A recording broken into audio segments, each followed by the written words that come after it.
So if that was any resident. So this, you guys are so awesome. No.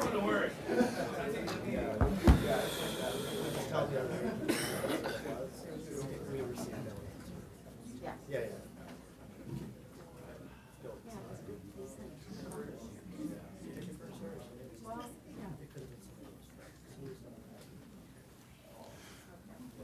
I'm just waiting for the official signal from the city clerk. It's almost 6 o'clock.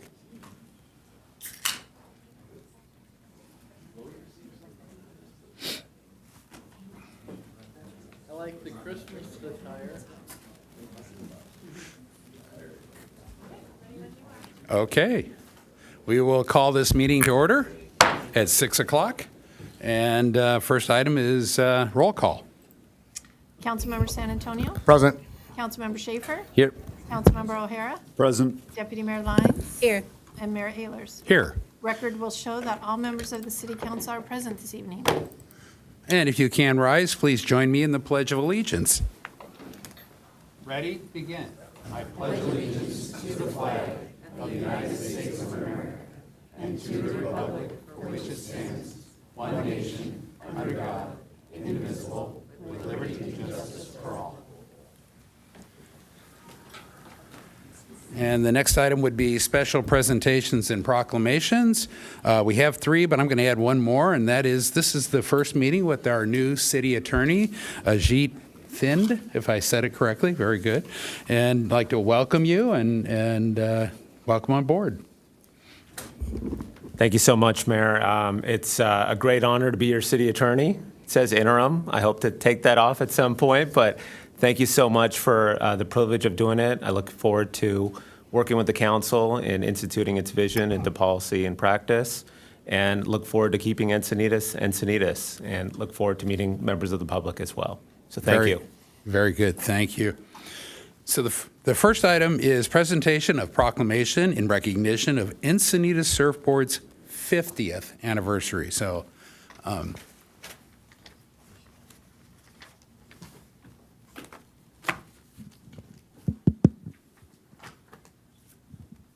first order of business is I can't do this in a suit.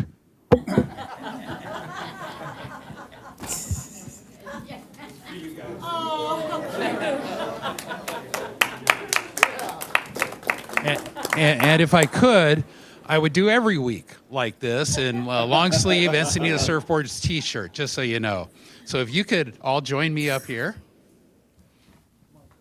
And this is Mark, and I don't know your wife's name. Cheryl. Mark and Cheryl Adam, and John and, oh, I'm sorry, John. Okay, John and Cheryl, sorry, Corey. And it would be Mark and Corey Adam, John and Cheryl Keys. And they are the founders and current owners of Encinitas Surfboards. And boy, 50 years. And I thought, that is so long ago. I was in high school, but then I said to one of them, I forget which one, I've been shopping there 41 years.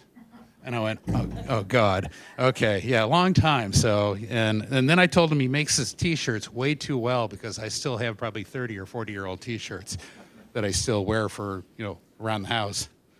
So with that, we're doing a proclamation to celebrate this, because this is really, really remarkable that under one set of ownership, and really, you define our character here. You're one of the big components, you and I'm going to throw in a plug, Hanson's too. I don't want to leave them out.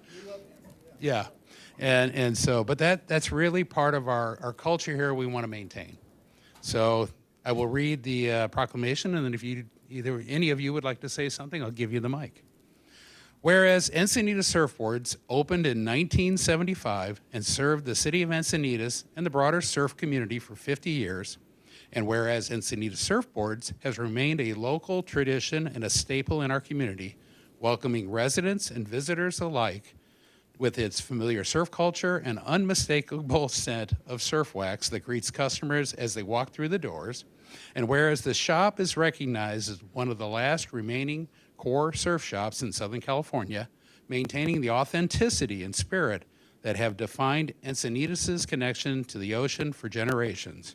And whereas Encinitas Surfboards has contributed significantly to the preservation and celebration of surf culture within the city, fostering community, supporting local surfers, and keeping the Stoke alive since 1975.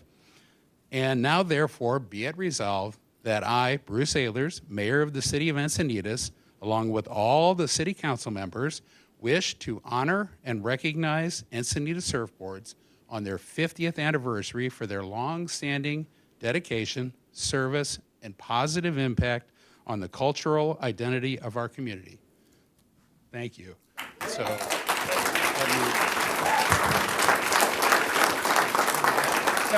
actually, if you could stay up, we're going to get pictures with the entire council.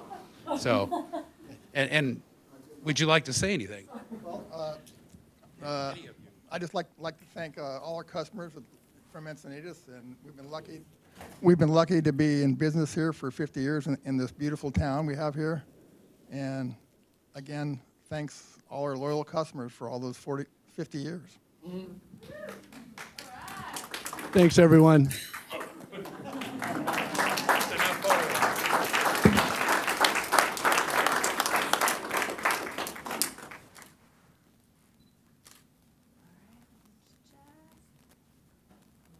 Yep, good. Thanks so much.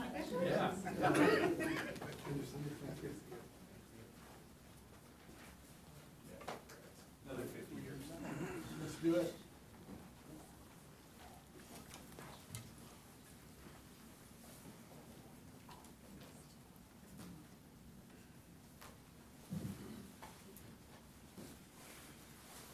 Let's see. Oh, did we? I'm sorry, 4B was pulled. I didn't read that. Okay, so we only have two.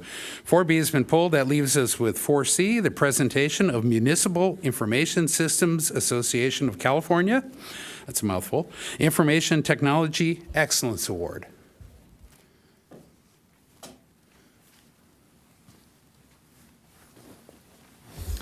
Good evening, Mayor Ehlers, council members, and staff. Of course, staff as well, because sometimes we get a little bit out. My name is Mitch Cochran. I'm past president of MESAC for the state, but I was also an IT director for cities of San Bernardino and Monrovia for 25 years, and currently a cybersecurity professor for Cal State San Bernardino. I have the pleasure tonight of representing MESAC and its state board. MESAC is the Information Systems Association of California. We're a statewide organization for all the cities and within California, but we're actually growing to have a lot of organizations outside of California as well.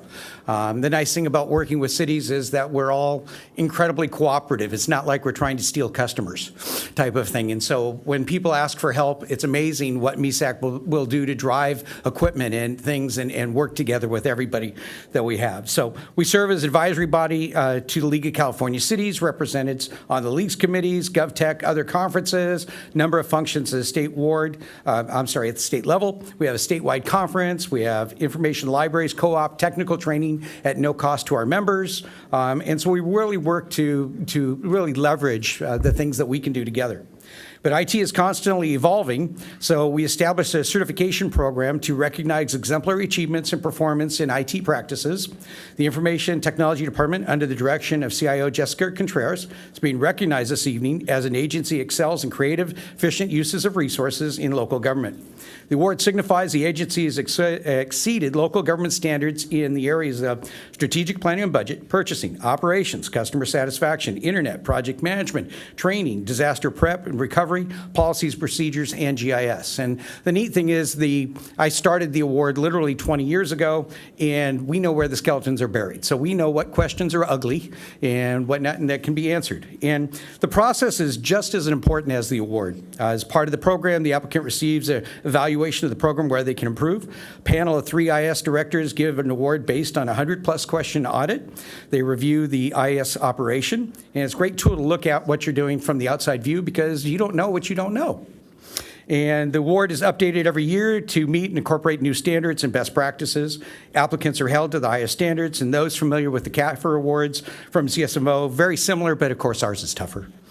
And on behalf of MESAC, it's my pleasure to present City of Encinitas with MESAC's highest award for excellence in technology practices. With limited resources, we always have to meet, the industry standards. And Encinitas has always had a very robust program. I worked with Lynn Tufts, and it is a pleasure to be back here tonight. I've been presented the award in past and very excited about it. But Encinitas has also been a leader in the local MESAC activities. They have, as a demonstration of how strong the program is, IT staff from Encinitas have gone to other agencies and been awarded MESAC awards with those other agencies. So it's an incredibly strong, robust program, and very proud to recognize you guys tonight. Thank you. Very good. Thank you. For the whole cast of characters. Jessica, do we want to bring the whole council down for photos too, and the IT department?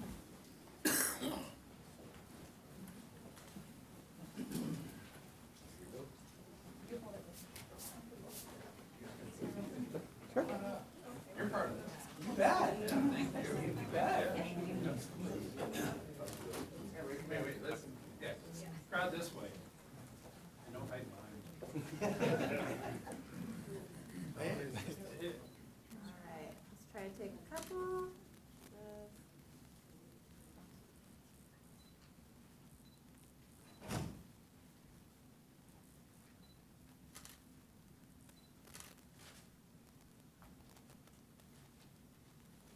One more, just in case. All right, thank you.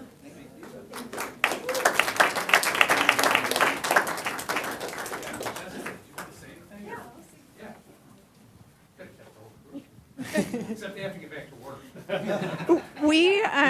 We are known as the I-team at City Hall because we really work collaboratively, and we're so appreciative from the support we receive from the community that we love and we really care about and support through the feedback that you provide. And we appreciate the support we receive from council and staff to be innovative, and for staff to really look at ways to use technology to make processes more efficient and make it easier for you to do business with City Hall from anywhere.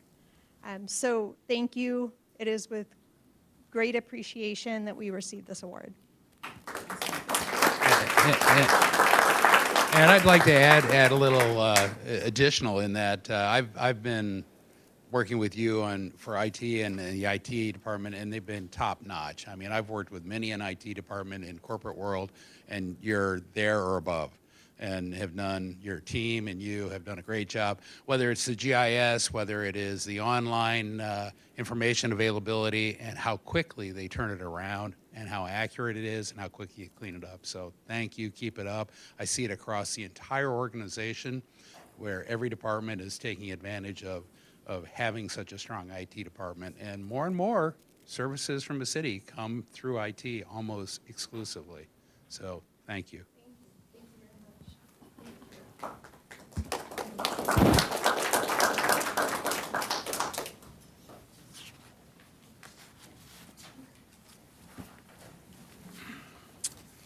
much. Okay, now we will go to oral communications. How many do we have? Currently, we have 11 speakers. 11. So I think we can do 3 minutes. And just a reminder, oral communications is the time to speak on anything that is not on the agenda, and all oral communication speakers must be turned in by the time we commence the start of this. First 3 speakers, Dave Dean, followed by Melissa Sharbarth, and then Ellen Burr.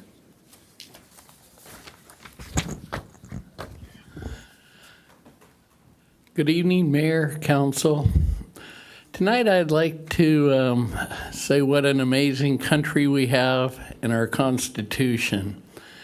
And I bring that up because I think we need to pay respects to the Sixth Amendment, right to a fair trial. And I think sometimes when people come up here to speak on issues, it would be good to be respectful of the rights that we have with the Constitution and the rights that the Sixth Amendment gives us in a free trial. Especially for people that have served our country and put their lives on the line for our freedoms. They've gone overseas and done a great job in protecting our country. And I'd like to especially thank Luke Schaefer for your service, your time, and just like to hope that moving forward, the citizens, when they speak their mind up here, that they keep in mind that people have a right to a fair trial. And in this case, justice was served and it was good. So I'm grateful for that. So again, thank you for your service, Luke.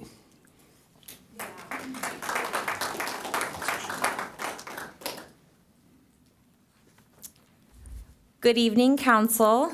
With the new year approaching and the newly approved Red Light Camera Bill 720 ready to take effect, this city has a real chance to step forward, not step back.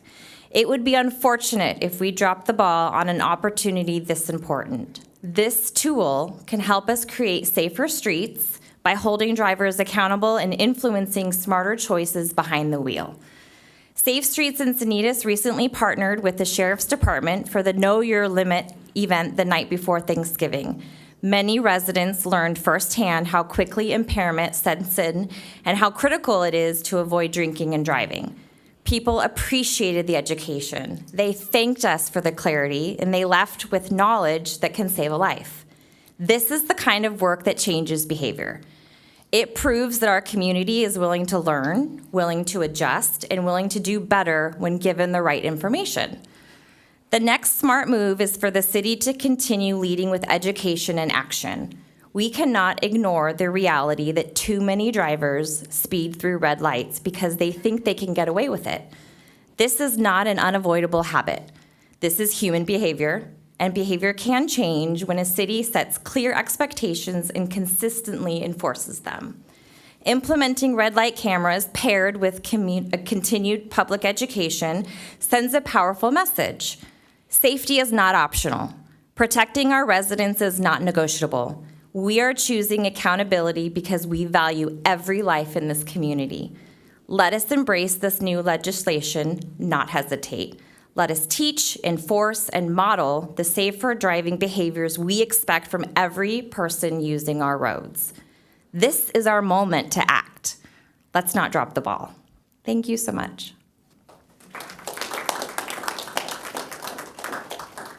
Next speaker is Ellen Burr, followed by Paul Murray, and then Ron Medak.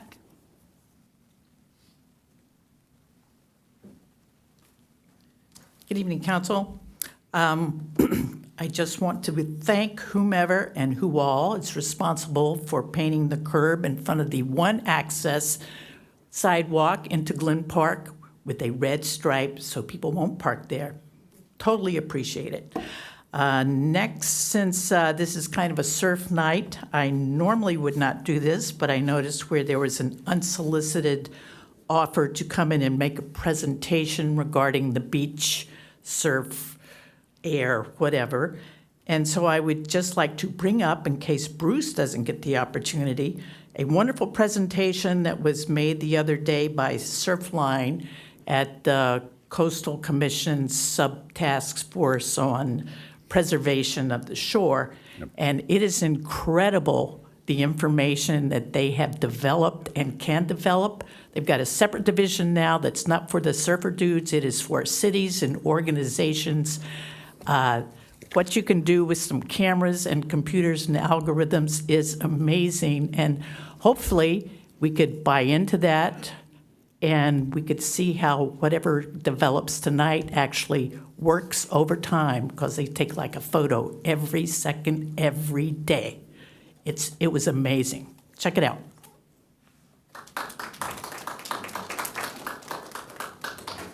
Paul Murray, followed by Ron Medak, and then Teresa Beauchamp. Good evening, Mayor Ehlers, Council, staff. I'm Paul Murray.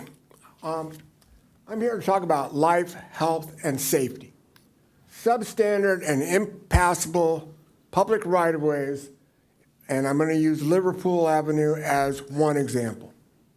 This is the 400 block of Liverpool Avenue. It is a 50-foot wide right-of-way. It is light to medium volume corridor between PCH and Interstate 5. It is considered under the collector road classification. The actual condition of this particular piece is 29 feet 10 inches, and the berm and substandard pedestrian passageways. Parking is permitted on both sides of the street. Here's the math. Less than 30 feet actual, minus 2 8-foot parking lanes equals 14 inches or 14 feet of vehicular traffic clearance, 7 feet per lane, not passable by 2 cars traveling in opposite directions. Only 1 car can utilize the roadway in one direction. It is unsafe pedestrian corridor. The time to act. It is time to address this very real and present problem for now and the future. The city has and is increasing the density and thus traffic volume under the mandates of the state law. And yet, we do not have the traffic and safety infrastructure to accommodate even the pre-existing needs. Typical example of chronic right-of-way encroachment persists in Cardiff. A property owner on Liverpool decided it would be a good idea to take over 600 square feet of public right-of-way for their own use and just went ahead and did it. The property line is at the inside edge of the lower retaining wall. You see that red flag? That is the surveyor mark. Everything to the south of that marker belongs to the citizens of Encinitas. Okay. Find and apply a solution. First step is to agree. Agree. There is a serious problem. Start with simple solutions, like enforcing right-of-ways and requiring public improvements on all the private remodeling projects, all the ADUs, all the multiplexes that are being built in a single-family neighborhood. But please, do something now to address this very real, serious traffic and safety issue that is only going to get worse with every inaction. Thank you very much. Thank you.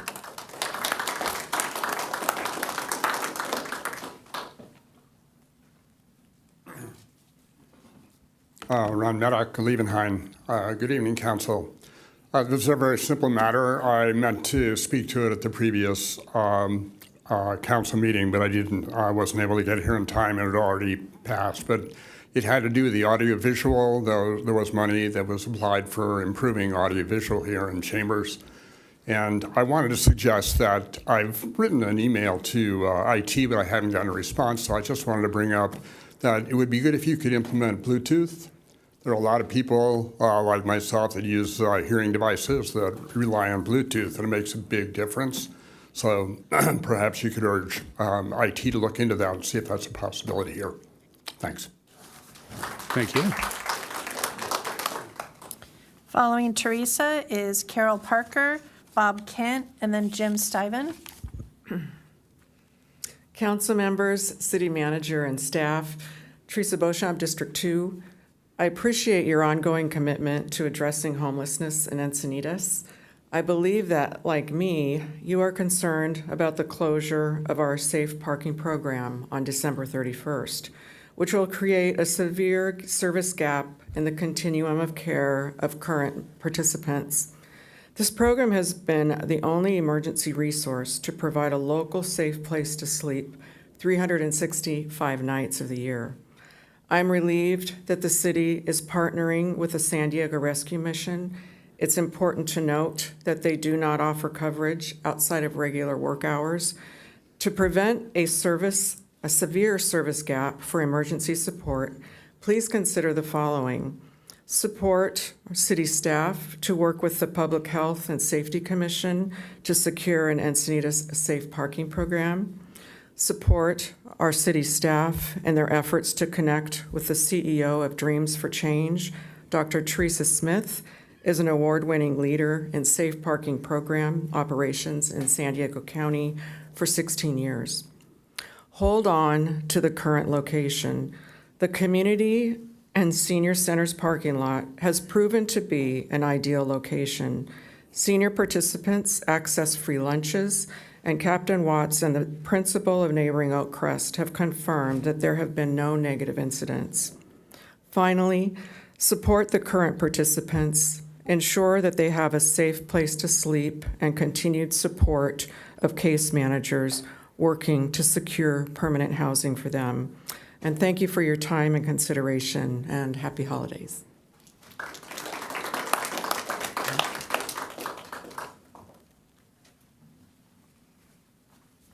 So, good evening. I'm Carol Parker. I'm a 21-year resident and an environmental commissioner for the city of Encinitas. And I would like to request that the mayor and city council submit an existing resolution in opposition to offshore oil leases that have been announced in November by the Bureau of Ocean Energy Management, which is BOEM. They have a public comment period for this proposal. I think this should go on the item that discusses this, because I think, you don't think so? No. Okay, well, I was going to bring something similar up, but okay. Okay. Go ahead. I'm sorry to interrupt you, but I want to make sure we're doing it during the agenda item. Correct. It's close. Let me put it that way. Not really. Go ahead. Okay. So the BOME, which is actually a executive branch bureau, so which is separate from the legislative branch. Okay. Okay, so the BOEM has a public comment period for this proposal that's open until January 23rd. And so the BOEM is required to accept and read these comments before they open the leases. And so I'm just going to quickly say, I believe there are many reasons for the city to oppose oil rigs off the shore. And then I think you are already aware of these, because I see on the consent calendar that you are endorsing HR 2862. And so I applaud your action. I think it's a good bill. But please note that the BOEM proposal is different from the legislation. So there's legislation, and then there's the BOEM's proposal. And the BOEM's proposal has the direct submission of a comment that is really required. So, and I'm told by Crystal Najera, the sustainability manager, that the city of Encinitas already has a resolution 2018-015, that bans new drilling, fracking, and related techniques in the state and federal waters in the Pacific, and that it is still in effect. So this resolution was created when offshore oil leases were proposed in 2018, and the millions of comments in opposition that the BOEM received resulted in the leases not going into effect. And so Encinitas can, again, represent the city's interest, by opposing the offshore. I interrupted you, so if you need 10 more seconds, go ahead. So, Sorry. By opposing the offshore oil leases, I am. Okay. So I just request that you take direct action by submitting the resolution that you already have in the BOEM's comments. Okay. Thank you. And Thank you. I have, do you need the, can I get?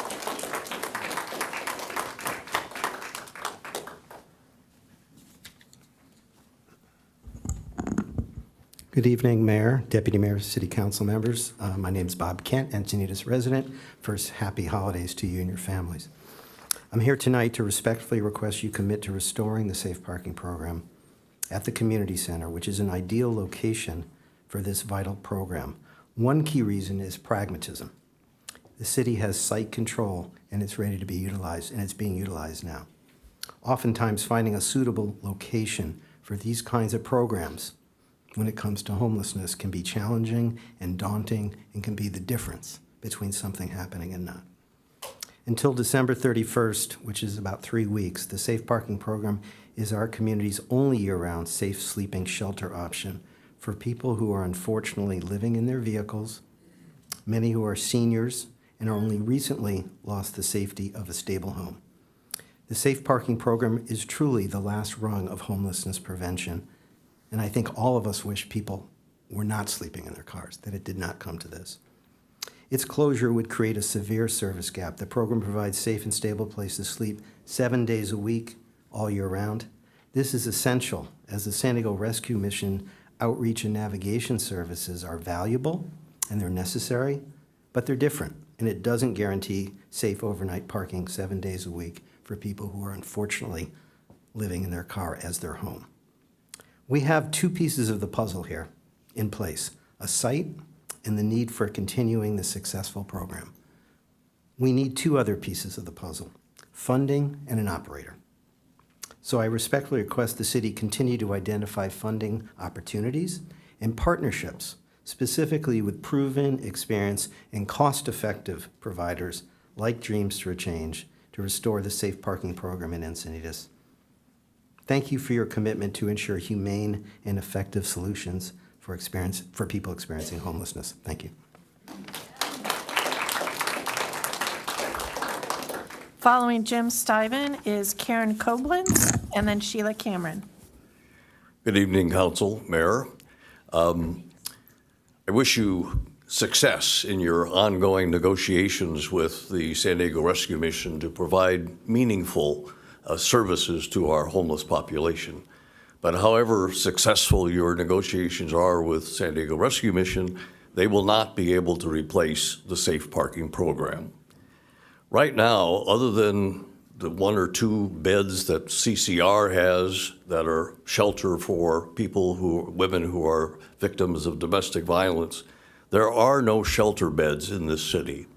And for our homeless population who are lucky enough to have an automobile, there is no place in the city of Encinitas where they can safely and legally park overnight.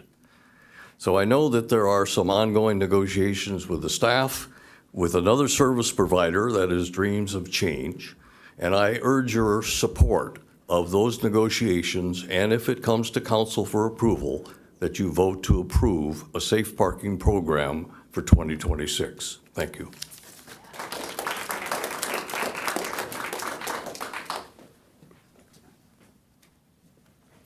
Good evening, Mayor, Deputy Mayor, City Council, staff. I'm Karen Koblenz, District 3, and I'm not going to repeat what my esteemed colleagues have spoken to, the importance of the safe parking. I'd like you for a moment, maybe take a little trip with me. You're sitting in your office, your phone rings, you look down, and it's your neighbor. You're curious, not a real good neighbor, but a neighbor. Pick up the phone, and on the other end, this person in desperation says, I need your help. I need help. I don't have a place to go. I have to get out of my house now. I understand the place called safe parking. I understand we have that. And you take a deep breath, and we're talking today, this day, not December 31st. And your heart swells with pride, and you said, yes, we have a place. We have a place. And they say, how can I go about it? And you proceed to tell them. I want you to recognize these are people, these are our communities. And if the situation were turned and we did not have it, you would have to simply say with a lump in your throat, that program does not exist here. How utterly desperate would one feel? So I implore you, dive deep.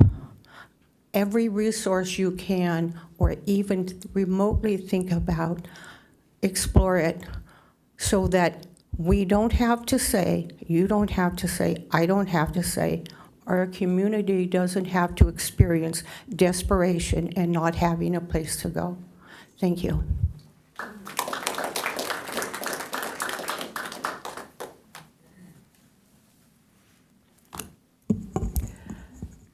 When Intel does their work, would they please move this mic, put it like in the center or something?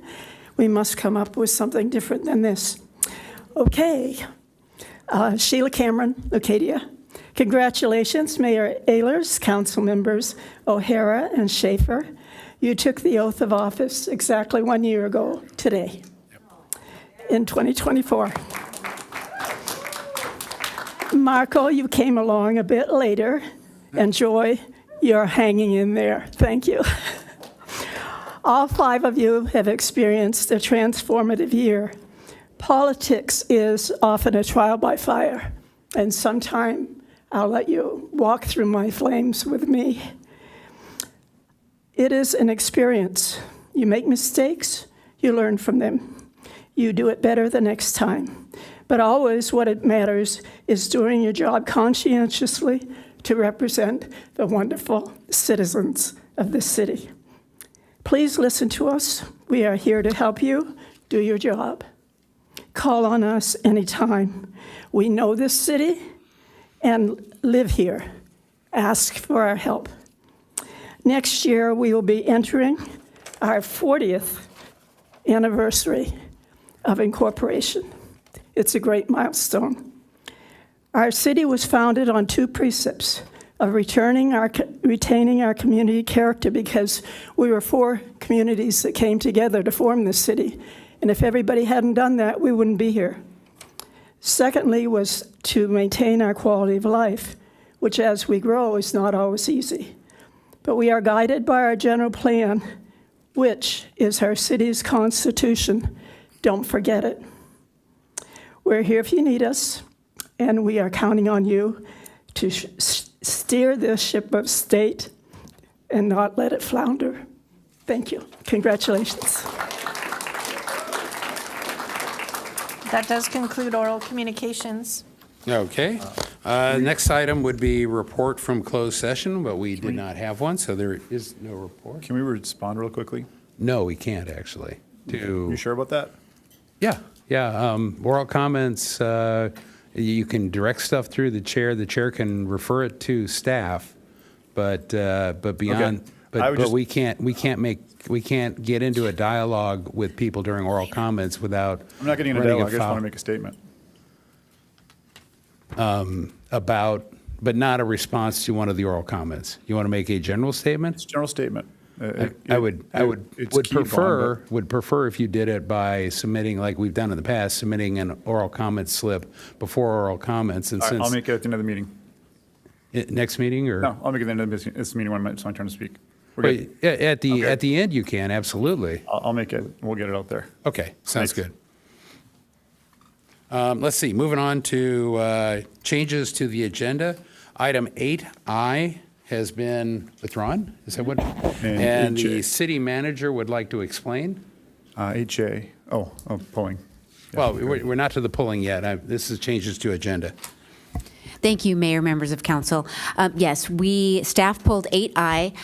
We learned from HUD, which is the Department of Housing and Urban Development, that they clawed back this NOFO, which is considered a notice of funding opportunity. They apparently want to make some tweaks, and then they do plan to reissue that. So currently, there is no NOFO for us to do a support letter with San Diego Rescue Mission, but we are waiting for the new NOFO to be published, and once we do, we will go ahead and work again with San Diego Rescue Mission, and we will bring forth that to council for a support letter. So thank you very much. So basically 8I is being removed from the agenda, will not be discussed, and we won't have comments tonight. It'll be in the future when hopefully the funding comes back. Yes. Great. Okay, and with that, we're on to oral comments, on to consent calendar. Consent calendar, item 8J and 8K have been pulled by members of the public. 8J and 8K. Okay, and so I will entertain a motion that would consider 8A through 8H. I'll move approval of the remaining items on the consent calendar. I'll second. Okay, I've got a motion and a second. And no discussion, so call the question. That motion carries unanimously, so that takes us to item 8J. And the speaker is Ellen, let's see, we have two, Ellen Burr and Jessica Pratt. So I need to speak for the items spoke about. Before item 8J? Yes. Okay. So I'm looking at item 8J. With regards to protecting the council and protecting this vote and the integrity of this vote, I would like to look to Councilmember Lyons, or Deputy Mayor Lyons, to recuse herself from this vote. During the process of bidding, the company she worked for was one of the companies that bid on this project.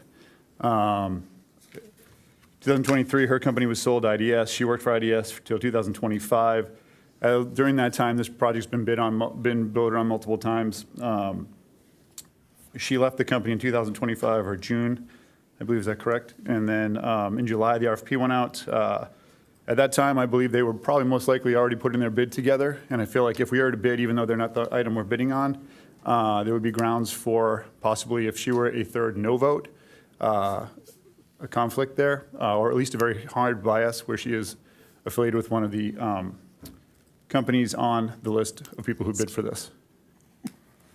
Okay, I think this is where I could probably use city attorney opinion to step in on what are the grounds for needing to recuse, et cetera. So the grounds are whether or not there's a potential financial conflict of interest that's associated with approval of the contract. Unfortunately, I don't think I have the full background on this. Obviously, if council member feels like she should recuse herself, she is more than able to do so at this point. Disclosing it is a potential financial conflict of interest, and that she does not want to participate, and she could recuse herself that way. I don't think I have all the details, unfortunately, of the exact financial arrangement that she has or previously had with this company. So at this point, I can't give clear advice on whether or not there's an issue. Can I ask for clarification also if there may be a possible bias on this? Because I believe conflict of interest and bias are two reasons you would recuse yourself. So there are two separate issues. So financial conflict of interest is generally a higher standard. I should say it's a little bit easier to prove that there is a financial interest. When it comes to an issue of bias, the courts look to see whether or not there's unacceptable probability of bias by the individual decision maker or not. It's a very factually driven issue. That is potentially an issue here, but again, I don't think I have enough of the background to make a determination that that would be an issue at this point. If I may speak. Mayor, thank you. Yeah, of course. Thank you for bringing that up. Certainly, it's valuable to be completely transparent. And so what I would like to say is I don't mind recusing myself. I don't believe there is a true conflict of interest. But sometimes there's a perceived one. So if my colleague feels there's a perceived one here, and maybe he's unsure if there's a real one, that's something I'll respect. This is a project that I support. So I was going to vote in favor. But what I've learned about conflict of interest in the 5 years I've been on city council is if there's something that's perceived that is good to clarify, and I'd like to have the opportunity to do that right now. And if there is a perceived conflict of interest, that certainly I will recuse myself. Let me just take a moment. I did work for IDS Group until June of this year. We did not work on the proposal while I was there, but I don't think it was advertised at that time. But I did. I was employed by the company. I'm not employed there now, and I have no ongoing financial relationship. I was an at-will employee. I wasn't an owner. I wasn't a partner. So if there's a perception there because of the time frames, recuse myself, but I was going to, I was going to offer a comment on this, which is why I jumped in and I put my. I think before you offer a comment, if you're going to recuse yourself, that usually means you take yourself out completely from the discussion too, unless you do it as a member of the public, and if the city attorney could just. Correct. That's correct. Typically, you would exit the stage, if you will, and you do have the opportunity then to discuss the matter as a member of the public with your 3 minutes as well.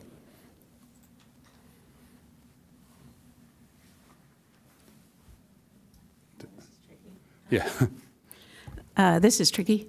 Yeah, I'm in support of the project, and I want to offer a suggestion to staff. Yeah, but I think right now, all we're talking about is the recusal process. If you elect to recuse yourself or don't, you know, I think it could go either way. It's your choice, ultimately.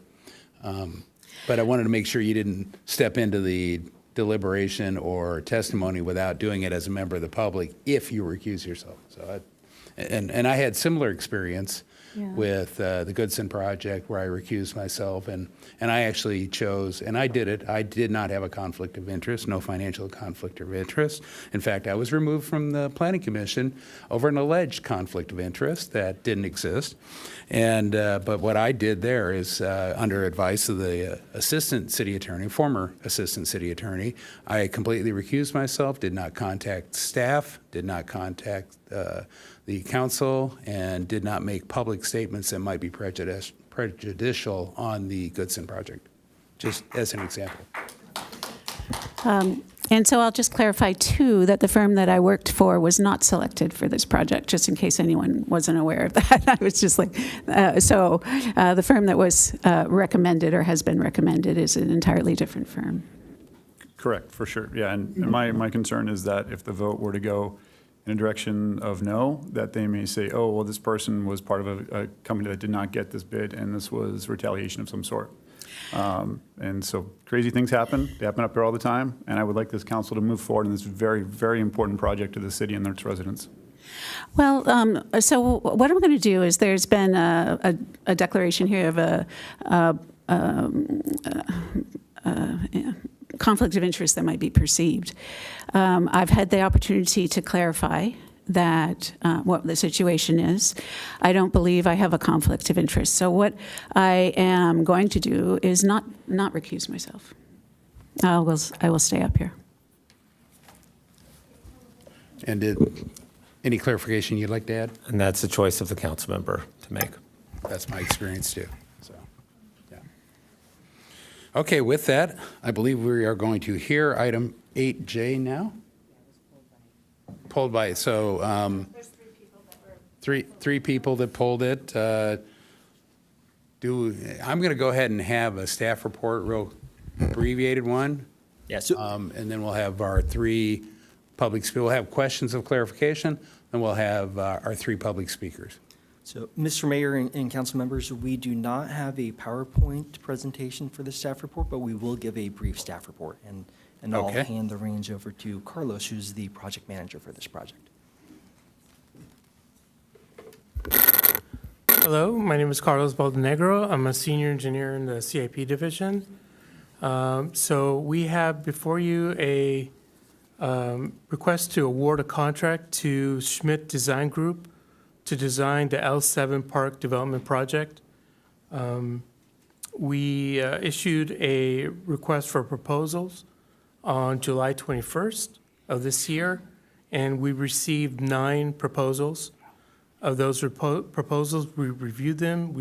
A selection committee reviewed them and ranked them, and the top 3 scores we interviewed, and we chose the Schmidt Design Group as our design team, and that's what we hear before you to award a design contract to them.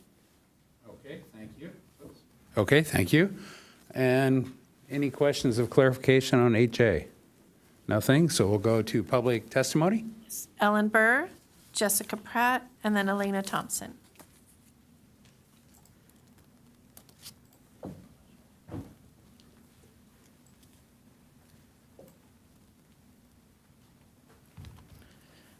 probably should have asked for more time. This is a lot of money. This is a lot of money, and it doesn't get us a park. It just gets us to finding out if maybe we could put a park there and what kind of park we can put there. Which brings me to going through the contract.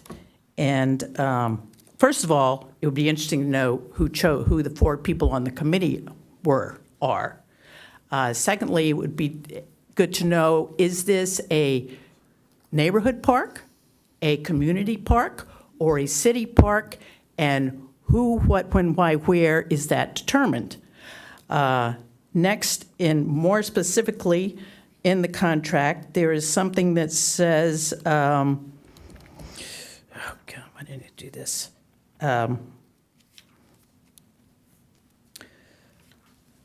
For 5.1 regarding what's on the site, it talks about that they will check it out.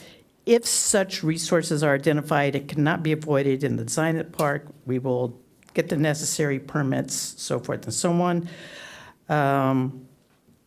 That's not the one I was looking for.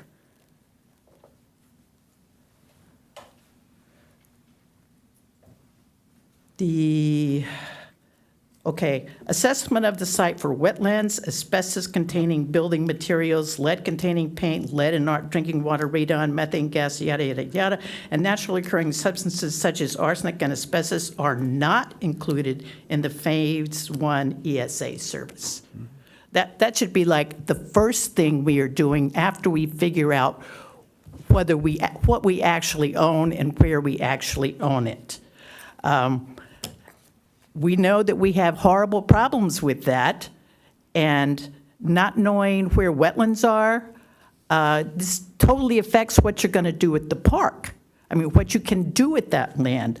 I was also concerned that they kept referring to drainage problems on the west side of Quell Gardens. Well, that's that teeny tiny little, relatively speaking, triangle, which I'm not even sure we should be doing anything with. If it's going to be a big pain to do something with it, maybe we just leave that alone, but we don't know yet. But to go ahead and spend money on trying to figure out if that's a possibility seems a little bit crazy to me. This all seems a little bit cart before the horse, because the people, that's the reason these 3 guys are up here. This seemed a little short to be covering this important decision.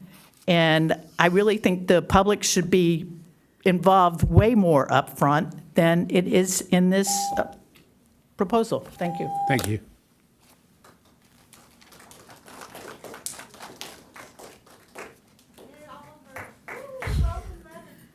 We're going to double down for efficiency. Here. And we'll make it short and sweet. Can I press this one? Yes, you may press it. I know, he's missed the button. Good evening, my name is Jessica Pratt. I'm super happy to be here. It's nice to see you all. It's been a minute.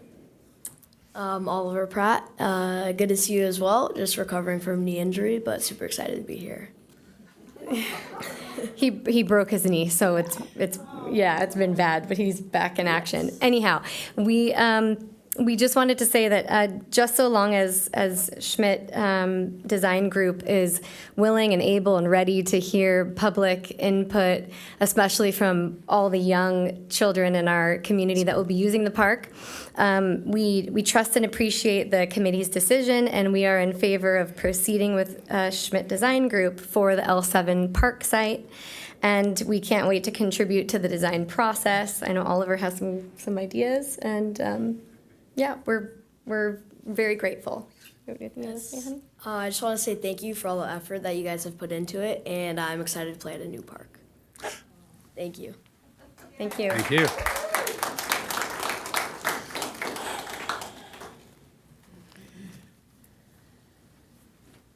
Hi, everyone. Elena Thompson, and like Oliver and his mother, I'm very happy to be here, too. So season's greeting, and I want to ask for your support on this contract. I served last year on the Affordable Housing Task Force, and as a matter of fact, back at that time, The previous council wanted to build 100% low-income housing development on what could be a park that you're all voting on tonight. So I really applaud this council and Councilman O'Hara for bringing this forward and seeing it through.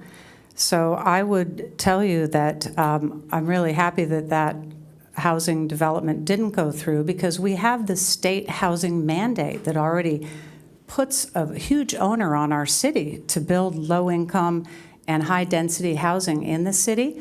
So to have a park for Oliver and his young friends in the future, which is a key value of Encinitas, to have open space, is commendable.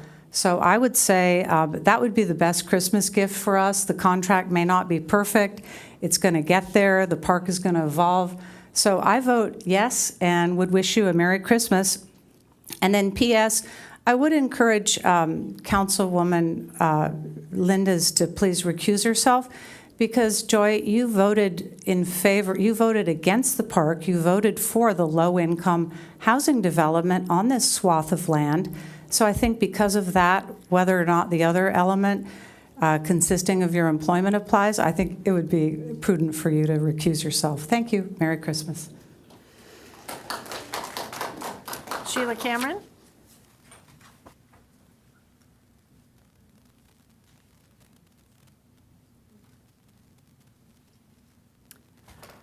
I wasn't going to speak to this, but here I am, Sheila Cameron, Acadia. I've been involved with this piece of land from the time we purchased it. Yeah.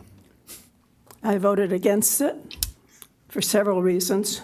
One, it was bifurcated, and also we couldn't never figure out really who owned it. Some people know who owned it, and it was a friend of theirs, and they wanted to offload the property. So here we are, 30 years later.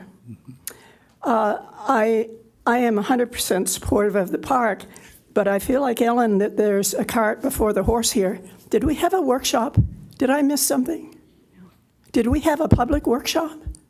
Well, if you don't know what the heck people want, why are you going ahead and spending over $800,000 for a design of what? You have to do all the environmental work, and that could be a separate contract to see what is plausible there. But not to have a public workshop on a public park? Come on, you guys. Back up and start over. Thank you, Jim, for bringing it up. But the point is, something's wrong here. And we're doing this on several projects. We forget. We're out here. It's our land, our tax money. We want input.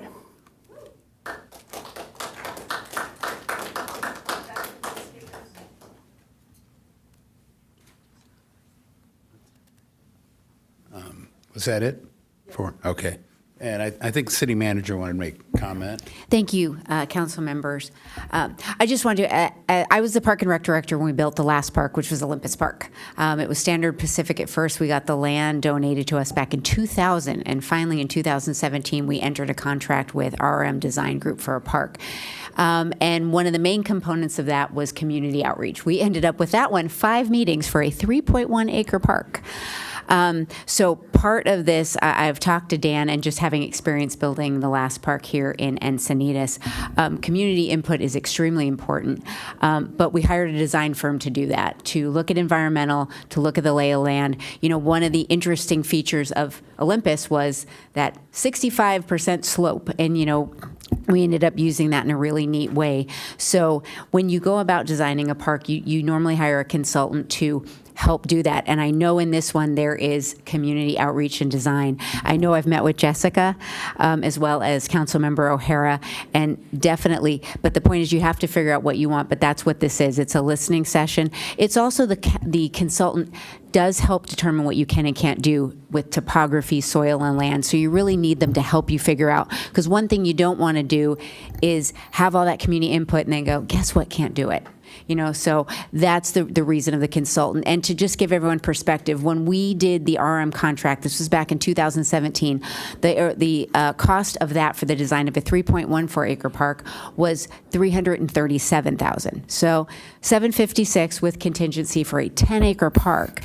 if you look at economy of scale, you look at consumer price index and inflation, there was a reason we budgeted 750. That was my guess. Being a former Park and Rec director, I was pretty close. So just to give a little bit of background, just because I was a Park and Rec director and the person who built the last park, so I have a lot of information and knowledge on that. So we definitely are going to get input because, Olympus, I know Councilmember Schaefer, it's close to your house, and I know it's like a mini Disneyland, but that is what the folks wanted because we had 5 meetings and great participation. So thank you. I just wanted to give that knowledge and information. So thank you for letting me Can you also expound on clarify the funding as well? Yes, let me do that too. I know that came up. So this park is being funded through park acquisition and development, and these are mitigation fees that we receive from development in the city. It can only be used for park and rec acquisition and development. And it's not meant for rehab. It's not meant for playground replacement. It is new park facilities and new park land. And we've got a lot of money, so I do appreciate that. And that is where all of this money is coming from. And also with that, some new laws were passed. And when you receive mitigation fees, you have to determine what to do with them within 5 years. You can either earmark them if you don't have enough money and you can, continue to save, or if you have something, but you need to earmark them, or the developer has a way of clawing that back. So we really do need to use our mitigation fees. So thank you very much, Councilman Schaefer, for bringing that up. Okay, with that, we'll go to Deputy Mayor Lyons is first up. Yes, I wanted to be first up because I wanted to put something forward that my council colleagues may want to consider. And it has to do with some of the responses or some of the comments that we've received from people about the price tag of $800,000. And also something our city manager just said, Olympus Park was highly programmed, and the design fee for that was $350 or some odd. And it was highly programmed. There was a lot of stuff. You've been there, you've seen, there's swing sets, there's zip line. I was trying to think of that. Yeah, there's zip line. But there's a lot of stuff. But that's what that neighborhood wanted. But this neighborhood, I've heard, you might want something more passive, more like a nature park where there's the opportunity to honor Mr. Johnson's wife. That could be as simple as shade structures and a pathway, and maybe some signs that say this is a sage plant, and that, kind of interpreting. But I'm understanding you want something passive. I think. So with that in mind, the cost of this being a lot, and what I see this park being more of a passive park, and it may evolve through community input. A lot of other cities, when there's uncertainty about what does the public really want here, they'll break the contract into phases. They will do the public outreach and the schematic design as the first contract, and work through all the public input and put it on the paper and cost it and figure that out before anybody knows then how much construction documentation is needed. It's a lot cheaper to do construction documentation on nature paths and ramadas and simple passive things than it is on complex things. So I think we could, if I do support this, I support this project, I want it to go forward.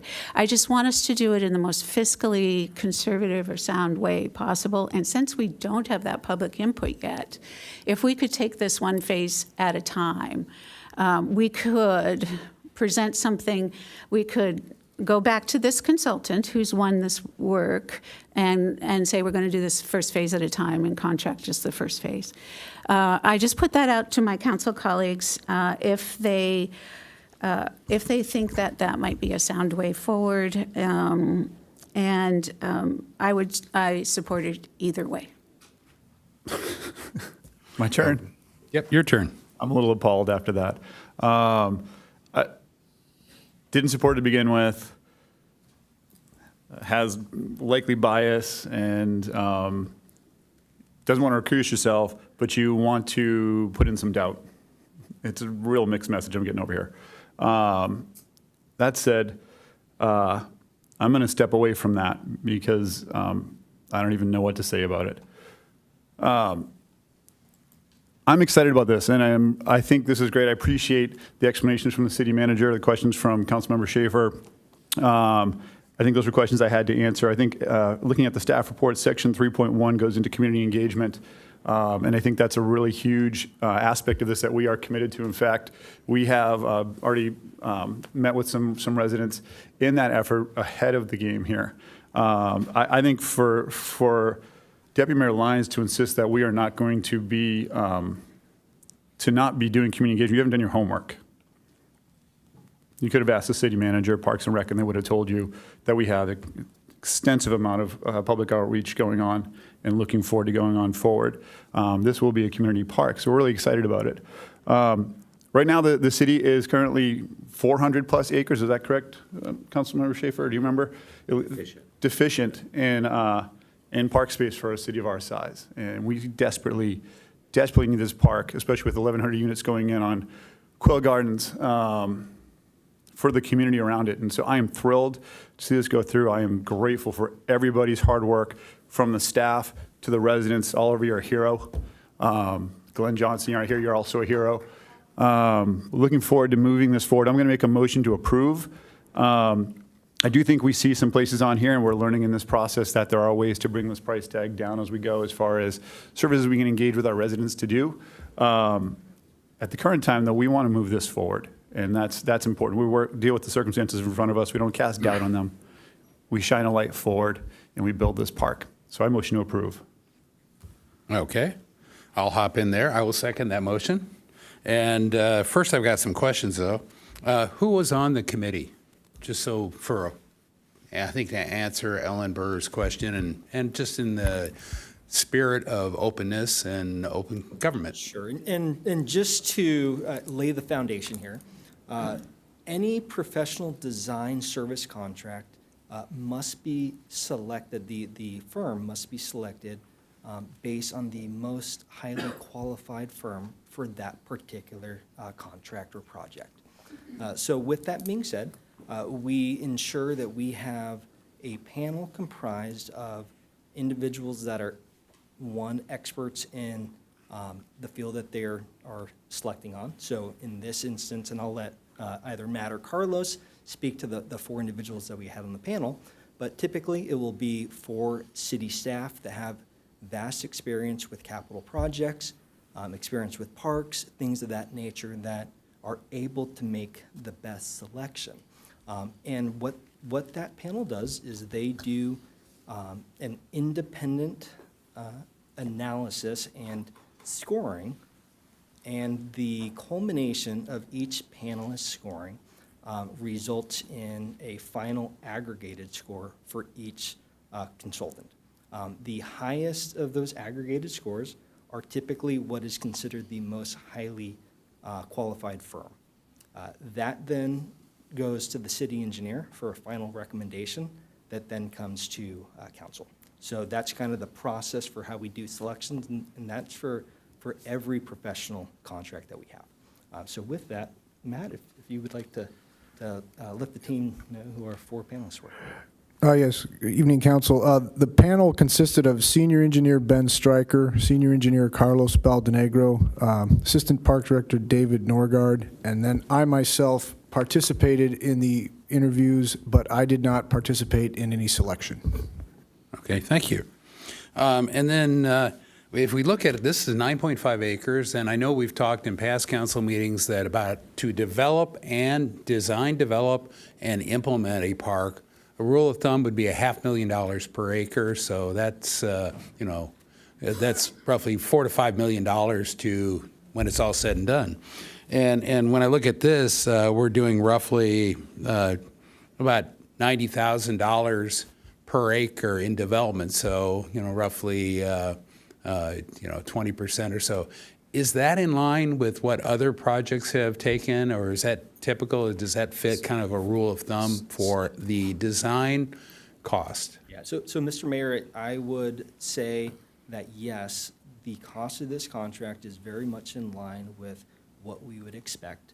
Our team did a lot of scope and fee negotiations with the consultant to ensure that the price that we have for the scope identified here is a fair and reasonable price, and one, a price that makes sense in the current market condition.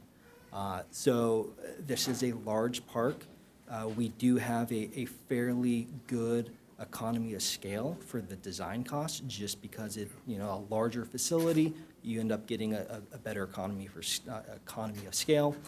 So it is a reasonable price for what we are looking at here as a potential facility. Okay, and the environmental assessment, there was a comment about asbestos in the buildings being excluded. There are no buildings on this site, right?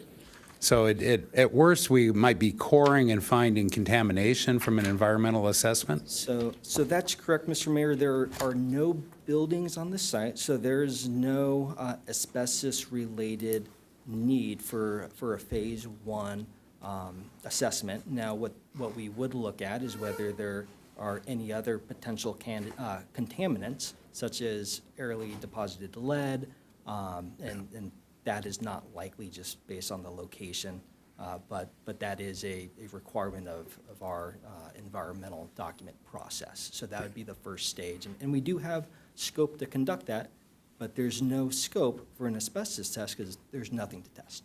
Right, okay, cool.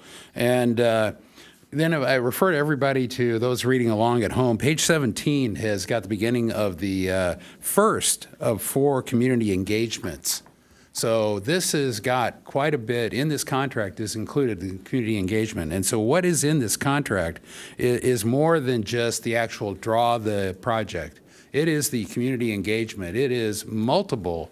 I think there are 3 complete community engagement meetings, and then there's some subsequent presentations probably here at council starting on page 17. So go and read that. And then ultimately it goes to a 30% design with more feedback, and then it'll go to a 60% design with more feedback, and hopefully by 60% it's locked and you're getting more into the regulatory environment and making sure that you don't have contaminations, and those studies are occurring. And this contract is for not just the beginning and the concept, but it's all the way down to final buildable drawings. So it goes 30, 60, 90, 100%. Which are construction drawings, or adds construction drawings, and then we have a package we can send out for bid and for grant submission to get it built. And again, this is probably 20% of the overall cost, what we're talking about, to get that entire process, to get to a point where we can go to outside funding potentially. I would talk about the Olympus Park. It was interesting.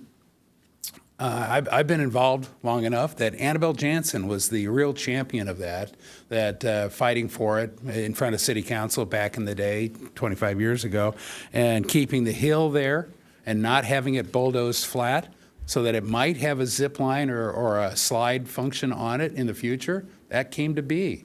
And so, but it came to be through very similar. Sun Vista Park I was very involved in too.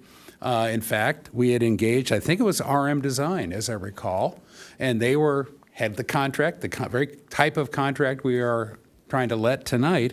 And I went to the first engagement meeting, and they wanted to bury the creek that was there. It was a natural creek through the middle of Sun Vista, and wanted to put it in a pipe. And I raised my hand and said, "Hey, have you talked to anybody around there?" And no.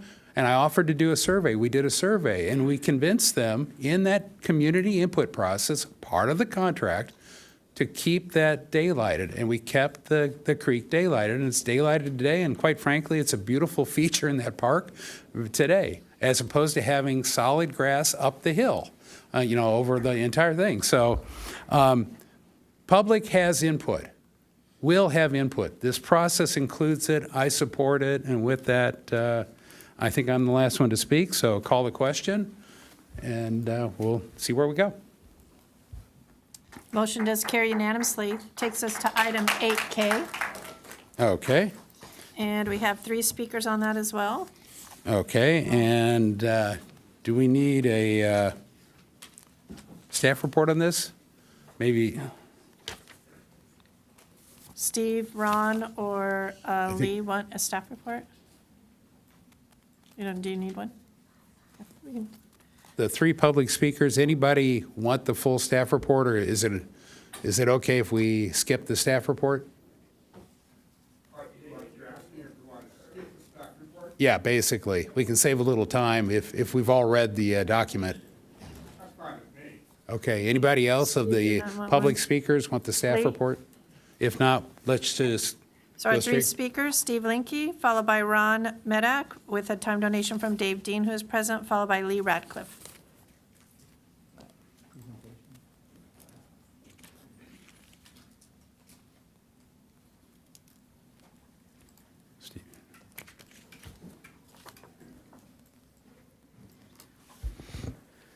Good evening, Council. Steve Linke.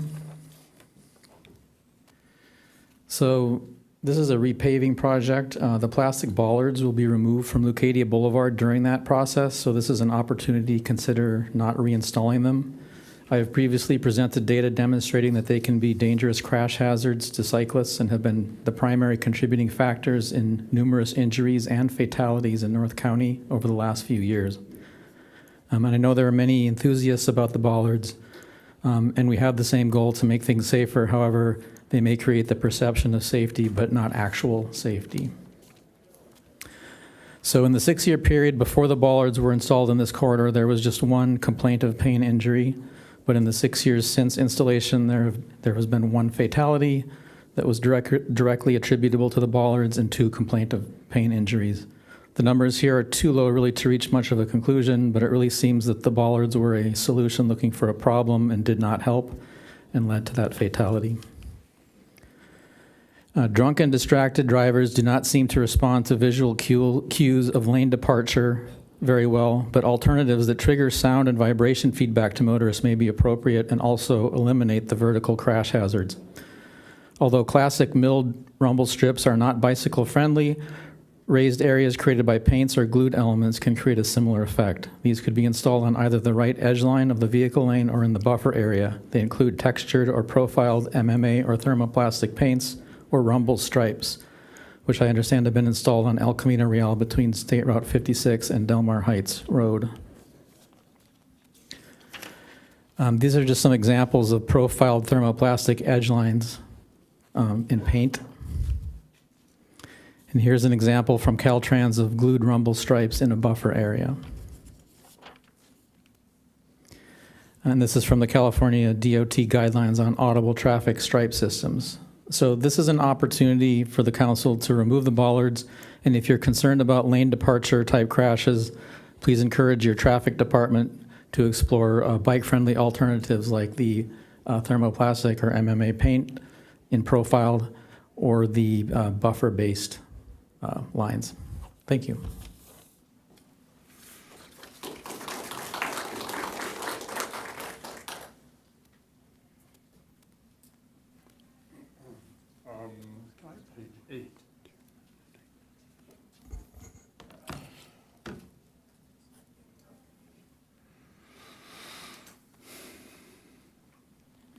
Ron Medak, Liebenhain.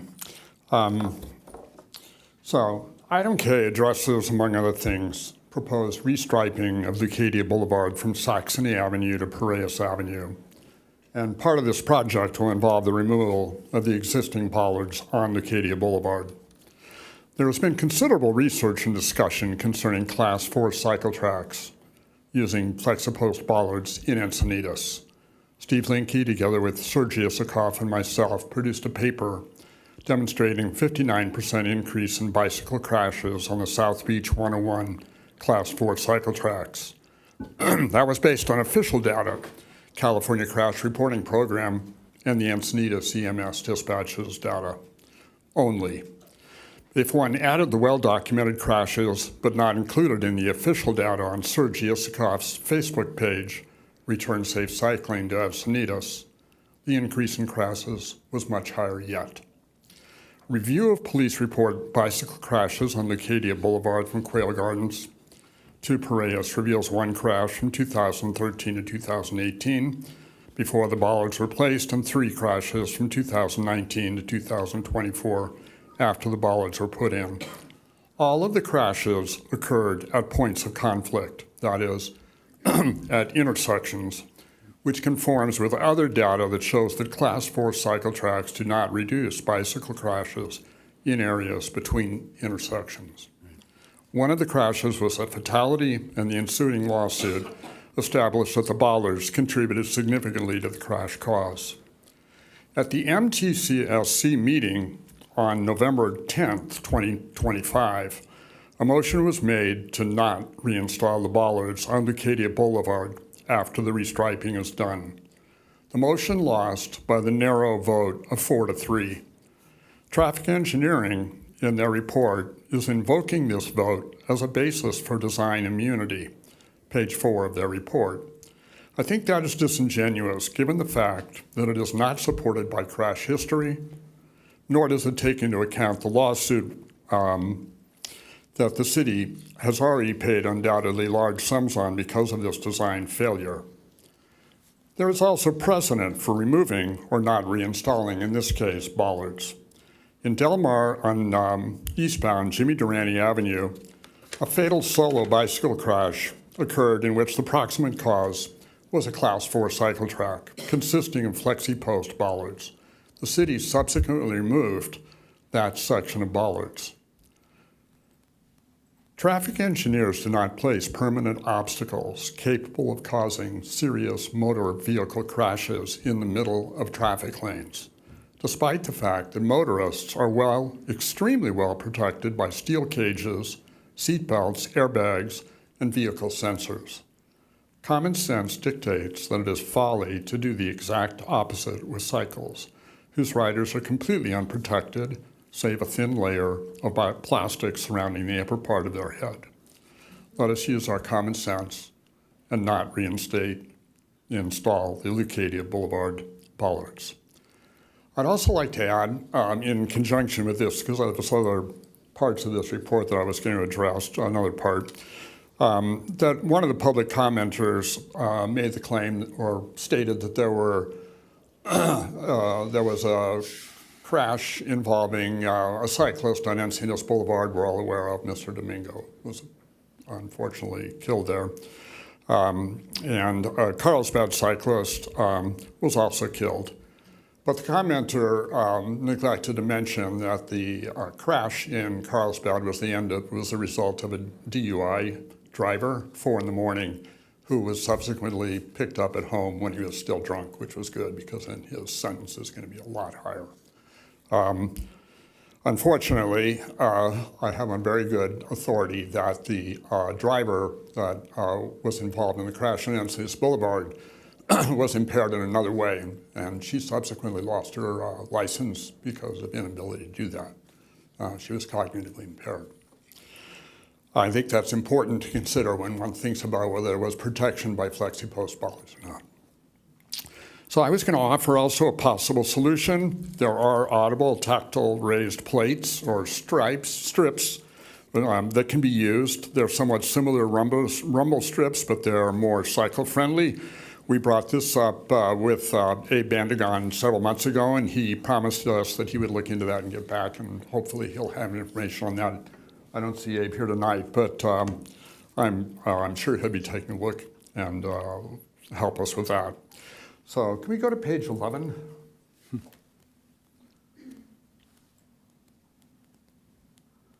Well, let's see. It's not that easy for me to see this anyway from here, but there's a bicycle lane on Mountain Vista Drive in both directions, and there's a buffer lane that's been placed on the traffic side of the bicycle lane. There's an 8-foot parking strip along both sides.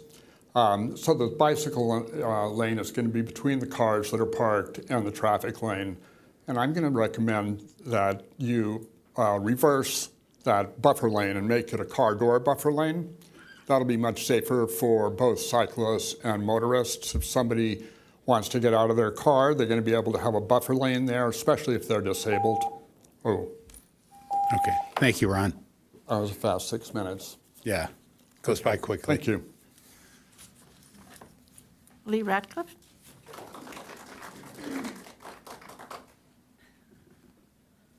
Hi, good evening. I'm Lee Ratcliffe with Safe Streets Encinitas. We just had a couple comments about this. We think it's a really great opportunity to make our streets safer. without spending any extra money. So Safe Streets Encinitas has one goal, overarching goal, that no one else dies on our streets. This agenda item involves the restriping of several of the city's most dangerous streets, some of which are also important routes to school for many of our city's children. Therefore, we want to make sure that bike and pedestrian travel are at the forefront of the design of these streets. After Brody was killed, speed limits throughout the city were reduced. However, we all struggle to maintain these reduced speeds. I know I personally have trouble on El Camino Real maintaining the speed limit. To combat continued speeding, we've relied on enforcement. We've asked the sheriffs to increase their presence and perform blitzes to catch speeding drivers. We've also relied on variable messaging signs to cue drivers to drive the speed limit. Now we have another opportunity. We have an opportunity to add infrastructure changes to the sections of road presented for repaving and restriping. Infrastructure changes are a proven method to cue drivers to reduce speed. There is overwhelming research that shows that narrow lanes equal slower driving speeds, and in the case of car crashes, slower speeds could be the difference between life and death. That's our goal, remember. Our city streets should be designed with 10 to 10.5 foot travel lanes for cars, 7 to 8 foot buffered bike lanes, and door zone buffers between bikes and parked cars, or Medic's suggestion of having a protected bike lane. I like that. Not only do narrow lanes slow down cars, but wider buffers mean cyclists and pedestrians are farther away from cars. This is even more crucial on roads like Mountain Vista that are main arterial bike routes to schools, and on sections of Encinitas and Leucadia that are some of the most dangerous in our city. The CASP, City Action Plan, Safety Plan, I'm blanking on, the CASP, presented to council in 2025 in April, highlights crash data from 2018 to 2022. Road sections that had some of the highest amounts of car versus car and car versus bike or pedestrian are the same sections presented tonight: Encinitas Boulevard west of the 5 and Leucadia west of the 5. The plans presented call for 11-foot lanes. We request that the lanes be reduced to 10 to 10.5 feet. This would accomplish two things: slowing traffic down and increasing the buffer between cars and cyclists. And because these plans do not involve adding bollards, I don't think, or other obstructions, emergency vehicles would not be hindered by a slight decrease in lane width, especially considering there would be 11-foot center lanes. Thank you. Thank you. That does conclude speakers. Okay. I think I'm up first here, so a couple of comments. I think first I have questions for staff. I'm going to just jump to page 11 on the Mountain Vista changes. And I know we've got a parking lane, a bike lane, and then 11-foot travel lane on each side. Page 11, yeah. And I was curious, I don't see where we get to an intersection at several of these intersections, and there seems to be a right turn lane appears and shares that same space that would be the bike lane. And I was curious why we didn't have conflict zone marking through that. Sure, great question. So the ADT of Mountain Vista is below the internal policy threshold that we have for when we utilize conflict striping, the green bike conflict striping. So that's really the reason. We do not do green conflict striping along every single roadway that has a Class 2 facility. It would just be roadways that have a certain average daily traffic. Would it be possible to do it if because it seems like given the potential speeds along there and opening it up into that extra lane and not letting bicyclists and drivers know that they're entering what in effect is a conflict zone, it just seems like it would be a good use of some green paint. We absolutely can do it. It's not wrong by doing it. It does increase capital and maintenance costs. Right. But again, it would be something that we can absolutely move forward with. And my concern is we have the parking lane, and I don't want to get rid of the parking lane, although I'd consider it near intersections getting rid of it, but because people do park along there, especially when they're going to the power line parks. But I just think where we're trying to separate bicyclists from cars, And anytime where we have to mix them, such as an intersection and right turn, it sure seems like a place on what is not a standard residential road that people would be, going 25 or 20 miles an hour on. I think, what's the speed limit along there? 30, I think? It's been a while since I looked. I don't know if it's 25. But there's certainly a temptation to go faster along there. I used to live up the hill from it. So that's my one comment there. And so you kind of answered my second question, which is, do these striping, do you have a protocol, an internal protocol on how you apply green paint and striping for bike lanes? And what I think you've heard me say in briefings and other times is, I want to be consistent. I want to apply consistent rules because surprise drivers are more unsafe than non-surprise drivers. And so the consistency I'm looking for is internally consistent first, and as best we can, be relatively consistent to our neighboring cities, where, especially back where I live in Levenheim, you're close to Carlsbad, you're close to San Marcos, and you don't want to see lane striping change radically, and especially bicycle striping. So on the bollard questions, what we've done in other places, we reduced the density of the bollards, and I think I support that. The one place where I do see use in bollards is where you're transitioning from at an intersection where you're coming up on a right turn, where you have a conflict zone. And the reason for the bollard, or maybe one or two bollards prior to that, is to prevent people from cheating and illegally driving on top of the bike lane into then go past where I would have put a bollard to the conflict zone and then make that right turn. See it all the time on Encinitas Boulevard, especially going under the freeway. I think a bollard or two there are appropriate, but I am not in support of putting bollards every 8 or 10 feet, whatever the old standard was. So I'd like to see that we have a engineering stand here and I have read through and talked with Steve Linke about his research, with Ron too, and I do believe we have had significantly more accidents. We have the car on bike, but we also have bike on fixed object, and both the curbs, like Vista removed on Melrose, and the bollards have caused accidents too. Those don't get reported in the vehicle. What's it called? The traffic safety reports. Right. Yeah, they're left out. But we have some local volunteers here that have captured the emergency room data and added it back in, and that's really crucial here. And that's where the difference comes. And so, to be truly more safe, judicious use of fixed obstacles such as bollards, I'm in support of. And only, my bottom line is, what's the safest configuration of this road? So those are my two suggestions. With that, I will yield to Councilmember San Antonio. I guess I had a question about, I thought that the thermal plastic, the rumble strips that go along the road,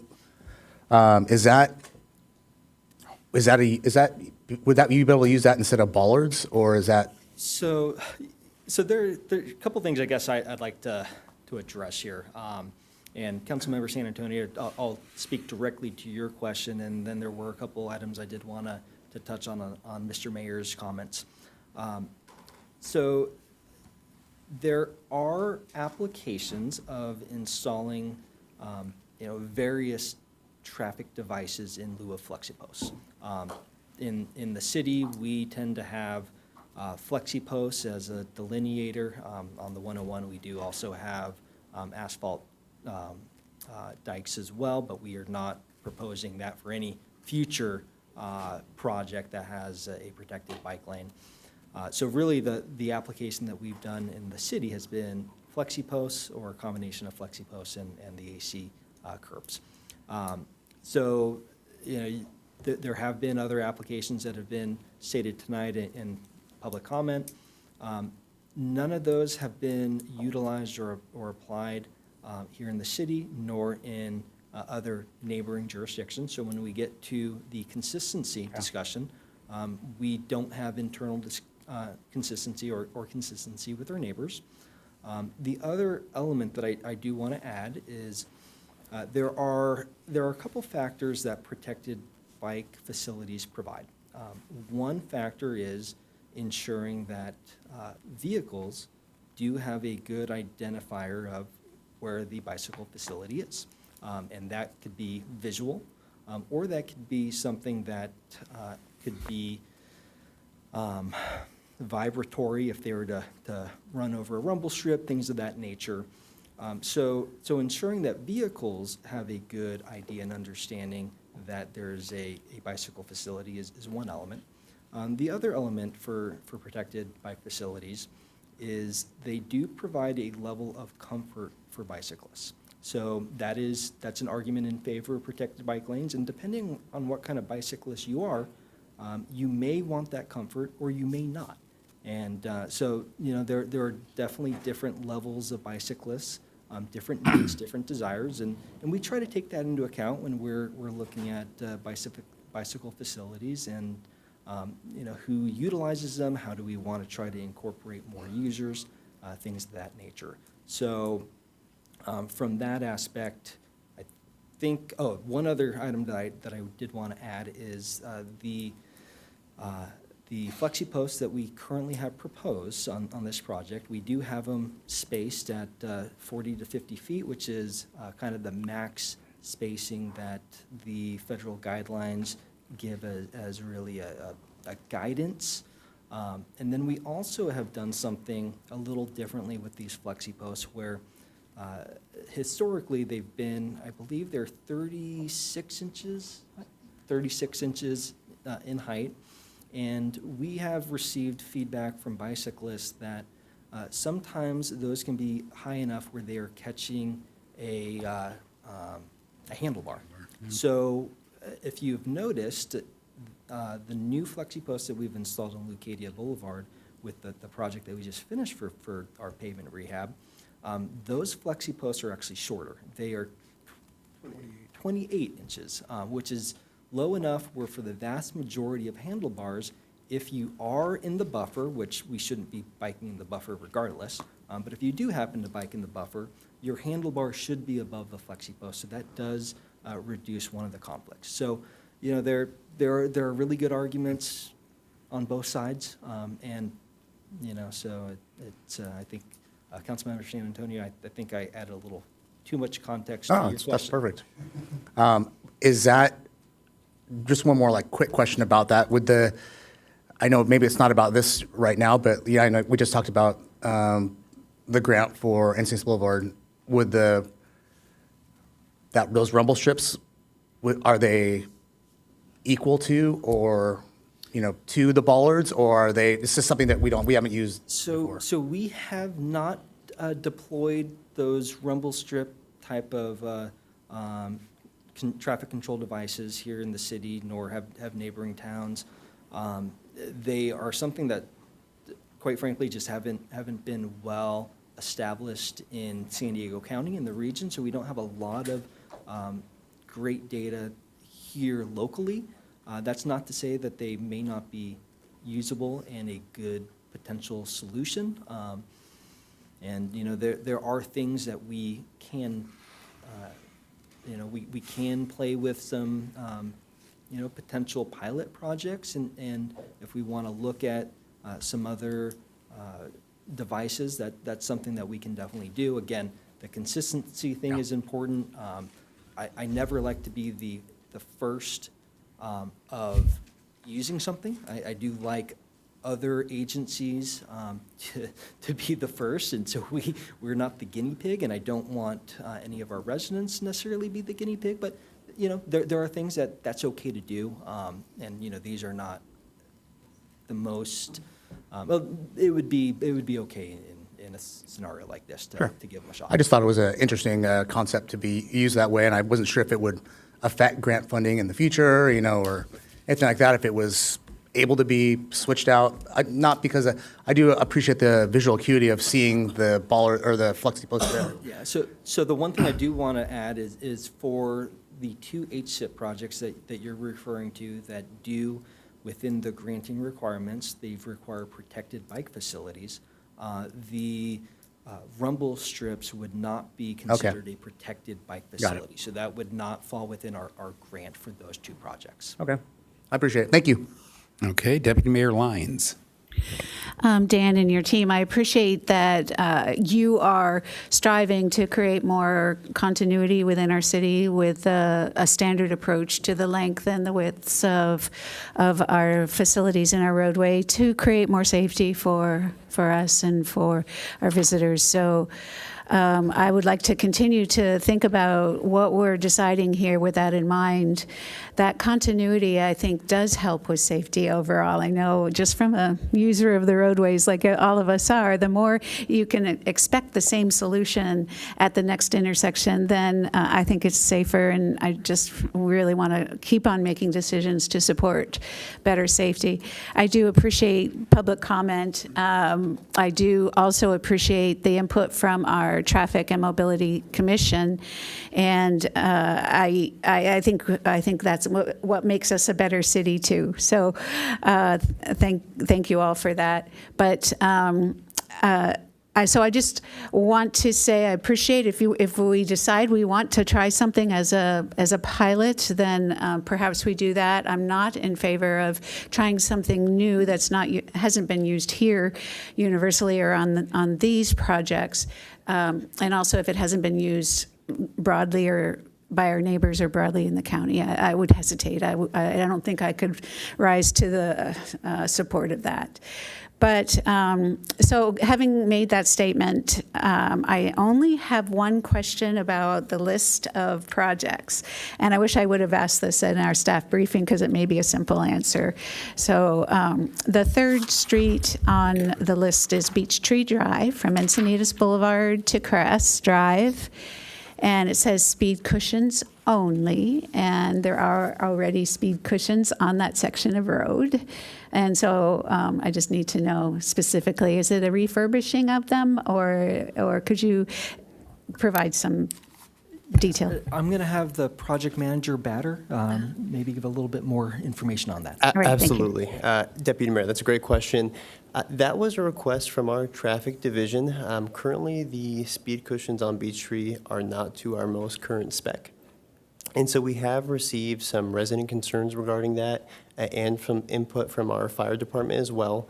So we wanted to take advantage of the opportunity and bring those speed cushions up to the most current spec that we have. Great. I expected it was that, and they are different. Yeah, so I agree.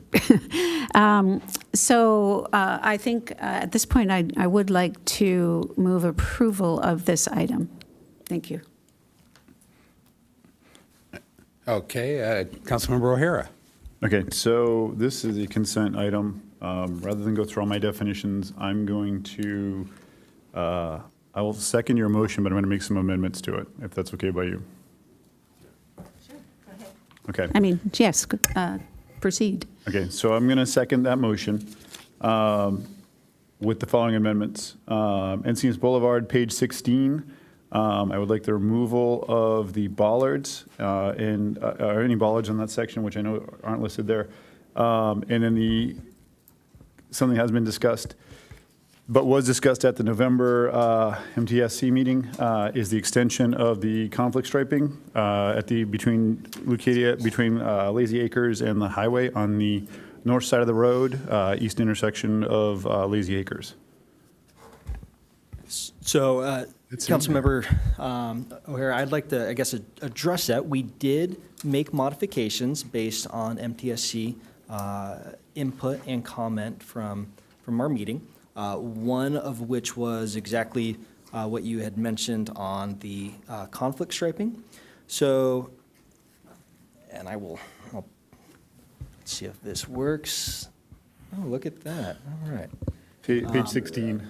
So we're looking at the top corner, top so we're right corner. right here. This is going eastbound on Encinitas Boulevard.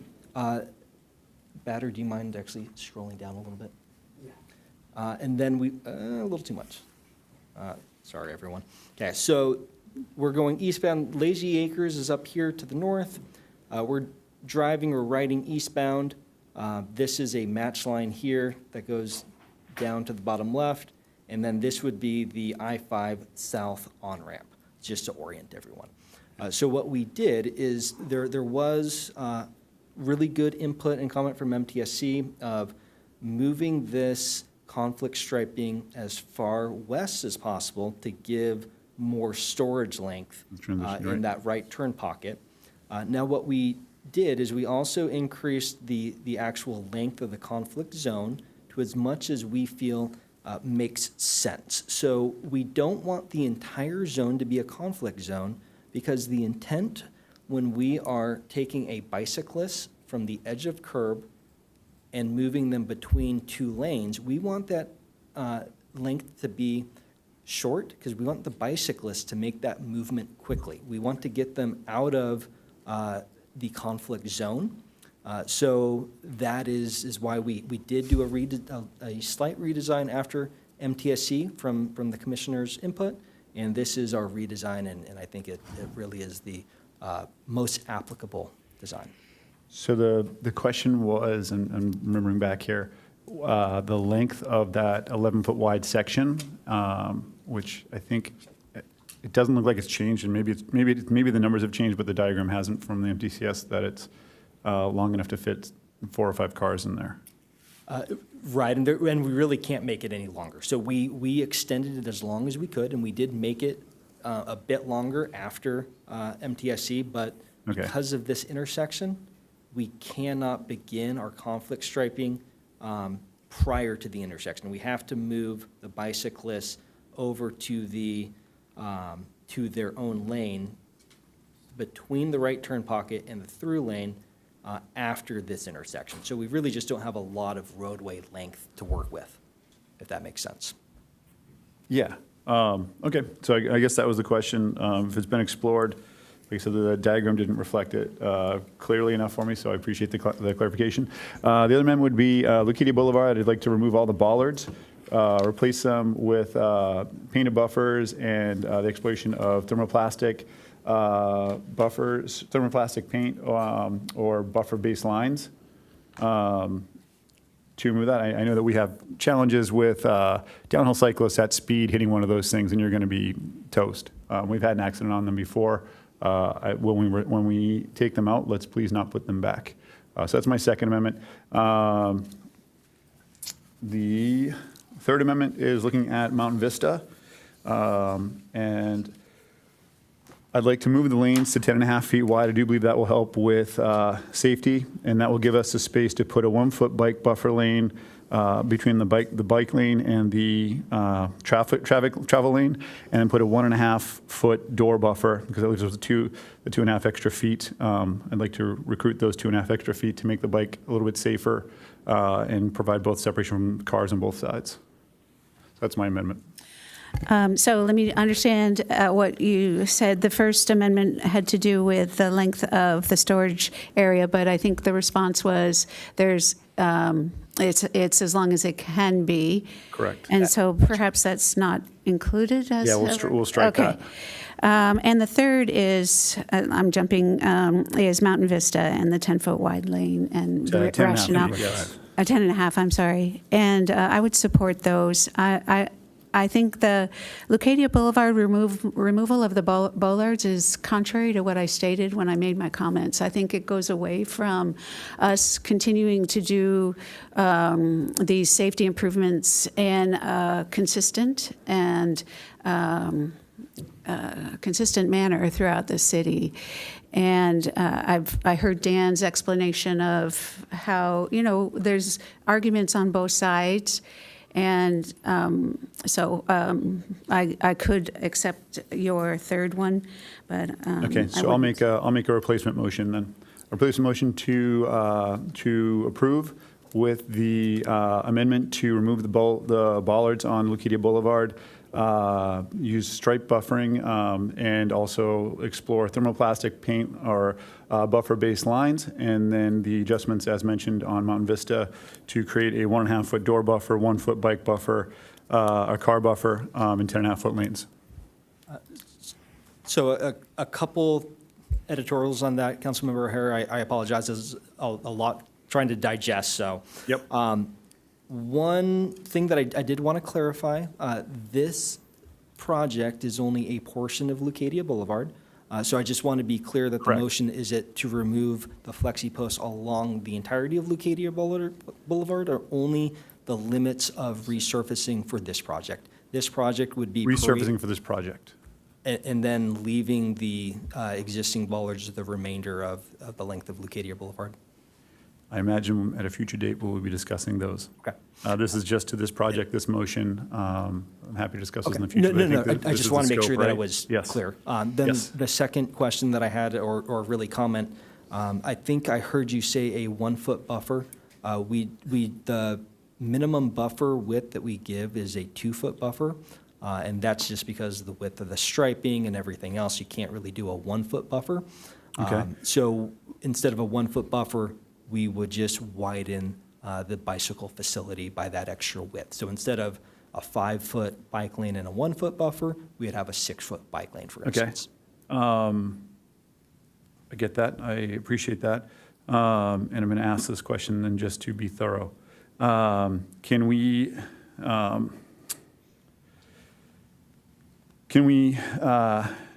the center pull-out lane, can we narrow that to 10 feet, make the other lanes 10 and a half feet, and then take the 2 feet and create a door, what we call it, in cycle, or we can consider a door ding zone, as well as a 2-foot bike buffer zone?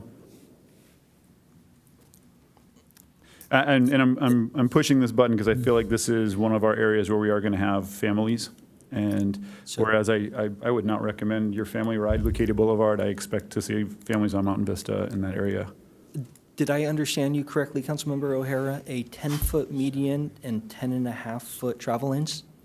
Yeah, or what is our So- discretion to play there, or to stretch it out, or to bring it back together? Yeah, so I think in this particular layout, I think we would, or cross-section, that would be attainable because we do have a 7.5-foot wide bike lane that would be with that. If we have an emergency and emergency vehicles need to have a little bit wider access, I think that's something that is acceptable. So we can do 10.5-foot travel lanes and a 10-foot center median for this particular cross-section. That would be doable. And if I'm doing my math correctly, that would give us the 2-foot bike buffer lane and then a foot or 1.5 foot buffer, door buffer. Roughly.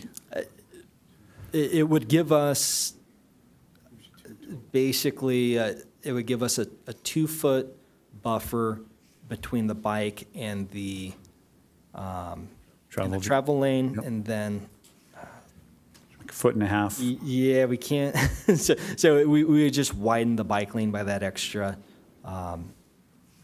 foot.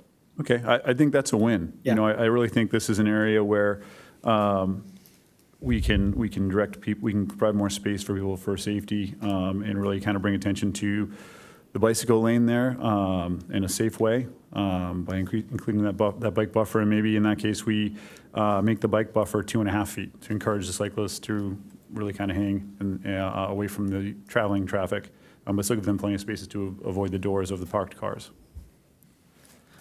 I would recommend in this instance, we would keep the 2-foot buffer and widen the bicycle lane. That would help ensure that bicyclists, they're not necessarily hugging the outside of the bike lane closer to the parked cars.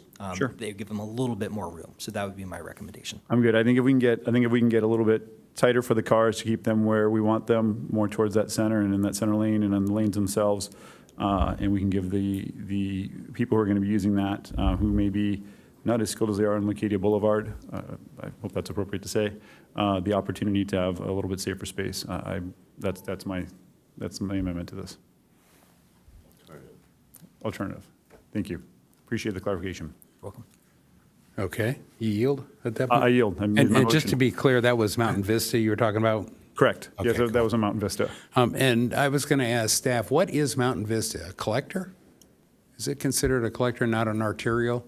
That's correct. Mountain Vista would be a collector. Okay, and we were talking about right now, you designed everything with 11 foot on collectors and arterials. So if I could ask our fire chief to come up to a mic. First question is, how wide is a fire truck? I think we've had this testimony before, but I thought it's appropriate tonight. Good evening, Mayor, council members. So our fire engines mirror to mirror are 10 feet 8 inches. So it's greater than 10 and a half feet. And that's why we've consistently been saying 11 feet lanes is kind of our comfort zone when we're driving code 3 or even around town. Yeah. It's hard for our engineers to really keep within these 10 and a half or less foot lanes. I think Santa Fe is a great example of kind of what our consistent message has been throughout this. So. Yeah, especially on crowded roads, especially the arterials where you might have multiple lanes of traffic with other trucks, because other trucks are similar width, right? And for places where you have parked cars with no buffer, such as Santa Fe would be a good example. That's the reason I asked about Mountain Vista is it's a lighter use road. It has more buffer room, so where normally I'd want to be 11 foot for the very reason you just stated, I could probably go 10 and a half on the lane, given that there's a buffer immediately next to it. Mayor, if I could provide an example of like Rancho Santa Fe Road is, while it is a little skinnier than most of our roads, right, it does have buffers. We have the ability to drive on the white lines, if you will, whether it's an evacuation or a response. So moving to 10 and a half feet on Mountain Vista, being a collector road without a lot of parked cars, I do think we can accommodate that on the fire department side. Okay. And staff, the way we measure, like on Santa Fe, we actually went out and measured a bunch of them. My understanding, please confirm it, is we measure from the top of the curb to the middle of the stripe. And that is, so 10 and a half feet, really, you got to go down the curb, and then you want a little buffer there. And so a 10 and a half foot wide lane will actually yield a 9 and a half or 10 foot wide drivable surface. Am I correct in that assertion? Yeah, so if there is a curb, that's correct. If there is no curb, the lane width is center of painted stripe to center of painted stripe. Yeah, okay. So, but the truth is that, you can't put a 10 and a half foot wide, and I know that's to the mirrors, but you got to allow a little meander. Yeah, it's just a little, yeah. We have very straight driving, so, okay. So I like the consistency. I'd like to see consistency at 11 foot, but in this case, I could support a 10 and a half. I'm going to have this read back to me because I'm not quite sure I fully understand it, but I think I do. So with that, I will yield to others. Is there anybody else? So read back Do we have a second on the motion? Read it back and I'll tell you. This is what I have. So first, number 1 is to approve the street list for the fiscal year 2025-26 pavement rehab project, CS 26A. Number 2, approve the plans for the striping of Leucadia Boulevard, Mountain Vista Drive, and Encinitas Boulevard and Cornish Drive amended as follows. Leucadia Boulevard, remove the bollards contained in the resurfacing area of the project and replace with stripe buffering or thermoplastic paint. And then Mountain Vista is to amend to have 10 and a half foot travel lanes, a 10-foot median, widen the bike lane with 1.5 foot door buffer and a 2-foot buffer? Is that? I think the recommendation was a 2-foot bike buffer lane from the traffic to the bike lane. 2-foot And any excess goes into the bike lane. Correct, yeah, and the widening. excess goes into the bike lane. buffer lane. So then it's get rid of the door buffers. So it's 10-foot, 10-foot median, widen the bike lane, and then the 2-foot buffer bike buffer Correct, with the 10.5-foot lanes. with the 10.5-foot lanes, yes. And was there removing bollards for Encinitas Boulevard? Did I hear that too? That was there, and then he took it out. We took it out. That Oh, was you took it out. yeah, Okay, I'm sorry. We moved that. That was some clarification from the MTCS meeting that looked the same but was different. Would you entertain allowing staff the discretion to add key bollards, like 1 or 2 of the shorter variety, to prevent cut-throughs on some of the side streets where people would illegally go into bike lanes and then get to the conflict zone? And like Sheridan is a good example where I think a bollard is Sheridan at La Costa. People used to blow around the cars turning left, and they would go in the bike lane, wrong, and we put in about 3 bollards there, and I thought that was a good use of bollards that improves safety. And I'm saying leave it to staff. I like, staff said something that really got me on board, that even where we do put bollards, you're going to put them back in at the lowest density, 40 to 50 foot separation. I like that. It's less things to hit. I like the 28-inch version because that's my concern. You're going to hit a bicyclist handlebar and throw them off. So would you consider uses of bollards where they actually improve safety? I'm going to stick with my item because I think if you hit 1 bollard or 2, it doesn't make a difference. Removing them, all the traffic philosophy, all of the engineering will tell you that paint is the most effective use on this. And if we're going to be consistent, we can't randomly place bollards, to your point. Well, they wouldn't be random. They'd be where people are cutting through illegally on the bike lane and getting to the conflict zone early. And I see it happen on Encinitas Boulevard. Dan, do you want to make a comment? You look like I get you're it, moving but up if we the start mic. engineering for what people are going to do illegally, we get down a really tricky path here. Well, I'm relying on my the professional staff in this case, and I think this is a discretion. I want to leave them. By the way, nothing stops us in the future from adding it back in later, but I think we ought to. Senator, question, you're right. I think to Mr. Mayor, your point, we would have to take a look and analyze of where these potential points of special interest would be for the flexi posts. That hasn't been something that we've looked at yet, so I don't know what that would look like in practice for this stretch of roadway. So to my thought, we remove them, which is proven to be safer than having them there. And we are at that point, rather than put something back in that we don't know, we can bring it back to add those posts if needed at that time. That's where I was going to go then, is that nothing's precluding a future as we observe the traffic and if people are cutting through there, cutting down. I think of Encinitas Boulevard right in front of Days Inn. I see it all the time. They come out and they go right into the bike lane. They drive straight down along the queued up traffic.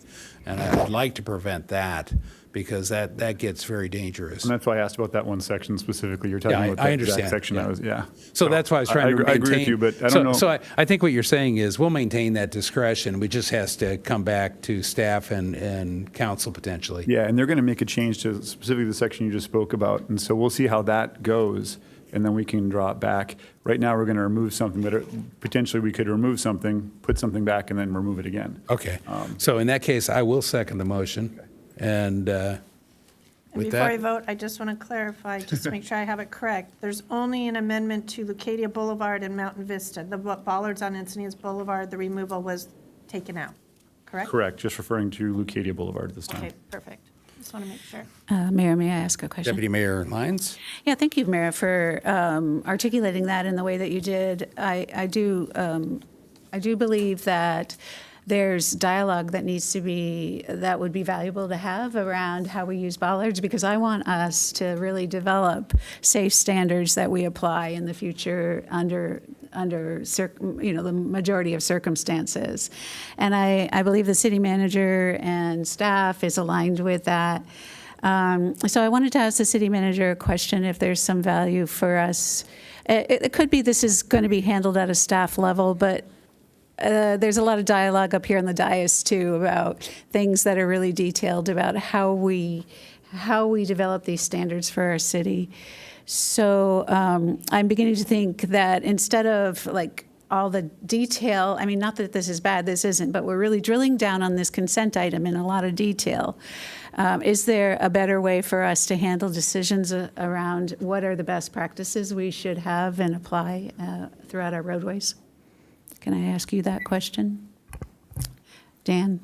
I think that there would be value in having the engineering department develop potential standards that are associated with our our bicycle facilities specifically with we already have internal policy for the green conflict striping, but then also we can bring something forward for protected bike facilities. And that's something that we can bring back as a recommendation for council. Council can deliberate, and this would have to go to MTSC first. We get their input. Council can deliberate, and then we can really set standards for how we would like to implement policy moving forward for any bicycle facilities. That's definitely a doable task. So, and it would be helpful for everyone to know this is the consistency and standard that we're going to be applying across the board in projects as we move forward. I appreciate that. I think that there's a value in the judicious use of bollards in situations as the mayor characterized, and I do support that. So I hope we can have that dialogue and hopefully get more on the same page. Appreciate it. Thank you. Councilmember O'Hara. I just want to follow that up and, say I really support that. I support the mayor's push to be consistent throughout the city. I think Councilmember Schaefer has really kind of hit the ground running with the design to look at our circulation element and dive into all of our streets and come up with a master plan as part of that. I applaud that effort and that insistence, the mayor as well. Up to this point, it's been politics pushing traffic safety, and we want to get back to common sense pushing traffic safety. So we're really excited about this, and I think that's to Deputy Mayor and to the Mayor's push, and also Councilmember Schaefer. I hope that we move in that direction. Good. Let's vote. With that, call the question. That motion does carry unanimously. Okay, it's 8:05. Let's take a 15-minute break and be back here 8:20 sharp.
items removed from the consent calendar. We took care of that. Item 10A is public hearing to introduce ordinance number 2025-15 for City Council initiated amendments to the Encinitas Municipal Code, Chapter 9.0.1, General Offenses. And the contact person is Associate Planner Brenner. With that, we'll start with a staff report.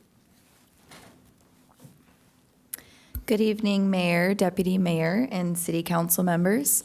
I'm Charlotte Brenner, here tonight to present item 10A to reintroduce ordinance number 2025-15 for amendments to Encinitas Municipal Code, Chapter 9.01, General Offenses.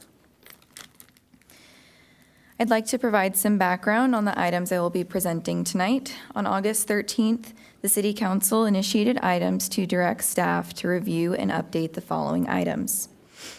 City Council initiation item 1 directed staff to review Encinitas Municipal Code Section 9.01.010, camping on private property, and to update the section to remove the clause "at night."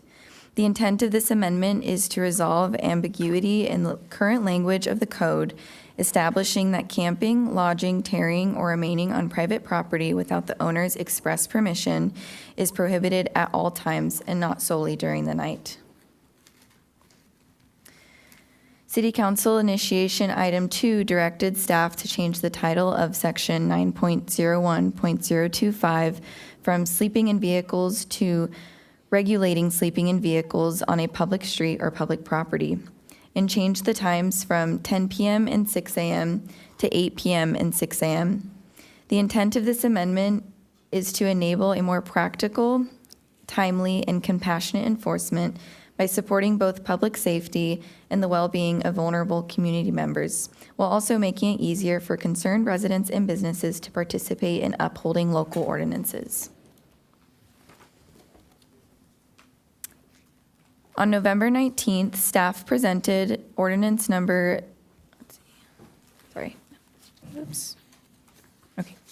On November 19th, staff presented ordinance number 2025-15 at a duly noticed public hearing for the purpose of considering amendments to Title IX of the Municipal Code. The City Council considered public testimony, discussed the draft ordinance, and directed staff to bring back the introduction of ordinance number 2025-15 with modifications to section 9.01.020B, which included the following.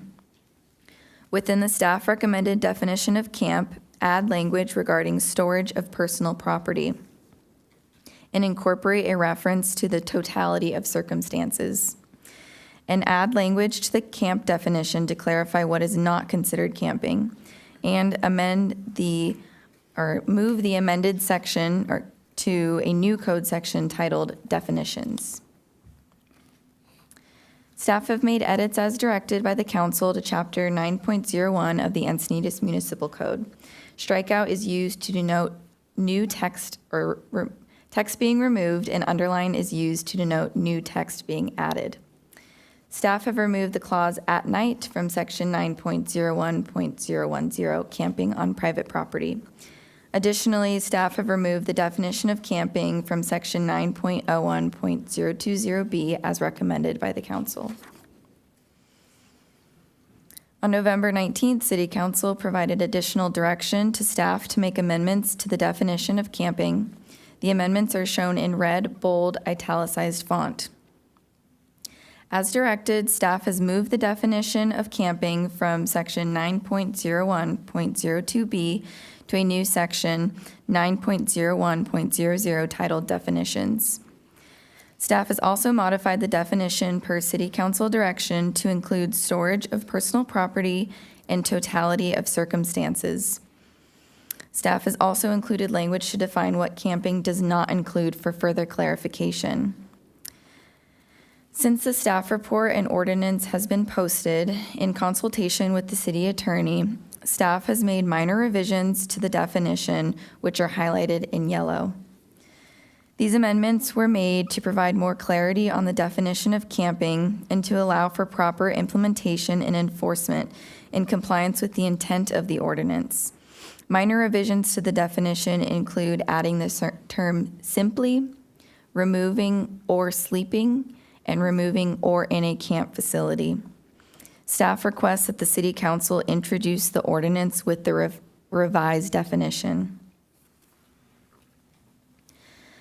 Lastly, staff has changed the title of Section 9.01.025 from sleeping in vehicles to regulating sleeping vehicles on a public street or public property, and have updated the hours of sleeping or lying in parked vehicles from 10 p.m. and 6 a.m. to 8 p.m. and 6 a.m., which further reduces the number of hours someone could sleep or lay in their vehicle. The next steps in this process is for the ordinance to be adopted at the second reading that is tentatively scheduled for January 21st, 2026. Staff recommends that the City Council introduce ordinance number 2025-15 to amend Chapter 9.01 General Offenses of the Encinitas Municipal Code relating to camping and sleeping in vehicles with the modified definition of camping described earlier and shown on the slide. This concludes my presentation. Staff, the city attorney, and the sheriff's department are available to answer any questions. Thank you. Okay, thank you. And this is a public hearing, so we have a standard process we go through. We just had the staff report given. I will now ask the council to disclose any other information they have received that is not included in the staff report, and I'll start down at the far end. Nothing to disclose. Nothing to disclose. Nothing to disclose. Nothing to disclose. And I too have nothing to disclose. Are there any preliminary questions? Is that what? No? Okay, none of the people that have punched their button are. So we will open the public hearing. Do we have any public speakers? We have none. I will close the public hearing. And the first member up is Councilmember O'Hara.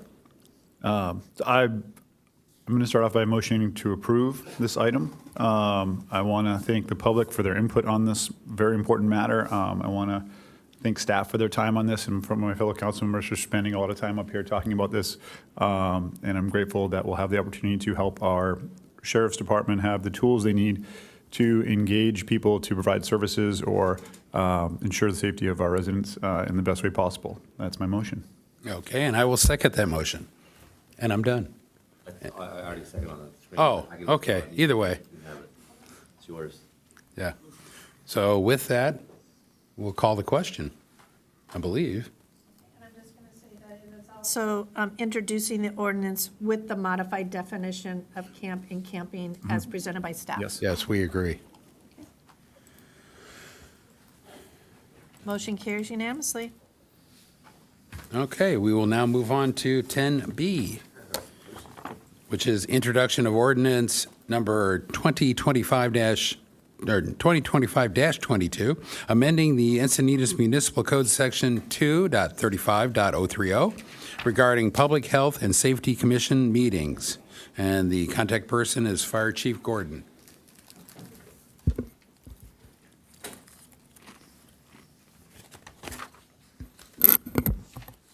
Good evening again. Thank you for having me. So for this agenda item, we did come to council already with the Public Health and Safety Commission request to move the meeting frequency from 4 to 6 per year. So the recommended action tonight is going to be for me to introduce the ordinance number 2025-22 titled an ordinance of the City Council of the City of Encinitas, California, amending the Encinitas Municipal Code, Section 2.35.30 regarding the Public Health and Safety Commission meetings. And so under Section 2.35.030B, under the meetings section, it reads, "The regular meeting of the Public Health and Safety Commission shall be one each quarter." We're going to change this to read, "The regular meetings of the Public Health and Safety Commission shall be 6 times per year." And with that, I'm available for any questions. I have no speakers, so I'll entertain a motion. Oh, sorry. Motion to approve. Wait, do we have any public speakers? Okay, no public speakers. I'll entertain a motion. Motion to approve. I'll second. No. Okay. I have a motion and a second and no speakers, so call a question. Motion carries unanimously. With that, we're moving on to item 10C. Did we really do that in a minute? Wow, we're setting a pace here. Item 10C is introduction of ordinance 2025-19, amending the Encinitas Municipal Code Chapter 6.13, special operations permit, use of public beaches for professional surf instruction. And the contact person here is Senior Management Analyst Gilliam. With that, we'll do a staff report. Good evening, Mayor and City Council members. My name is Julie Gilliam, and I am here to talk about the special operations permits, use of public beaches, Ordinance 2025-19 to amend Encinitas Municipal Code 6.13. So local beaches are heavily used throughout the year, with activity peaking during the summer months when residents and visitors flock to our shoreline for recreation. To help manage the increased demand and ensure public safety, the City Council approved an ordinance in 2008 regulating commercial surf instruction. The ordinance, which took effect in 2009, established guidelines for surf schools operating on public beaches, helping to maintain safe, organized, and enjoyable beach experiences for all. So this slide shows an update from the presentation that was uploaded online yesterday and provides a clearer definition of public beaches. So the highlighted section shows what will be added, and the definition of public beach shall mean city-owned and/or maintained and operated beaches in accordance with the operating agreement of the City of Encinitas for Moonlight and Leucadia State beaches located within the City of Encinitas, and their pertinences such as access roads, parking lot, and the shore facilities. So the list of beach sites are shown here. And this is an overall map of the surf sites that are managed here in Encinitas. So at the southern border, we show the Swami's Beach, which is going to have 2 sites if approved. And north of that would be the the site C, which is E Street to H Street. The Moonlight Beach sites would contain sites D, E, and F for the commercial surf operators. Site G is located at Stone Steps, north of the staircase. At Beacons, it's split to hold 2 operators if approved for sites H and I. And the furthest north would be Grandview, which would be located south of the staircase. And language is also being added to the municipal code to clarify that weekend instruction is permissible. It was always included, but are allowed to hold your lessons on the weekends, but now it's just being clarified. And do you have any questions? Do we have any questions? If not, do we have any public speakers? Do you have a public I speaker? have a question. You want? Okay, question. Go ahead, Councilmember O'Hara. In this item, we're voting, I notice the numbers are listed on there. We're voting on the numbers per site or just the site locations? In this report, it's just the site locations. Okay, so the numbers on there we can ignore for the moment. Yes. Thank you. Okay, and if there are no further clarification questions, we'll go to public. Scott Campbell?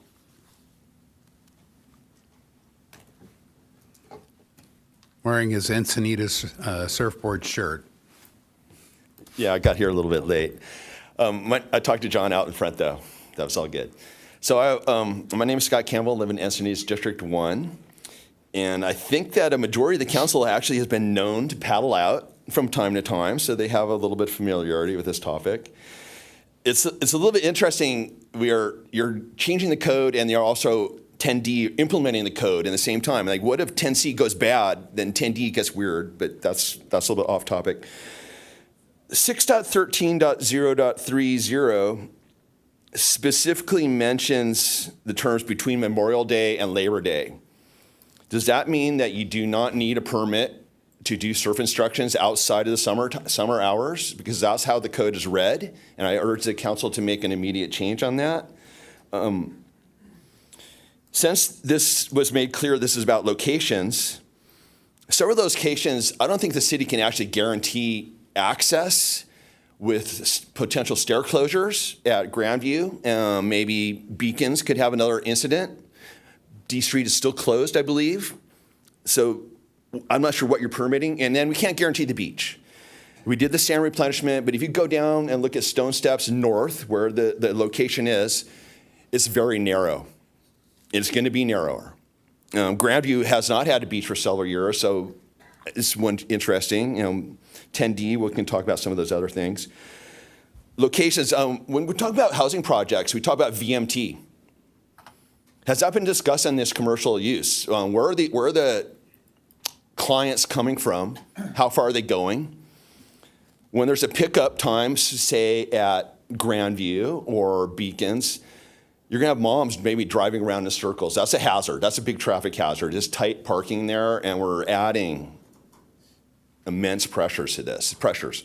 Anybody heard the term weekend warriors? They use that term for real because the guys surf on weekends. And maybe they didn't get to go out during the week. They have to work, or they have childcare obligations, or for whatever reason, the waves are good. Saturday and Sunday, they are going out. The last thing that these people want is to deal with a surf school down on the beach. Now, one more thing to consider, what is the square footage area that these classes take up? You got 30 students, 7-foot long boards, 2-foot wide, and they're all lined up next to each other. You have tents, tables, parents. It's a substantial portion of the beach. People show up, and it's like, we're being cool, but you know what? If you go over there and see a big group, nobody is going to go, hey, I'm going to go sit next to that group. They look really fun. I'm going to go sit next to them. It's just not it's just not realistic. And the last thing is, I really do appreciate seeing more surfers in the audience right now than bicycle advocates when their bicycle things come up. That does tell you a lot. Thank you. Thank you. Anyone else? No. Okay. And so I think I'm up first. First thing I would like staff to address the question about clarifying the preclusion during, Memorial Day to Labor Day. No permit is required for instruction after Labor Day to Memorial Day. I thought can you do commercial instruction on the beach during that period? Yes, without a permit. Oh, I thought you had to I thought you couldn't do it then. No, you only need a permit between Memorial Day and Labor Day. Okay, is there a reason we did that? Why we wouldn't require for a commercial operation, we wouldn't require a permit during the summer when everybody else is at the beach? They do have to have an Encinitas business permit or business license, business registration. This was something that goes back to a city council decision in 2008 and went into implementation in 2009, and has been for that busy part of the summer when kids are out of school and they're involved in camp. As you saw, so for some of those numbers that were there's a lot of camps. There's also small group individual lessons that go on as part of this. And what has been seen is the impact to the beach in large numbers is this time period when the kids are out of school. And I believe that's why it's always been this pace. Okay. So bottom line is that there are more, even beyond the ones we're permitting in the next item, there are more operators that can come in freely during the summer. Okay. What's that now? Oh, I'm sorry. And then I misunderstood. That's what I thought it was. So Right. Okay. Sorry for the confusion. Yeah, Thank you. Summer. Yeah. So summer is when the permits are required. Yes. Got it. Okay. That's what I thought. I wanted to make sure. But I thought you said the opposite, and I misunderstood it. So with that, I'll move approval. And Councilmember O'Hara. I'll second. I did have a couple questions real quickly. I think Scott Campbell touched on one of them, and I discussed it actually in the break with some of the surf schools. Do we have somewhere mapped for like an alternative site?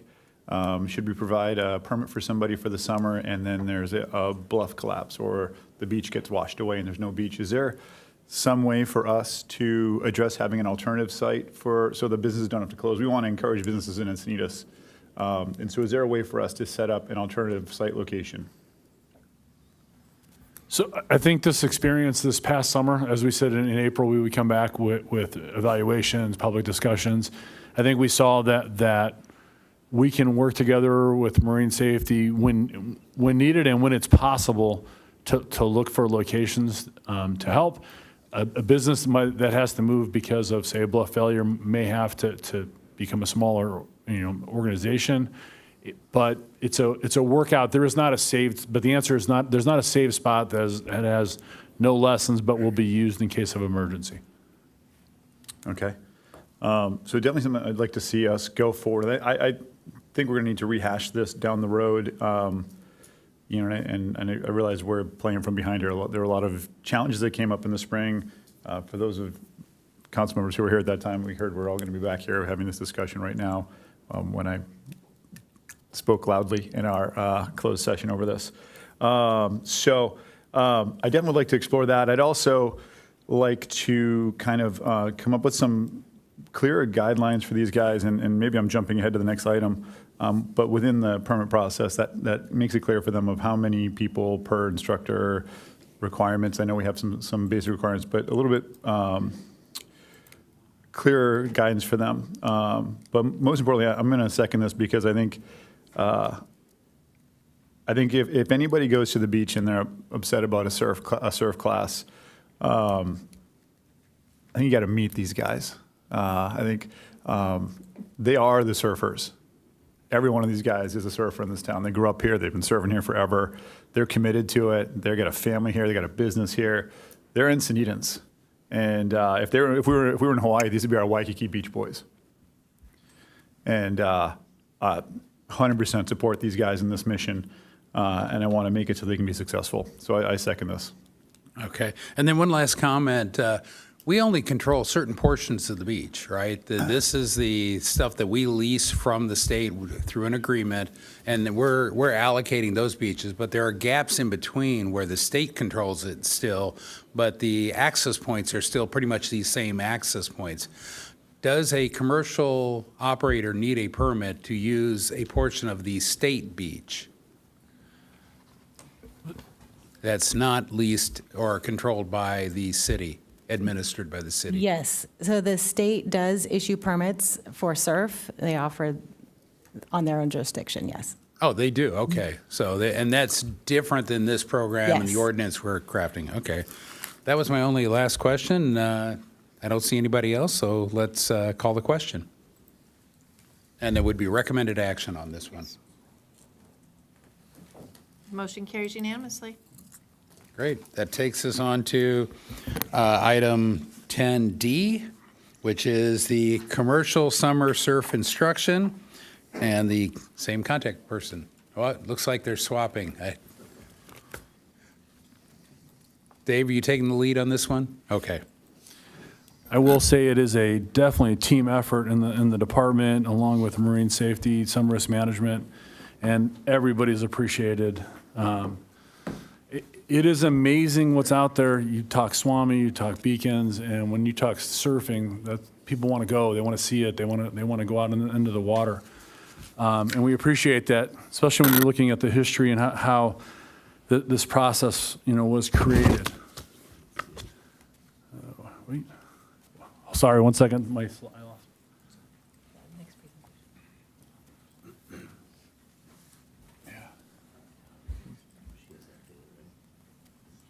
Yeah. There we go.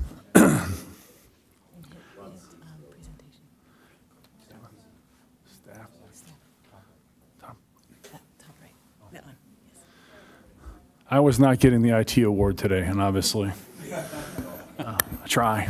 But I appreciate the team that takes care of us here in the city. So commercial surf instruction, this is the discussion on our presentation now. What we're here to do, or hope to do, is approve the commercial surf site map. You saw that in the last presentation. Approve the commercial surf operators for the summer of 2026 and 27. That's a change in the RFQ process we'll get deeper into. Approve the revised process to award commercial surf operators. That's more of the RFQ question, and I'm going to use CSO a lot instead of repeating the longer words. We're not going to make 4 minutes, but we'll get there.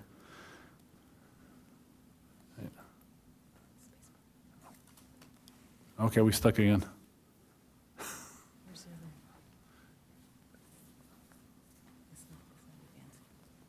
Doesn't like me.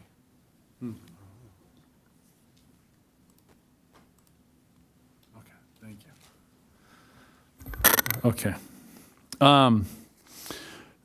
So, surf operators, some of the history, high summer demand, we talked about before, comes up a lot, and that this led to the city council oversight beginning in the year 2009.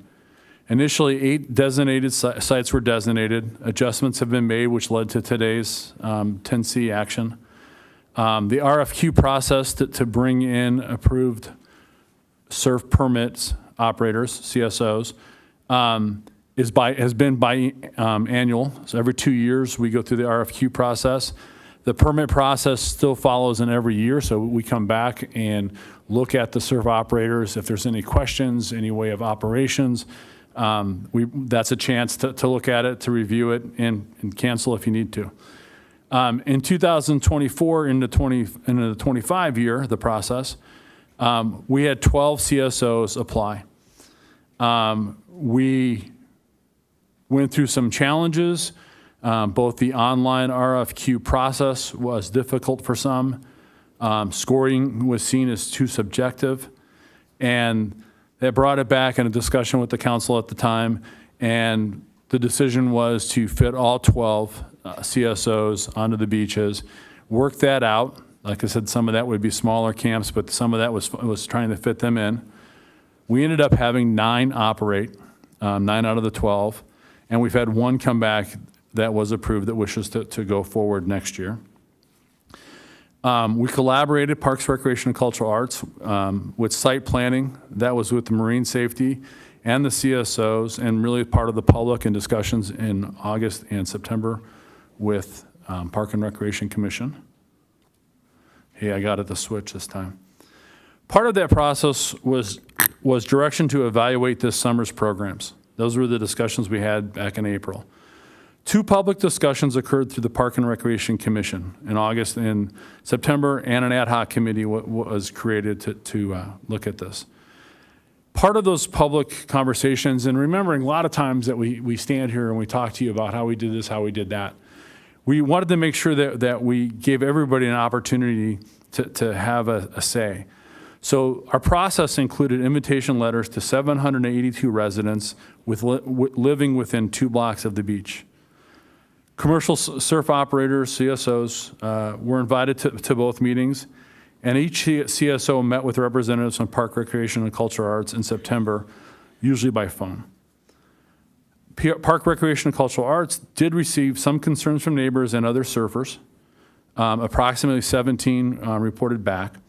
Parking and water competition were the largest concerns. 1 set of questions were concerning the CSO at Stone Steps Beach, and led to a defined camp location north of the stairs in 2026 and moving forward. Part of those questions were in regards to the scoring system, the rubric that was used. Previously, the effort was seen to be very subjective. So we heard that, and we looked at what we could do. And so this is part of that example. So we want to have a system that is more objective, making sure I get this part right, with questions being straightforward. Either you have it or you don't. If you don't have it, another chance to submit the forms that are required, like a safety plan, and take 30% off for that process. In going through this, we also heard from CSOs that the 2-year process isn't enough. It's not enough for their businesses. They called out for longer terms, some up to 5 years, some up to forever. It's their business, and they want to be safe, and they want to operate it on the beach. So coming forward to you, we want to continue the annual permit issue accountability, meaning we want to come here every year with the permits But we want to go through the RFQ process every 3 years. So now as a surf operator, it's not an every 2, it would be an every 3 if you approve that. And we want to do that with the group that's already here. We've already gone through the RFQ process and had this summer. So we would go 2026 and 2027 with the 9+1 operators now. Making sure I got it right.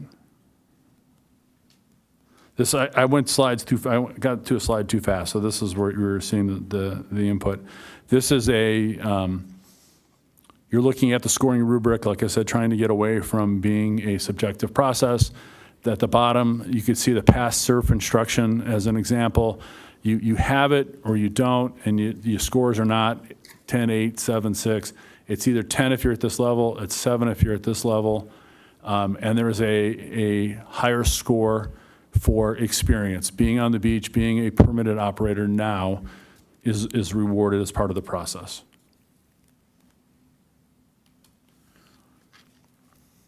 So, like I said, this is the going through that process, finding a more objective way, doing this in a 3-year cycle, but coming back every year with the permits.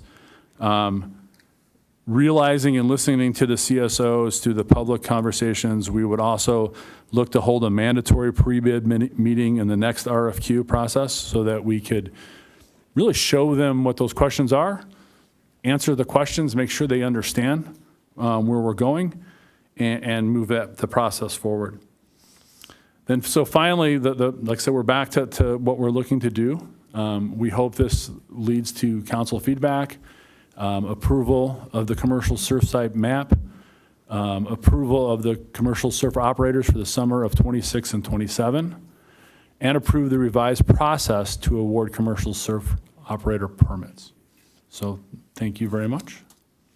Okay, do we have public comments? We do. We have And several. I don't see anybody, so I'm assuming no clarification questions. So let's start with the public. Okay, first speaker is Matthew Allen with 2 time donations, one from Dave Dean and one from Christian Marcher. Christian, are you here? Thank you. And then followed by Austin Rowe, Brittany Lingenfelter, and then Natalie Satoon. Let's go, Harry.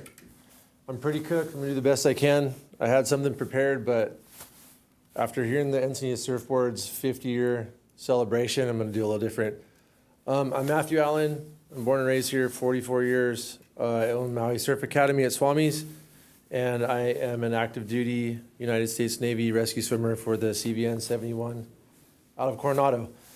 I'm busy. I'm up every day at 4, so I'm going to do the best I can.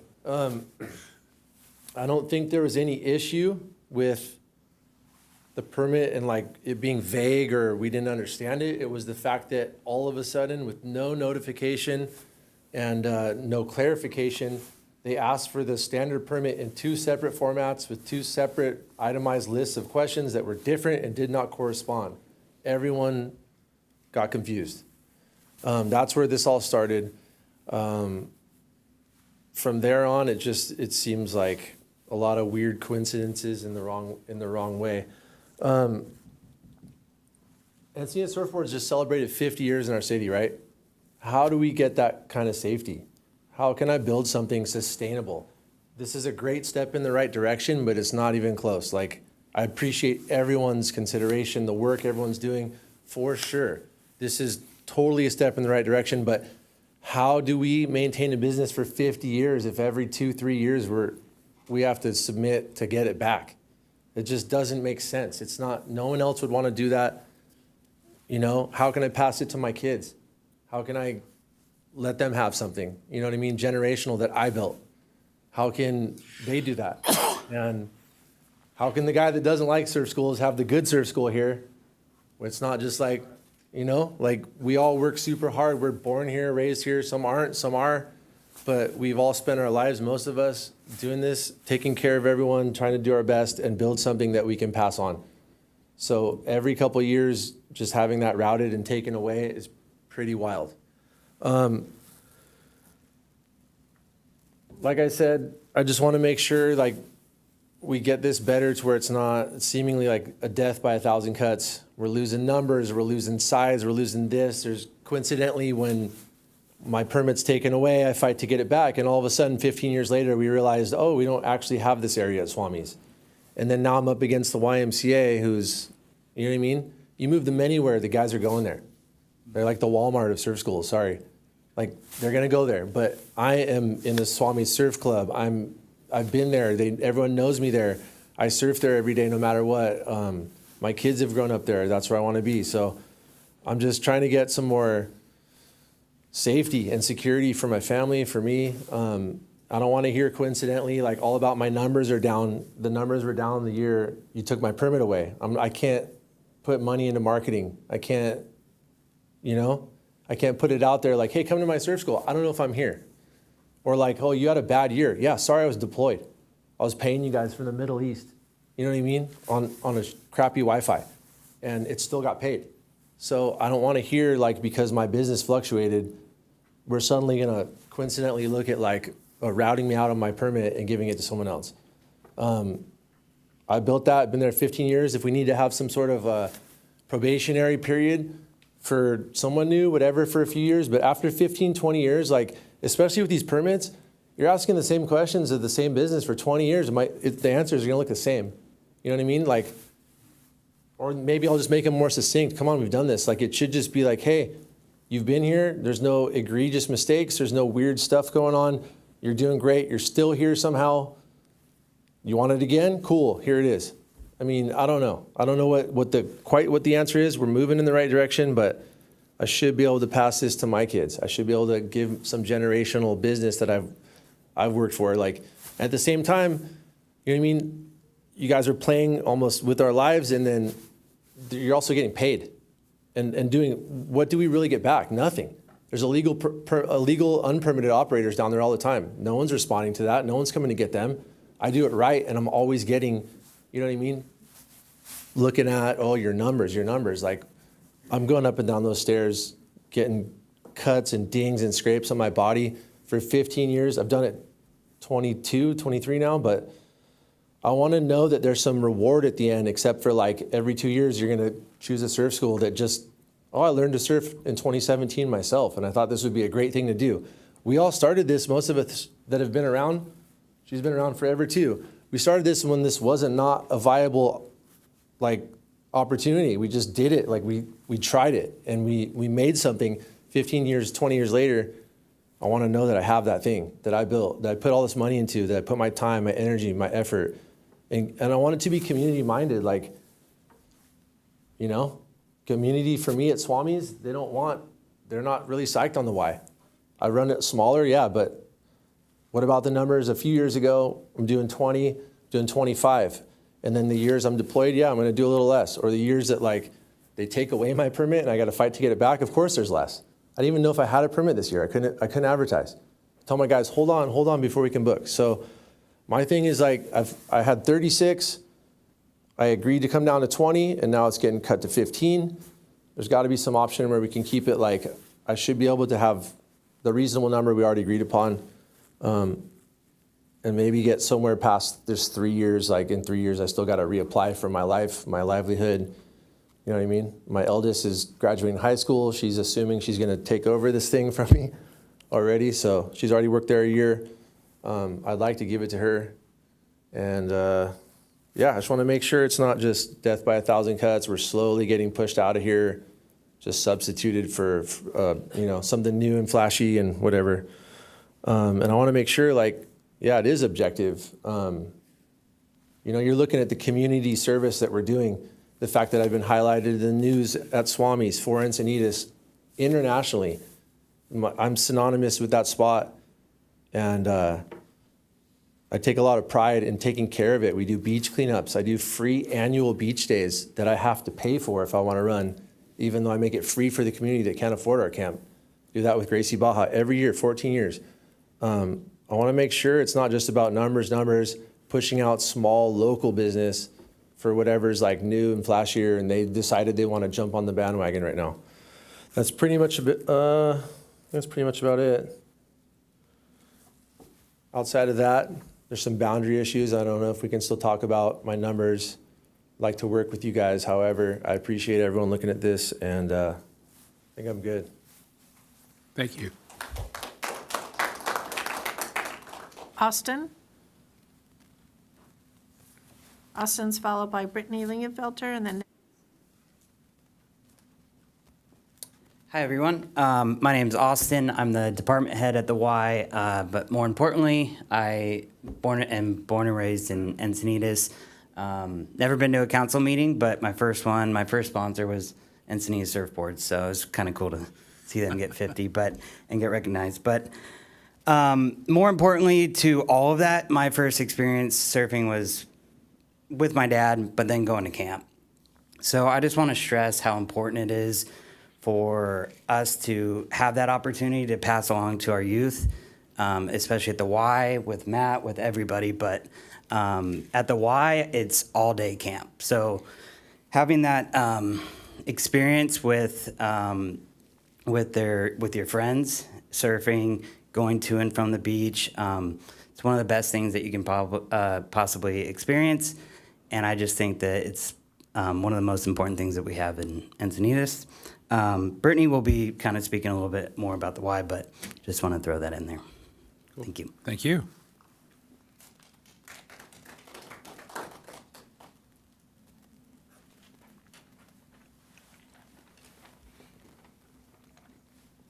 Good evening, Council. My name is Brittany, and I'm the Day Camp Director at the ECI YMCA.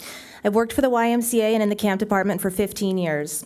We're here today to express our gratitude to the City of Encinitas, City Council, and staff for your partnership with us to be a provider of surf camp on the City of Encinitas beaches. The Y has been a staple in this community, serving our youth since 1957. One of our first youth programs at the Y included surf camp. Over the past 50-plus years, we've been offering surf camp to children in Encinitas and have been a part of thousands of kids' journeys. Many of these kids found a love for the ocean, a new skill to build confidence, and a sense of accomplishment no one can describe unless you felt the feeling of standing up on a surfboard for the first time. But there are many children we serve that don't have the same opportunities, and we play a critical role in the lives of these children. We have a large percentage of our campers on YMCA scholarship, coming from varying degrees of circumstances at home. Parents receiving cancer treatment, a household dealing with domestic violence issues, children grieving the loss of a parent, financial hardships, and so many other challenging circumstances you can imagine our youth face. The Y is there for them. We're also an inclusive program, and we strive to provide one-on-one aid for children needing additional support in camp. And we're thrilled when we can mainstream a child into our incredible surf camp where we focus on positive youth development. One other important note about the Y is that our program is full day. While we're only at the beach for part of the day, working parents are counting on the Y as one of the few full-time camp programs in the area to provide a safe and fun environment for their children. The Y is proud to play this important role, and it was incredibly apparent when we were the only day camp provider in this area operating in the important way during the summer of 2020 as essential childcare. We value our partnership with the City of Encinitas, and maintaining our permit with the beach allows us to be an anchor for families and sustain the important role we've had for decades in Encinitas. Thank you for allowing me to speak. Thank you.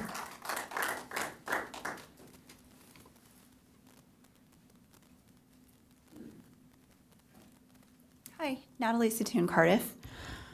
So I have an issue with the application process. I've spoken on this several times recently. So the permit application doesn't encompass criteria that is important for many of the surf schools. In this instance, it didn't even require a skill set for some of the surf schools to deliver any kind of instruction criteria. And we're missing some components such as community outreach. So I don't know if you all know, Matt Allen also gives back to his community after the end of the season. He donates the wetsuits to a lot of the kids in the community. So there are so many things in the application permit process that have not been covered. I sent a detailed letter, a comment in concerning the scoring that the surf schools had to go through that was unanticipated and changed after many years. That prompted many of them to be here. So I just want to highlight that we need to look into why this was changed, and it was changed without, seemingly changed without any kind of an authorization. We've had 2 people here tonight who are leading this who don't seem to have a grasp on the surf community. They might have a grasp on the Parks and Rec Department, but there's no alignment with the community. So we're missing a lot of things. Over the past year, we've seen issues with Parks and Rec leadership that require attention. The problems do not just affect one permit holder, they impact fairness, public trust, and the integrity of the city processes. Specifically, over the last year, the permit selection process has become highly suspect, with staff altering the process without notice to longstanding permit holders. We need to understand who instructed the person who made the change to make these changes. Parks and Rec has shown a pattern of bending rules for applicants. I have a problem with the applicant numbers being selected the way that they are and appropriated in the manner that they are. It seems to squeeze out the small mom and pop businesses.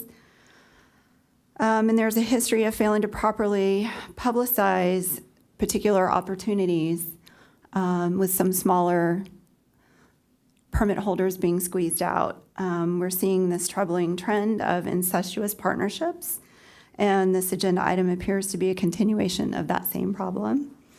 And I'm asking the city manager to look into it and the council to hold the city manager accountable. Thank you.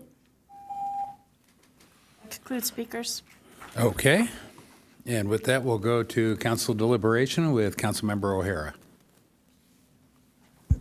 I'm not going to dive too deep into the issue just yet. I'm probably going to come back, but I want to start with a couple things.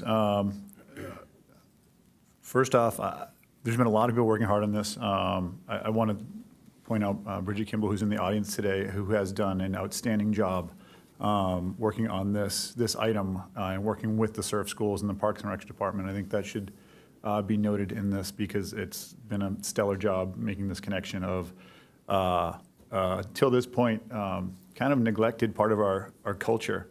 And so kudos to you for a fantastic job. I want to clarify too, it's easy to get mad at Parks and Rec, right? And I think even in the springtime when we had this issue, I led into you, right? I was pretty outspoken about it, right? Like we created this problem. But I will stand by the fact that I do not believe in my heart that there was any malicious intent. And I want to make sure that that's really clear. Any mistakes made by the city were not malicious. They were not in neglect. They were just a mistake, and those happen. But I do think we need to fix it, right? Let's step back. Let's look at these instead of looking at them as surf schools. Let's look at this as mom and pop's retail store on the 101. Doesn't matter that they're doing surfing. Doesn't matter that they're doing anything. They're doing whether they're selling trinkets, Encinitas, ornaments for your holiday tree. When their lease comes up, nobody says, "Oh, you only sold 5 things. Oh, you need more to sell more things." They say, "This is what the lease cost," and they renew the lease. And the business sustains based on the fact that it wants to stay in business. It ups its business license. It stays in good standing with in that case, with the person leasing the building. And by doing so, they maintain their business and they control their own destiny. And I think in this case, we're taking that control or that nuance of being able to build a business, which is what these have become. They may have started off as something else back when this was a surf town, when Luke Cady was still funky. Great times back then, but it's changed, right? And this is a business, and you hear from these business owners that they're trying to build something. And we have a responsibility to get out of their way and help them build this. So I think rather than look at these as surf schools, let's look at these as if this was not just your surf school, but your 101 diner, your moving shoes back when it was around. All of these stores that we want to see keep going year to year. And so as council moves into this discussion, this debate, I'm going to rest, but I want you to take it in that context because I think that is really ultimately what we're trying to do. How do we allow these businesses to succeed? How do we allow them to flourish? How do we assist our residents in being successful? I'll rest for now. I'm going to come back. I have a lot to say on this, but I think that I just wanted to get that out there in the front. Councilmember San Antonio. That's actually a really great point, Councilmember O'Hara. I've said it before. My business is here for 38 years. I've worked with some of you guys making signs. Some of the surf schools here are making signs. That is that's very poignant to point out that I've only been here. My family's business has only been allowed here to be here because we just like Jim said, we have a lease. We're in good standing with the community. We produce a great product, just like these other surf schools. They've got great instructors. They've got safety standards. They're in good standing with the city. It would be weird to just say, oh, well, you guys, let's see how you guys do in another couple of years. That would be terrible for me, for my own planning, for my community, for my dad to pass down the business to me, not being able to plan that if that was the case. If our quality went down or something went down and we started to lose customers, then that's just how business goes. But if, like you said, like Matthew said, it's if you're working hard, you want to hand it down. You've got great, numbers go up and down. My numbers go up and down. Some years are great. Some years, I'm eating feathers and bones. But you make it through. The next year, let's pump it up. So that's really a great point. That's a different way to look at it than. I guess when you think of a surf school, it's like, yeah, bro, let's surf. But it's not that way. These are legitimate businesses. So it just made me think of it in a different way. I do have a couple more things to say, but I guess I'll yield for now. But thank you for pointing that out. That was, man, it just hit home when you said that, Jim. So thank you. Councilmember Schaefer. Yeah, thank you, Mayor. I'm along the same lines, and Matt, I think it was impressive to say what you were saying, that I really didn't think of it that way. Growing up, there weren't really surf schools because somebody did it or didn't do it, and it was kind of mixed use. We're at this point now where actually basically would be leasing public property. And so if we're going to do that, then I guess we would say about it, I don't know what the lease term is. I know my in-laws they've been up there for 50 years, 48 years to be exact, but in Santa Monica on the beach doing kind of the same thing, weather, whatnot, but they're on the beach and they actually have a brick and mortar, but it comes and goes, and they do an RFP every, I think, 5 years with 5-year extensions or some guarantees. So maybe if we did a 3-year with some kind of guarantees, as long as everything's in good standing, it's kind of a guarantee for 2 more kind of thing until you get through the big one. Again, so I'm trying to get to a place how do we get beyond the 3-year requirement so they can build some kind of longevity. Marketing is something that I hadn't really thought of. Again, I take it for granted. Just growing up, I never had a surf school. It's just hard knocks. Go out there and get your ass kicked. So if we could build in, I guess, a guarantee of some sort, where you get maybe the RFP or RFQ in this case would be a 3-year process with some kind of guarantees as long as everything's in good standing. But now that we have these 12 locations, then those are going to become basically 101, brick and mortar. We're basically turning over a lease, and somebody could buy out a lease. And so I don't know if there's a way to do that, or if that's something we could. You can make it non-transferable. Non-transferable, okay. But that's the problem. How do you pass it down to lineage? If it's a family or thing, I guess, I don't know. Again, making sure that, we're getting into, this is the bureaucracy side. So there's the factual and the functional way of doing things, and then there's a bureaucracy. And so we put something in writing, and in a couple of years, I guess another city council would have to deal with that. But again, now that we have these 12 designated locations, if you're one that has Grandview and the beaches, we didn't replenish the sand that year, you're kind of screwed. Swami's, I think, maintains for the most part throughout the summer. Right there, the south end of, you know, basically J Street, wherever that one is. There's different advantages and disadvantages. So if we're going to go this way, that anybody that gets that lease for that location, they're going to be stuck to that location. And if it's a crappy year and the tide washed it out, too bad, so sad kind of thing. You maintain your lease and go on to the next year. We just kind of live with the punches. But we could be creating some of our own problems. But I do think that it would be a value to have some kind of guarantee to at least, you know, a two more or one more, so that we can build in some kind of longevity to the business model of this. That's where I stand with it right now. So I'll leave it for the. Yeah. Go ahead, Dave. I just, to make sure we get it right, it's 10 sites.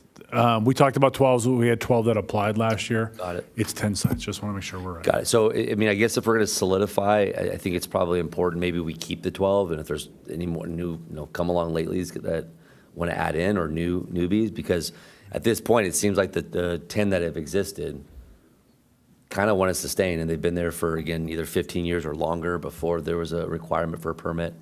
So they're now basically owning that beach year after year for an extended period of time. So we don't get left. I don't mean to. No, I just want to make sure we get it right. Yeah. We don't get left with extra sites right now after the approval of 10C. We were carving and trying to fit everybody in for this year, Yeah. and we got down to 9 when we were operating. For a second, yep. But that also made kind of some smaller numbers this year that we, in some places, they're not less.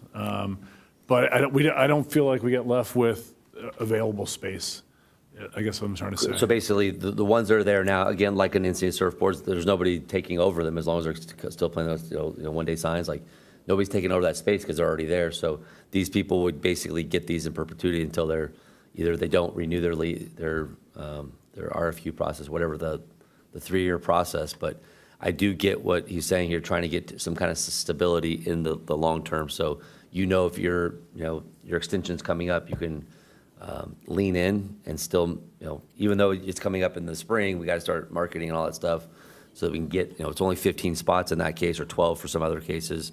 And I think the reason that we have the different numbers, is it per the surf camp, or is it per the safety requirement of the 3-to-1?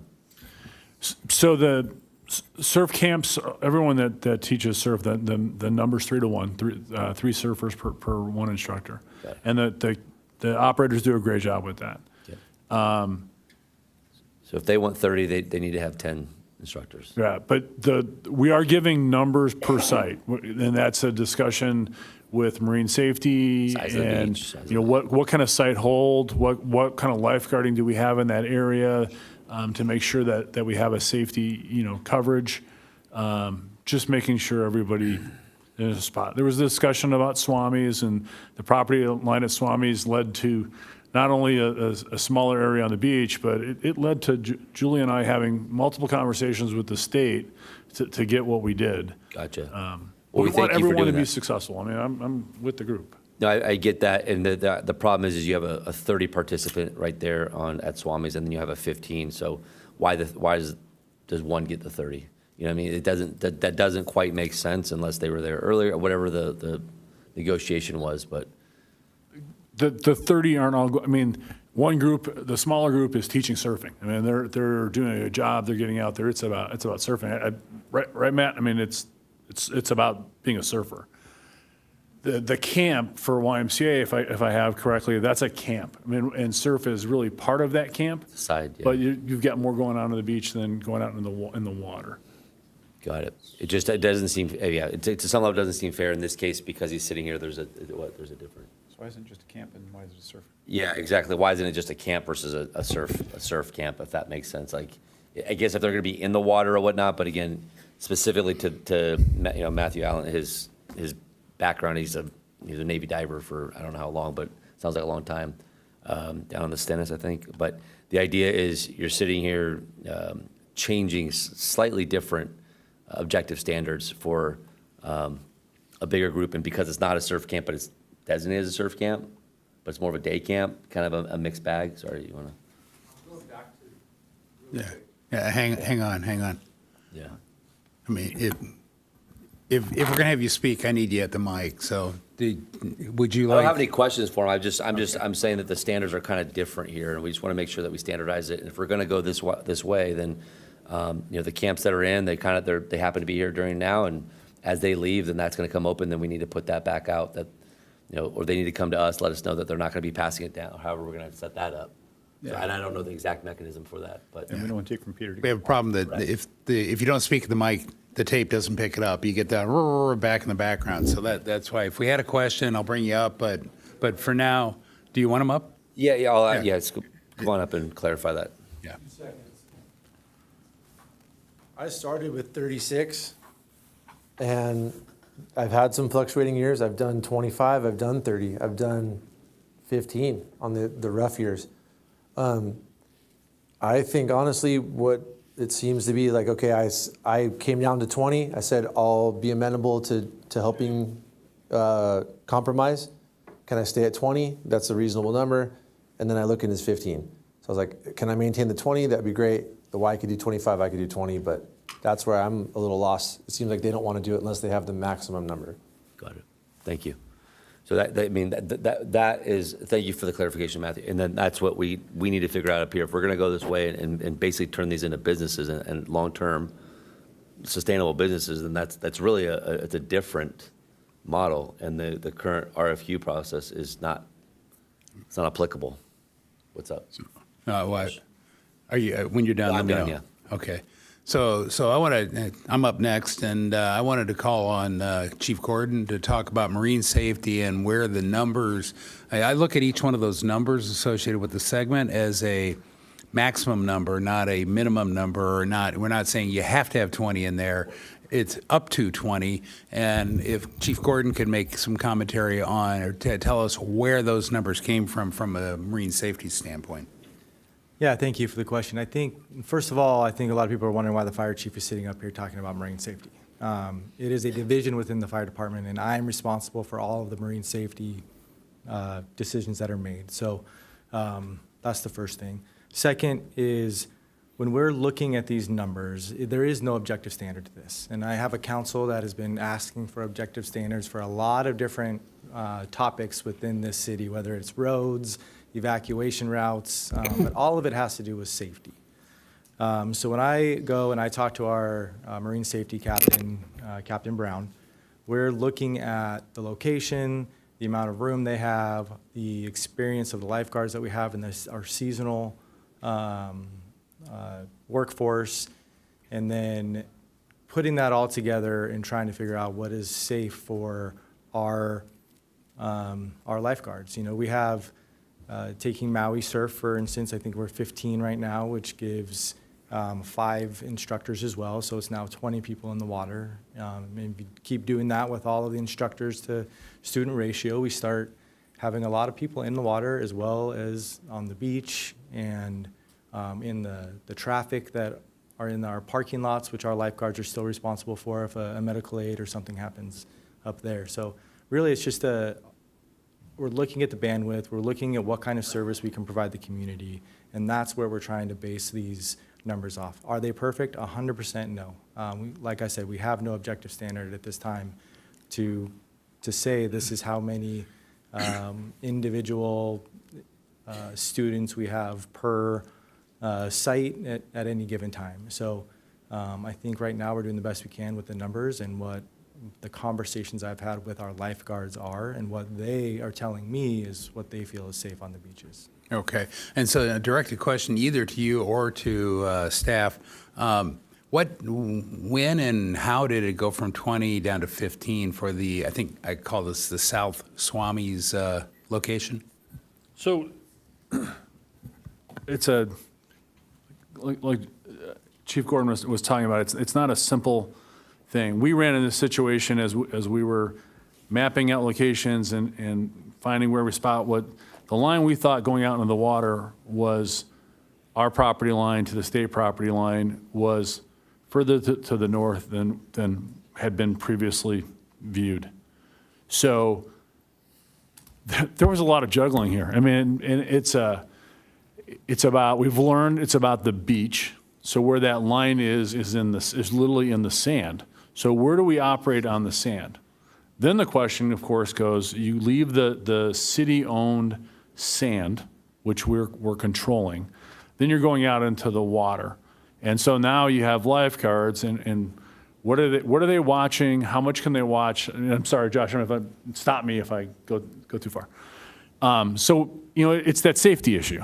And now there's a line where not only is it about going in the water, but we can't have you go across that line and start operating your camp and your instructions. They're so crowded in Swamis.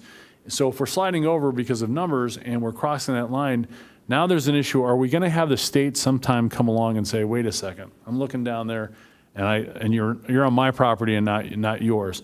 So Julie and I had multiple calls with the state and trying to win for us, trying to protect the users of Swamis for their businesses, and had a very successful, what I take as a very successful conversation in that defining is that it's a line in the sand, and the sand is where you operate on until you get in the water. Then once you're in the water, you're not really in a defined who owns space. So that allowed us a look of like, okay, what can we control in the lines that we have in the sand? And I keep seeing lines of sand, oh my God, we're drawing lines of sand. Yeah. So what do we feel is the safe number there? And then when surfers go in the water, what can we safely see? Because the other side of this is you don't want a bad thing. You want safety. And that's more important than the business number at the end of the day. Are you safe out there? We're putting kids in the water, and we're celebrating. Last year we had as part of Park and Rec Month over 4,000 feet into the water. That's a great thing. I mean, that's what we're here. We're a beach community. And so anyway, I'm getting long-winded. What this is, we want success. And in looking at this is the number we came up with when looking at the space that we had. Okay. And was it informed by the number of students, or do we take the total number of surfers with the 3-to-1 ratio for the instructors? Is the 15 that we're talking about in this case the number of students? I think that's the number we're controlling. That is the number of students. Okay, knowing that 15 means, you're dividing by 3, and that's what you're actually getting into the water.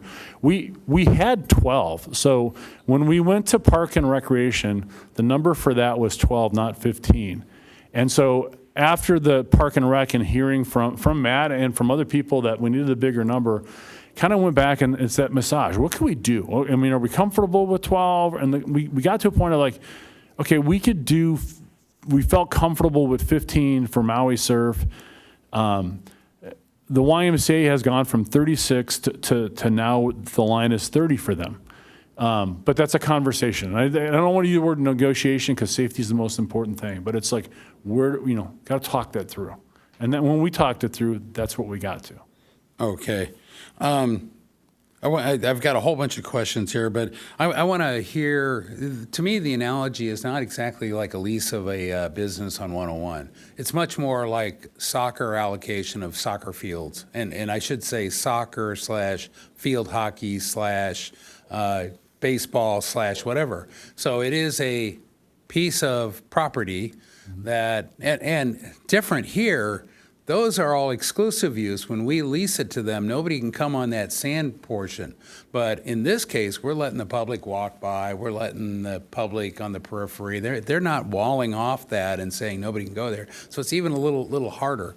What is the process? And there's a long history, I almost said ugly history, of soccer field allocation, because we used to have a board that did that, and it became very much the in-crowd controlled it. And so what's the allocation mechanism today for our soccer fields? And I'm just using that as an analogy on could we learn something from that and apply it here?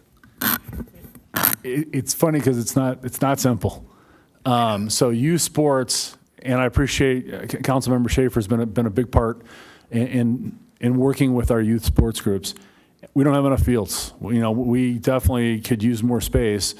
We probably could use more beach space if that was possible for the businesses. So when you talk about youth sports, there's a lot of different things. It's season. So if baseball season's in the spring. When you're looking for field space in the fall, you're second or third. But I'm really asking more about AYSO versus Express comes in. They want the same field space. They want to maximize the number of fields. How do we allocate? How do we choose between those two businesses, and they are businesses? History of use is one of the allocation tools. It's not the only one. It's it's resident use in your group. It's how many people are playing, and then it's a little bit of negotiating. But historical use of the fields does play a part. Okay. So I've heard a lot of things tonight. I want to be able to build a business. One of the things I heard is I didn't know whether I had the beach in time to advertise. So can we move the scheduling forward? I'm going to throw out about 5 ideas that I support and would like crafted into this. Number 1, let's move the registration 6 months earlier, if we can do it, or 9 months, but 6 months. So there's predictability going into the advertising season, and they know they have it locked down. There's no reason to wait until June 30th to allocate a beach. So that's one idea. I really like the 3-year plus a 2-year extension. If there's a way you can add to that and add history to the rubric, I think that would be a good thing to add to the rubric, which makes it much, it wasn't, I don't know if it was quite as granular however, that it is in there, but I didn't think it had much weight. I'll put it that way.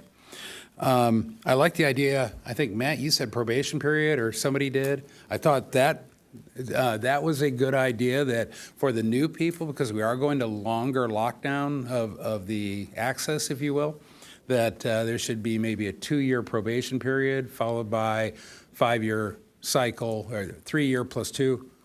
Go ahead, Dave. I'm sorry, I want it to be a conversation. I appreciate it. And so, I mean, we're here to take feedback and make some changes. So, we brought to council 3-year cycle, and the people that are here now for 2 more. I mean, council could tell us to do it 5 and 5. I mean, whatever you want, you're comfortable with that being. We have basically 10 right now that want to continue to go forward, which we could do. Because the staff brought 2 more years. But that's also your approving or telling us where to do. We're going to follow the direction. I will say one more thing, if I may, Mayor, that in the discussion was looking at the rubric, and I hear what you're saying, that you believe the scoring should be a little more stronger for returning surf operators. This rubric we brought as an example. This would be used in the next RFQ process. So we don't have to approve the rubric tonight, the questions and the scoring. That can be adjusted. So we're not stuck with that answer tonight. That's the one thing. We want to give the surf operators hey, go forward. And it feels like that's a process we're moving toward. I think where I'm trying to go is to give you policy input so that because this is not the ordinance portion. We did the ordinance portion that's kind of locked in stone. So this is the policy that staff can adjust, right? And so what I'm looking to do is give my input, see if I get support here, then we can, as a board, give you clear direction where to go. History, I would also, what we do in other youth sports, if you will, is a residential percentage. That could be part of the rubric too. I don't think I saw that in there. And then what else did I have? Question about enforcement of these limits. So first of all, you got the operators that are operating per the rules. What prevents them from having extra people? I'm less worried about that.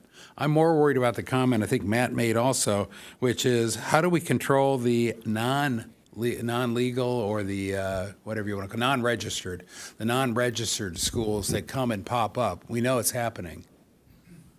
That's a team effort. Lifeguards, park and recreation. We're out there too. We're not lifeguards, but we're out there driving around and checking out what's happening with our surf operators. But it's also our surf operators. Call park and recreation. I think it's safe to say they know that's the process. We'll do our best to get out there. May not happen in the 5 minutes, but it's something we could go look for. Let me finish. Yeah, let me get down to this. So is it a code enforcement? What do you do when you're down there? Do you have an operator acting incorrectly? What do you do? Call the perms. Want to make sure I got my answer right. Okay. No, I appreciate that. So, customer service first. That's us going out there and knocking on the pole. What, why are you? Who are you, and why are you out here? We're hoping to get you to leave. Do customer service. Yeah. If that doesn't work, then code enforcement's the next step. Code enforcement, okay. Can Then, I piggyback on that and just ask Sure. if the city manager has anything she could add to that, or that she has had in her experience with Parks and Rec and also a city manager for unpermitted? Sure. One of the things is marine safety is out there. So, and Chief is shaking his head. So if anyone sees an unpermitted school, you can certainly, there's lifeguard towers. Josh's folks have the ability to write tickets and things like that. We do have, obviously, code enforcement if we can find out who it is. But that's probably best to do contact marine safety. They're right out there. They can see it. And then they can contact that person. And then if we find the business name or number, then we can give that to our code compliance. They can be sent a letter saying, hey, you don't have a permit. This is not legal. You're not following Muni code. And we can do that. so I think part of that discussion tonight is, we know it's happening. We probably should reduce the crowd in order to make sure we can maximize the legitimate 10, 12, I guess, total, but 10, not including ours. And then the last question I had was about safety also, and that, do we do anything to prevent people from camping as part of these camps within 25 or 35 feet of the bluff? Yes, that's called out in our process, and it's looked for by lifeguards. It's looked for by staff when they're out. It's been called out this summer, asking the surf operators to move closer to the water. Okay, so just to summarize, I want to move the scheduling earlier. I want to have a probation period. I support the 3-year with a 2-year extension to give more longevity runway. And just to clarify, it wasn't 2-year extension. It was 2. 1 year? Two extensions of the same 3-year. For 9 3, years? yeah, so it'd get you, or it was just an idea, but 1 year. I didn't say 2-year extension. It was a 2 for longevity. So that you get it, and then as long as you're operating within the confines, you're kind of locked in for. Yeah. You have to review it and go through it, everything. Yeah, but I think I would support 3 with 1 3-year or something like that. 6 years is a long time, kind of like our term limits on commissions, and then making sure we weight sufficiently history, because I think that's what we're really talking about here, and then consider, and I'd leave this to staff, consider a resident percentage, or a percentage of residents like we do with our other facility allocations, giving them, again, added weight in the rubric. So that's my summary. With that, I will yield to Councilmember O'Hara. Okay. All right. So I feel like we have an opportunity, which is great, right? The opportunity is to right the ship on this. I believe, and this is everything I've read, I believe these are businesses. I think they're, much to Councilmember Schaefer's discussion about his family, they want to have that consistency and the ability to know that when their lease comes up, they're going to have the confidence that it will move forward as long as they remain in good standing. And so within that, I believe we should attach the business permit and the surf school permit to each other. In other words, you have to have both there to get both to be a surf school. And within that, there should be objective requirements. I don't believe this rubric really is fair to the surf schools. I don't think we're professional surf instructors or surfers, and we don't have the capacity and understanding of their product to judge whether they're doing a good job at it or not. So I think there is an objective standard that needs to come up in all of this. That needs to be more clearly defined. If you set the bar, then they know where they need to go. You need instructors with, ocean safety, CPR, first aid, 1 per 3 students. Your space is this. You have these hours. These are the requirements. You must have an emergency access plan. You must have all the basic things that really an event or another business would be required to have. That's really simple, right? And then it's clear. And they remain, and if they follow their guide at the end of the summer, they remain in good standings, in which I think that should be included. Something that defines good standing, which I don't really see in here. And good standing to me is they've been a good steward of the ocean. Obviously, they've been in good standing with the safety department. They've always been safe. Their business permit has remained intact. We can delineate how many possible complaints from residents or whatever we want to look at in that regard, or times they've been cited. I think that's a discussion that would be had, but it's very clear. And at the end of the summer, if you are in good standing, then you know if you apply next year and you follow the objective standards that are set, you will get your permit back. Everybody's happy. It's simple. I see that missing from what's in front of me. So I think we need to establish what good standing means. I think furthermore, within that process, we should bring in marine safety and risk management. I don't see risk management talking on this subject. And we should review and approve this objective standard guideline that we set up for the safety and emergency plans for all of these people. And then we hand it to them. Here's a safety plan for Swamis, because we have both parties here. This is how an evacuation would go. This is how you have to be set up to go. You need this, this, and this to manage the safety situation at Swamis. We've got personnel to accommodate and create that. Right? We have that. I'm asking a question, but I'm expecting a yes, we do. Right? Yes, and risk management was part of the review, and the scoring system has always been. So I think we throw the rubric out. We come back to something that's objective and clear, talks about safety to that point, develops what a good safety plan looks like, if it's site by site or if it's overall, and we establish what it means to be in good standing. Because we got ourselves in trouble, right? We had people in good standing come this spring and apply to do their business and get turned away. I'm not the only person up here who's not okay with that, I know. And so we need to make it clear, you're in good standing, you're good to go. If you're not in good standing, well, you can come with probation, or you can just say next in line. We can figure that out too. I think next in line puts the pressure on them to stay in good standing personally. I have confidence they will. So that's where I go to with this. I think the business permit, the school permit, and the surf school permits should be attached to each other. I think we need to establish good standing. I think we need to bring in marine safety risk management clearly on this.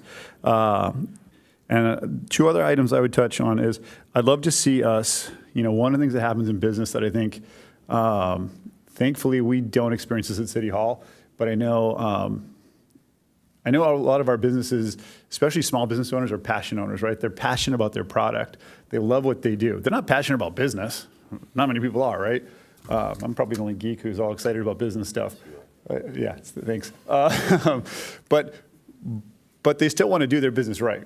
And so I think for us, understanding that any business we have, and I think we're going to have a business commission, and I'm sure they'll cover this, is when we have these passion owners, these hobby owners, and different depending on what you're looking at, we could follow up, set up a couple of meetings that are follow up to failed applications in between when the original deadline is due and then a secondary deadline of like, okay, we need this finished by. And I think that would be really helpful to sit down, and I think it would actually be a clear, especially when we come to objective standards, a much clearer explanation of them of where to go when when their application gets turned away, right? And how to do it. And so maybe we're offering that opportunity, and it would allow staff, if we did maybe two to however many we determine makes sense, follow-ups as the group of people who applied come on in on the 2nd of the month, and we'll be available to answer your questions as to why your permit didn't get put in. And then it falls to them. There is an assumption of risk. The assumption of risk is, like to Luke's point, the beach will be gone. The assumption of risk is they don't make it to that meeting. Well, then that's on them, but we've done everything we can to help them. But I think they'll show up.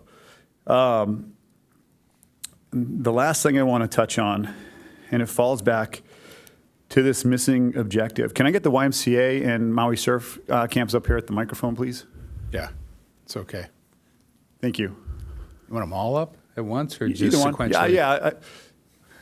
They coexist at Swami, so I figure they can coexist in the microphone.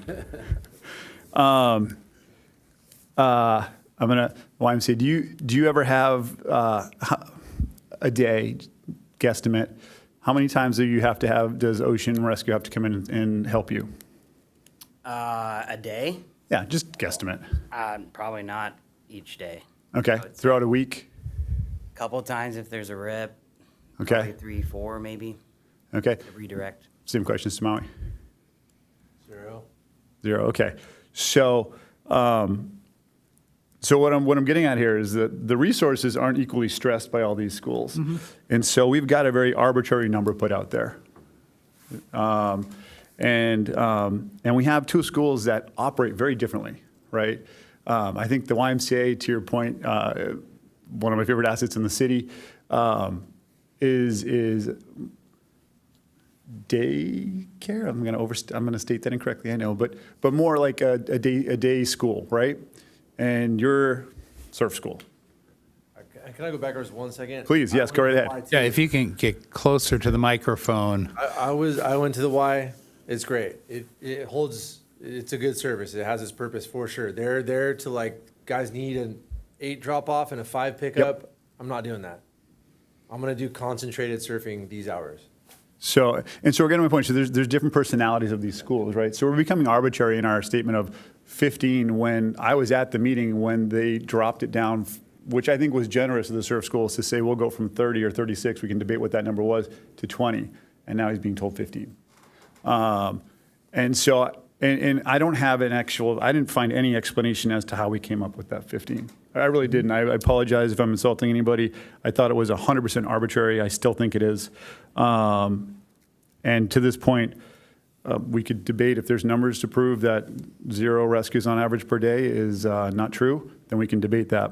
I find it believable. But I also don't want to take from Peter to give to Paul. So I don't approve this idea of taking 5 spots from the Y to give to them.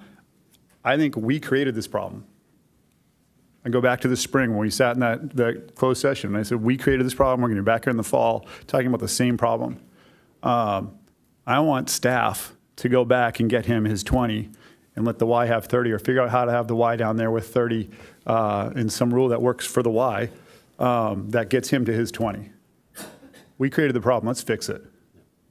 I appreciate that. And I did compromise. Like, we were at 36 for 14 years. And after all that happened, hey, I can do 20. I was at the meeting, I get it. And I know that you came down to 20. I know the other schools were also willing to adjust. So these people are running a business. They're willing to meet us halfway.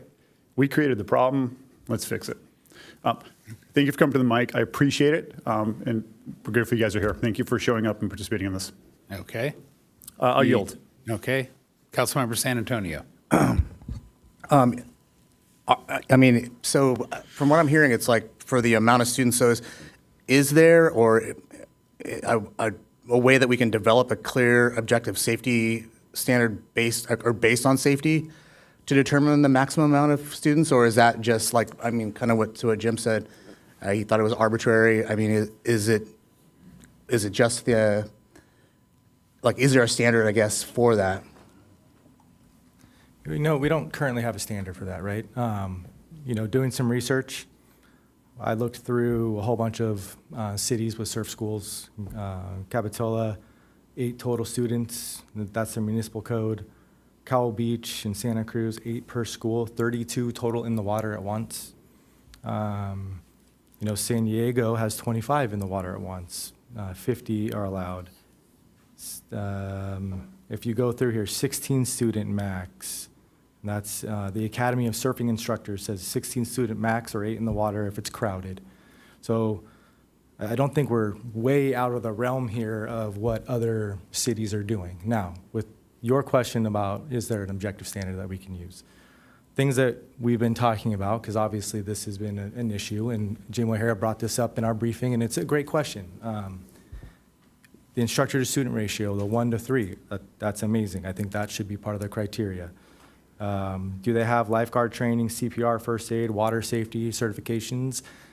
Do they have those certifications? Are they presented to the city? And do they have an ID on them if they're in the water that we can say, yes, that person is qualified to be in as an instructor. Some other cities also use the wave size, current, tides, crowding, and limits the amount of people they have in the water and base it off of low, moderate, or high-risk conditions. So some will say you can have 16, but on a busy summer day, they're going to lower you to 8. So there is some objective standards we can use. Our lifeguards would have to monitor that, right? So there might be a bandwidth issue there, but we can create a number based on some of these objective standards that we can create. All right. Another question. I know that, Dave, you mentioned it a couple times that, like the amount of people that you have, the lifeguards can have eyes on, like versus seasonal versus a season guard, like a very seasoned lifeguard. You also said that, lifeguards also look for like unpermitted surf schools. So, it seems like the lifeguards are doing a little bit of the lifting as well. Is not to take any away from Parks and Rec. I don't know if this is the place to bring it up, but is there any way that we can maybe take some of the money from Parks and Rec, the permitting or the permits or any of that, to go to marine safety to get more guards or? So if I can help just provide information. Sure. On the best year looking back of all surf schools for the summer, $41,000. And that wasn't this year. Got it. And that money has to stay at the beach. So it's currently used for longer maintenance periods of bathrooms in the beach. So it's being used. Yeah. If there were funds and you could provide more for lifeguard staff, I'm sure lifeguard staff would I'm not speaking for the chief, but the captain. But yes, I say yes or no. I'm not really answering your question. Like there's not a pot of money that's available to go somewhere else. It's not sitting in park and recreation. It's staying at the beach. Yeah. Okay. It just seemed like there was, they are on the beach. They need them. I guess theoretically they need eyes on what they're doing so that they can look for these unpermitted surf schools, so that they can have more students in the beach. So it's not just them, like I think you said, state versus our city lifeguards or whatnot. So I just thought I'd check with that. I yield. Okay, Councilmember Schaefer. Thank you, Mayor. Okay, right into it. I think I spent multi years being a lifeguard on the state and whatnot. I think a big part. If we're going to do this, we need to lean in. I think where we have co-located schools. I think jerseys would probably be ideal. I think that we probably need to get the surf school instructor, at least the lead, and ideally if the lead's not going to be there every day, anybody that's going to be there on the days that the lead's not there, they would actually do like a pre-summer, pre-Memorial Day check-in, and we'd probably have just in here or wherever we do it, but basically everybody goes through the rules, the regulations. Anywhere where there's co-located schools, they do different colored jerseys. They do lifeguard check-in. They would say, hey, here we are, here's what we're doing. I think we could probably have at the end of the day, just a sign off by the lifeguard, how many rescues they did, if there are rescues. So at the end of the year, we actually have what they did. Instead of actually asking them and getting an arbitrary number, we actually have a real number, and we see what their good standing looks like. Also for the lifeguard, you're looking at generalities. You're not looking at individuals. You're profiling. You really are. You're looking at what's what, and you're seeing, all red jerseys over there. You see all the blue jerseys. You kind of do the quick count, and you know where they are, and you're on to the next. You're just sweeping the whole beach over the course of 8 hours, boring and whatnot. So we get to the place where we're actually a lot more interactive with the surf school instructors plus the lifeguards. Not to mention most people, most surfers that are out there, if they saw a surf school kid, I've been down different schools and I've helped out because kids just not doing well. And kind of, hey, you good? Just check in with them, and most surfers will check in, but they're protected. But the biggest thing is making sure the lifeguards kind of interacted with that. Anything above the enforcement side is probably not going to be your guard in the tower. It's probably going to be somebody coming from your permanent or your captain that's going to come down and actually have that interaction and that conversation. So that wouldn't be a one day, or it'd probably be like a multi-day where you see them one day, you might have an interaction, or you try to do the service first model, and then day in, day out, if Matthew's seeing somebody or whoever it is sees somebody, that person is going to see it and they're going to continue to be there day in, day out. We could meet them there in the morning at whatever time they've been showing up kind of thing. So I think it's getting a little bit further in front of this. As far as all the numbers are pretty much equal. So H&I down there at Beacons, those are 12. J, I'm using the site J up there at Grandview. They're 12.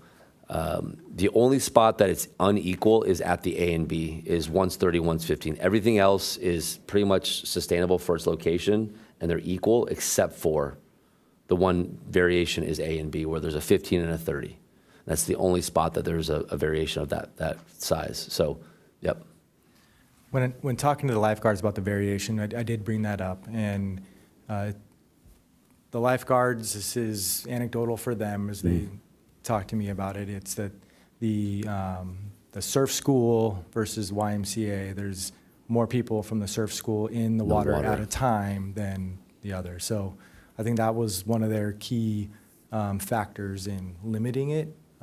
But Yeah, I do think understand there's a discrepancy there and needs to get looked at. Well, you could bring it up to like the junior lifeguards. They have a requirement to get into the junior lifeguard program. There's a swim requirement, a tread requirement, an underwater swim requirement. So I'm not sure if that's the level we want to go to and start going that way, but you might pass it through this year when we do, the permit checks and see, get maybe a barometer of where we are. And if we want to start to implement that, again, if we're going to go into this and we're going to make it a little bit more permanent and more continuous, let's make it a thing. And so with the amount of kids that do junior lifeguards, maybe they don't really want to. I want to put my kids in junior lifeguards right now because they're too good in the water. They don't get in the water enough, and I'd rather put them in surf school where there is more time in the water. So if they're going to be doing all that kind of swim safety and they have all that ability, then let's just hold them to a standard that gives them. I mean, you're a standard guy. That's what we do, right? Like you set a standard, and then the surf schools have to meet it. And if the kids don't meet it, then they're probably not good enough, or it's putting a strain on our lifeguards that's too great for the different moments. So. Needless to say, I think where we are is I think we need to take this back and remeasure it and bring it back. I'm sorry, because from our brief yesterday, I thought we were a little bit further along, but hearing from the crowd, I definitely think this needs to come back with a little bit more time to think about it. And I think there's more than enough to think about. And if there's any more questions beyond this or after, you can always email us and try to get more details. Can I take a shot? Please. So, I mean, 100% I hear you. And like I said, the rubric and the evaluation doesn't have to be resolved today. It can bring more process can be through. But we also, the surf operators are looking for an approval so that they can start planning their business. Right now, their 1 year is done. The typical process would have been the second year. Could we do like we did with the fire codes, where we could approve it tonight so that we can get that through and so they can start planning for this year, but also bring this back sometime, sooner rather than later, maybe February, March, where we can actually get this. Yeah, where we can get the further details, and so we can update this one more time, so we can get something done tonight and get you guys off started with the surf schools now. But Can I have the city manager hop in and maybe please respond to that? Yeah, thank you, Mayor, members of council. That's exactly it, Councilmember Schaefer. So the surf schools need to know they have next year. That's a given. There's been a lot of good discussion tonight. One of the things that we can look at, for instance, is do we need more money for lifeguards? We're coming up on budget. What I always ask of my staff is, if you need something, come and let me know what resources you need. And then if we got to get approval to council, we're going to come, we're going to tell you why you need it. So if there's things that can make our beaches safer, if it can allow a surf school to have another 5 people, let's talk about that. Let's look at all options that are on the table. And I'm just going to quote former city manager Karen Brust, as she told staff, she says, as staff, we don't tell them no. That's council's job. Council gets to say yes or no. We don't say no at staff level, okay? We want to bring stuff forward. Council makes those decisions. So I appreciate the wisdom that she had. So I definitely think we need a little bit more time on this, because I think, too, at the same time, we want to get it right, because right now it's not right. A lot of good work was done, a lot of good work by the Park and Rec Commission, the surf instructors coming out, great input from council, but we're not there. But the other part is, let's not rush it, because we want to get it right. But I think the thing is to let the surf schools know they have 1 more year, and then we can work on things. And maybe even at this point, it's such an important topic, maybe this is just a meeting by itself and we make sure we've got a lot of community input. If that's how important it is, we can take time to do something where we make sure we're hearing from every surf school that's here. So that would just be my suggestion, and I think we could move along, and it would be awesome to be able to just bring this back and hopefully just, again, make everybody happy. That's what we want to do. Okay, Deputy Mayor Lyons. Yes, okay, thank you. So I just want to reinforce that I'm also looking for a win-win solution here. And there's been a lot of good dialogue that is very much aligned with where I am. I just want to point out that this is limited space that we have, and it's my top priority that we do what we need to do to keep people safe. So given that, what I'd like to do is approve the commercial surf operators for the summer of 2026, and then direct staff to come back. Perhaps my colleagues would prefer to articulate some more specific instructions, but we've covered a lot of territory today already. But come back with revising the process for the award of the permits. And I concur with everything I've heard here. I think some of what's been said is already covered, but maybe we touch on it again to make sure this new process fully captures everything the City Council is saying. So I'll yield. Okay, and I agree with what you just said, but I'm going to do a little housekeeping first. I need a motion to extend to past 10 to maybe 11 o'clock? Yeah, past 10, no later than 11. Okay. I got a Second. motion. I got a second with, I think O'Hara got that in first. A little housekeeping. And then I'm up to speak, and I would go exactly what you just said. Was that a motion, by the way? It was. Okay, then I'll Yes, it second. was. I'll second that motion, and I'll yield to Councilmember O'Hara. So I would like to do the motion, but I'd like to make an amendment in that, in the process, and I don't know if this would be through a committee or through, but to have a committee meeting with Public Safety, Risk Management, Parks and Rec, possibly council member I'm willing to join, surf schools, and our support from Parks and Rec, who had this as their to sit down and really come back with something so that when we come back, it's ready to go. I want to give shout out to John. I loved everything you said when you talked about all the objective ideas you had. Like that's the meat in this.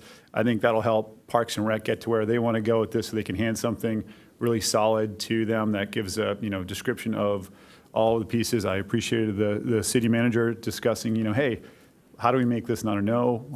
Leave it for us to say no, I think is what she actually said, but how do we make it so that if we need a lifeguard to make it safer and make this happen, if the money's there and we can look at it and do that, we do it. So that's why I'd really like to have this committee added to it. Otherwise, I agree with the motion completely. I accept that amendment to the motion. So, and did I hear a volunteer for that committee? Sure. Just to clarify, is it just going to be an ad hoc subcommittee of two and then staff will support? That way, it doesn't necessarily have to be a Brown Act body going forward. That's what my recommendation would be. It may be a council member of one on there. So. Okay, well, if it's But council member of one, that's fine. Even better. But we should keep it to two only at most. There will be no other members of the committee, but there will be support from staff. Is that fair? Can we bring commissioners into that? Yes, they won't be voting members, but they'll be able to testify as well. Okay. Yes.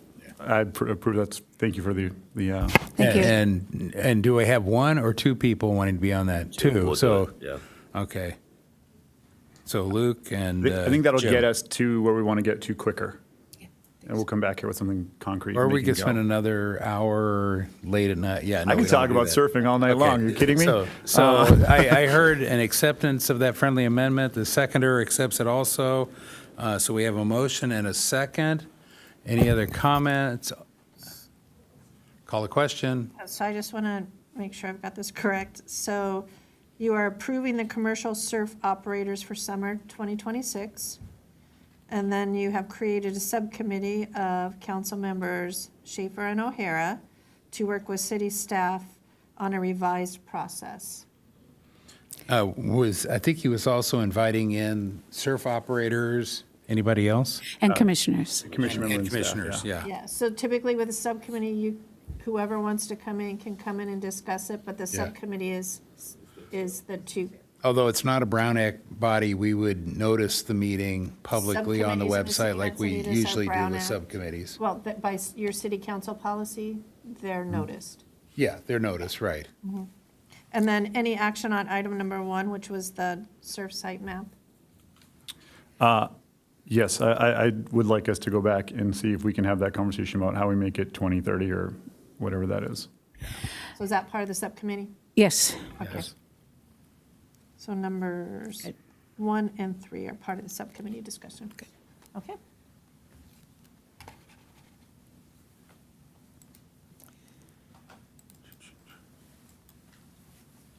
That motion carries unanimously. There we go. Thank you for staying and listening. There's a lot of detail there, but I think it was good discussion, and we're trying to get to that ultimate solution. Moving on to 10E, 2025 Pavement Condition Assessment Report.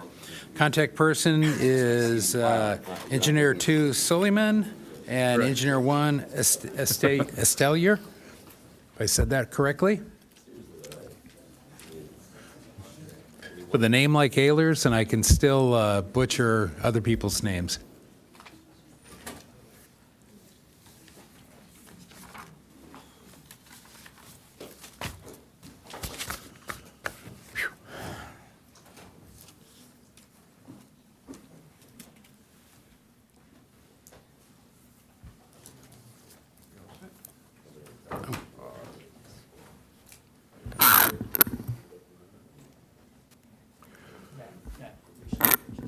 I think your name labels are wrong, just so that you might want to grab them off the front. There you go. Let's see.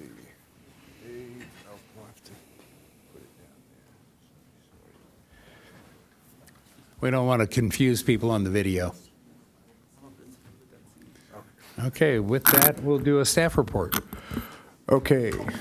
Good evening, Mayor Ehlers, City Council, City Manager. This is item 10E, the Pavement Management Program update that we have for you. Again, my name is Matt Wadelski, the Principal Engineer of the CIP section. Along with me, Engineer 2 Bader Solomon. Along with me, Vivek Jha with NCE, the consultant who did the report. At the end, our City Engineer Dan Nutter. And then Elena Steller. We need a bigger staff table so we can get more people up. So, And I would like to correct the record. Matt Wadowski is the interim assistant director of engineering. Matt, you just took a quick demotion yourself. Aye. Thank you for that. Okay. So what is pavement management here? Again, we 4 main questions you want to look about when you talk about this. It's what does the city own? What's the condition of those streets? Are there repairs that need to be done? And how much funding is available is what we really think about when you do pavement management. Again, if you look on the right side, it's kind of this dashboard here. It basically is explaining what the city of Encinitas has. Right now, we have 1.19 square miles of pavement area. We have about 169 centerline miles of road. I said just centerline miles. When you look at the third number, almost 400 miles of lane miles. When it's a difference, if a street has 2 or 3 lanes going in each direction, that's why it's the difference there. And we have 1,205 sections of road. And when we talk about sections of road, we could say Encinitas Boulevard from this intersection to this intersection is one section. And then when you go to the next intersections, it's still Encinitas Boulevard, but it's the same road, but it's a different section. So those are some of the background of what we do. What is pavement management? It's an 8-step process, very similar to asset management of other assets, but you start with your inventory, you develop a survey as you walk around, we need to get inputs about maintenance that you've done on your network before. You want to have decision trees made where you decide what is appropriate, what's not appropriate, put that in with budgetary monies and get some scenarios. And last is you want to develop a work plan and have a report go, and then the cycle repeats itself.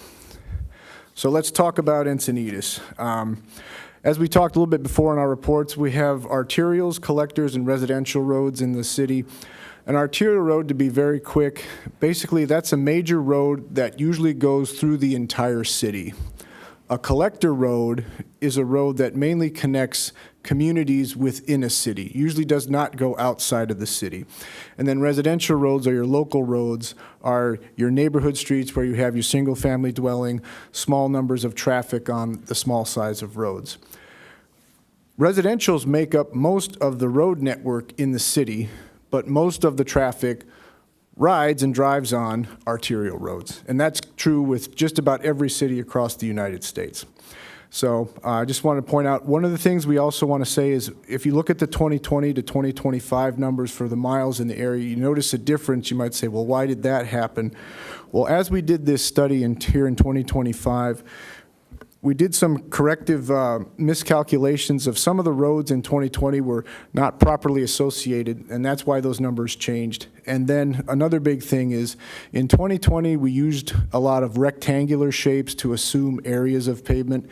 In 2025, we use GIS technology and polygon shapes, so the area of the pavement is much more accurate, and that's why it's slightly different. So the bottom line is, we have about 168.3 centerline miles and 33.1 million square feet of pavement.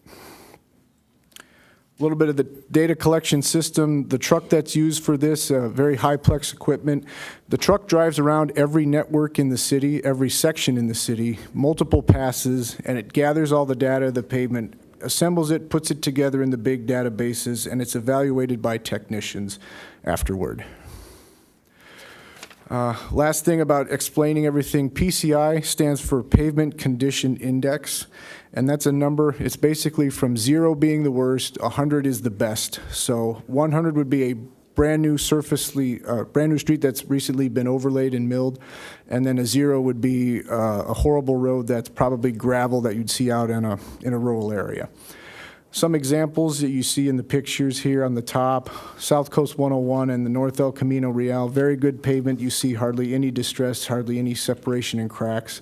As you get into the middle sections, you're starting to see a little bit of cracking beginning to form, and then on the bottom two pictures, you see a lot of damage going on the pavement. If you look on the left, the categories, very good all the way to very poor, and those are the ranges that you associate with that type of treatment. And this is going to determine, when you know what the condition of the road is, what type of treatment we want to do. So here in Encinitas, our PCI is 75. In 2020, it was 74. So over the last 5 years, we increased the PCI by 1 point, which we're pretty happy about. If you look on the chart, we wanted to say the arterials and the collectors, we did a pretty good job on, because those PCIs went up. The residentials did go down slightly, because a lot of our emphasis in the last 4 or 5 years, as those of you that have been on council know, we did do a lot of more heavy emphasis on the arterials and the collectors. So that's one thing that happened. On the right, when you see the map, what you see, it's basically mapping all of the streets in the network with the condition that they have. What you want to see a lot of green, a little bit of blue. You don't want to see red and yellow. So that's what we really like, and we wanted to explain about that. A little bit more, if you go to the pie chart, on the very left, the network. Right now, what you see, 34% of all of the streets are in very good condition, 40% are in good condition, and 22, that's in fair condition. That's over 90% of the roads of what we have today. And when you break it down by the arterials, as we said, the functional class, our arterials we're doing very well on, over almost 58% are at very good, as you see. When you get down to the collectors and the residentials, you see how the residentials, it's only about 27% are very good, 45% are in a good condition. So, and lastly, if you look on the right, for one of the things we were happy about is when you do look at the neighborhoods, we see these are all very close. We would have been really disappointed if we saw big disparities in the neighborhood, but Cardiff all the way to Alevenheim, it's all in around the mid-70s, and the average PCI for the entire city is 75. So we try to spread the love out to everywhere in the city. When we compare our PCI to neighboring cities, what we said, our number is 75. That's the network we have. The state average is 65. The county of San Diego, that's the non-incorporated areas, down at 64. We see some of our neighbors are below us. We're in about the top third here at 75. There's a few more that are getting close to getting to 80. And overall across California and most networks, it's pretty rare to see cities with much higher than 80 up to 85. That really means you're either a brand new city or you've got a lot of money you're putting into pavement, because it's just it's pretty good. So what we're saying is we're in a pretty good spot. And something for the council to think about and compare is, so we in Encinitas, we get about $5 million. We have about $4.5 million from the Transnet and the HUDA money, and we had $600,000 put in just this year only to help out the pavement fund. San Marcos, Carlsbad, Poway, and Solana Beach are other cities in the area right now. Carlsbad and Solana Beach, as well as getting their Transnet and their HUDA money, they also put general fund into their pavement projects as well. Poway and San Marcos do not right now, but you see they get different values because it's all based on miles and population size. So something for the council to consider if the council would want to think of using some general fund to put into the pavement program. The treatment methods, the two we have, the first one is we call it a mill and overlay. The second one's a slurry seal. On a mill and overlay, basically a grinder comes in and grinds down the asphalt 2 to sometimes as much as 4 inches, and then new asphalt is laid in that basically trench area, and it gets rolled and compacted, and you get basically a new lane. That is, more expensive per mile. The big thing about a mill and overlay is you get an extended life of 15 to 20 years. If you have a road that's in relatively good shape, you don't necessarily need to do a mill and overlay. You do a slurry seal, which is basically asphalt emulsion and some aggregate that gets sprayed on top of the pavement, and it helps protect the longevity of the road. It is cheaper than mill and overlay, but the service life is not as long. So just a couple of terms here. So pavement treatment, what we want to say here is in pavement management, you start out, if you have your brand new road, your PCI is 100. All roads slowly deteriorate as they go through over time with weathering and sunshine, everything slowly. So what you want to know is if you're in the top level, that 85 to 100, the very good, usually not any maintenance needs to be done. And when you start getting down into the good category, it's where you want to look at the preventative maintenance strategies. This is mainly the slurry seals and maybe filling some crack seals. As the pavement continues to deteriorate and it gets into the minor resurfacing in the fair area, the expenses and the costs go up in order to keep the road increasing. And the big thing we want to say is, once you get past to the getting out of the fair condition of a pavement, the degradation accelerates extremely fast. So this is where the roads just deteriorate very fast, and then the ability to repair them back to a PCI of 100 is very expensive. Just a quick concept here. When you slurry seal a road, you're improving the health of the road, you're increasing the longevity, but you don't get that PCI back to 100. It gets it up, if you're in the 80s, you can get it to 90, you can get it to 82 if you're in the mid-70s. But an overlay, if done properly, which we definitely do here in the city of Encinitas, once a mill and overlay is completed, the road goes back to a 100 PCI. So I just want to make sure everybody was clear on that. Okay, now we're talking the budget. The report we have said, did some budget scenarios. Our PCI is 75, that's as of October of 2025. So the analysis period we looked at was from 2025 to 2030. Inflation rate was 3.5% was what we used. So we have 3 scenarios we looked at, scenario 1, 2, and 3. Number 1 is basically if the city maintains $5 million a year for the pavement funding, that's scenario 1.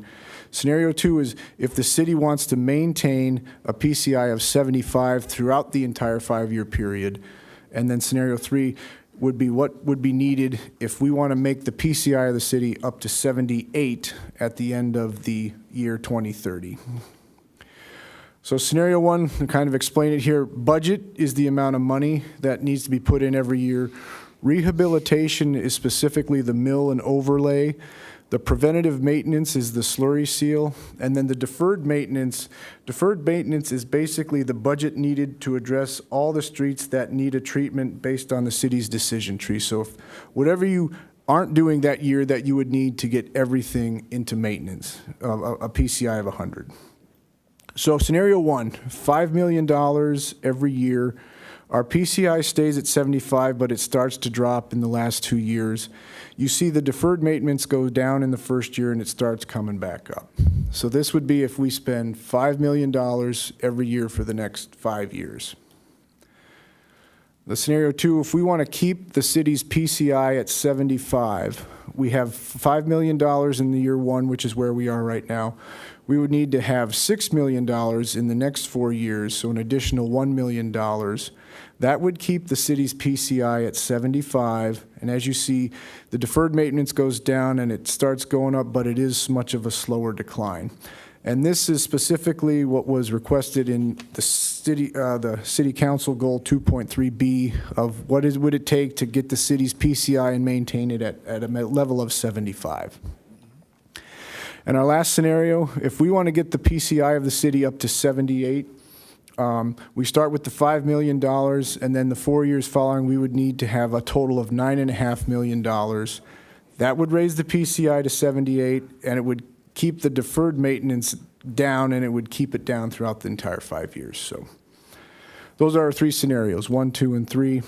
A little bit of graph to show the basics. If you look on the left, red is scenario 1, blue is scenario 2, and green is scenario 3, where we end up at the end of the 5 years.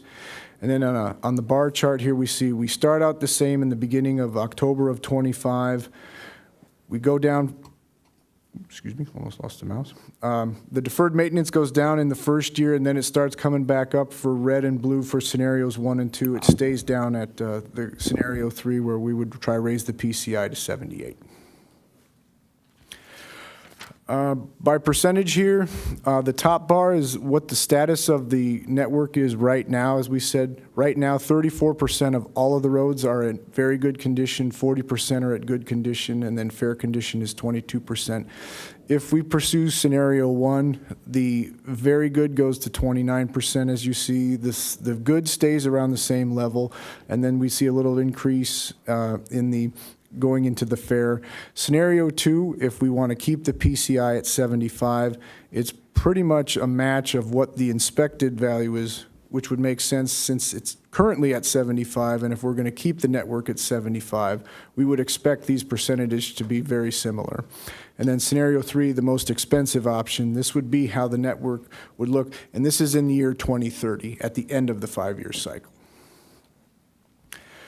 So the work plan we did develop in the report was on scenario 1. So that is, again, assuming we're going to spend $5 million every year for the next 5 years. A basic analysis of what we'd see, this is 25, 26, 6, 27 as we move along. And what we want to see is we're spreading where we would be doing the work around to the different areas of the city. You don't want to have all your work in the same area, the same city, year after year, because obviously that means there's a problem. So a possible plan we could do if the city would look at option 1 of how they would work. And again, these lists are temporary. They are not permanent, so they can change. So if you don't see your street on there, you don't need to be angry and upset right now.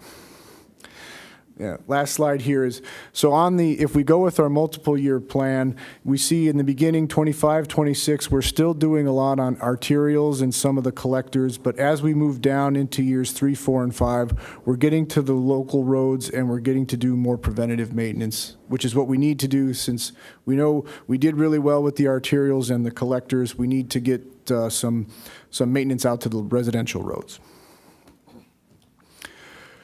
So to summarize, we had a lot of good data collected with this report. It was really great. The city's PCI is up to 75, up from 74. It's in a good condition. A very small portion of the network is in a very poor condition, which we really liked. We developed the 5-year work plan, and we looked at the 3 budget scenarios. Again, remember, the chart we have, red is scenario 1, blue is scenario 2, and the green is scenario 3. As we see our classifications of the roads in the network, where they all are, the weighted PCIs, and our total is 75. So with that, thank you very much, and we are looking forward to answering questions and hearing feedback. And do we have one public speaker? Do we have preliminary questions, or can we go to the public speaker and get that out of the way? 2 quick questions? Okay. Really quick.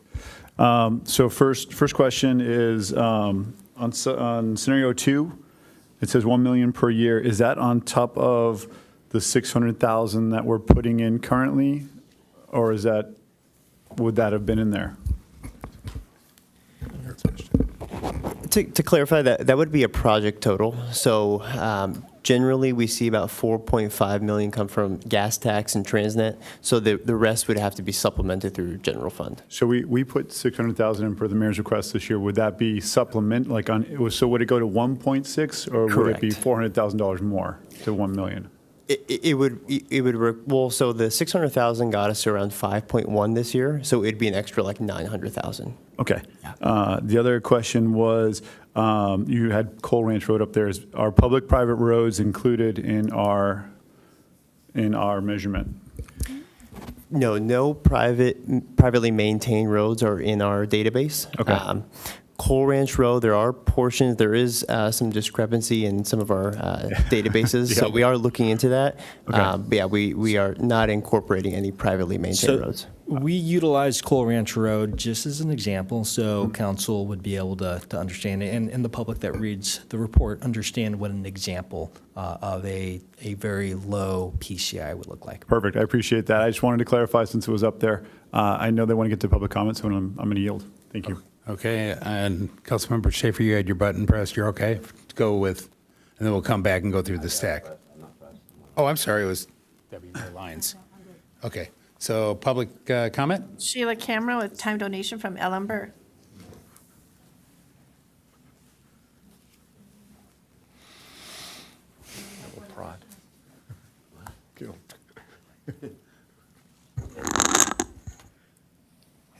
Okay, Sheila Cameron.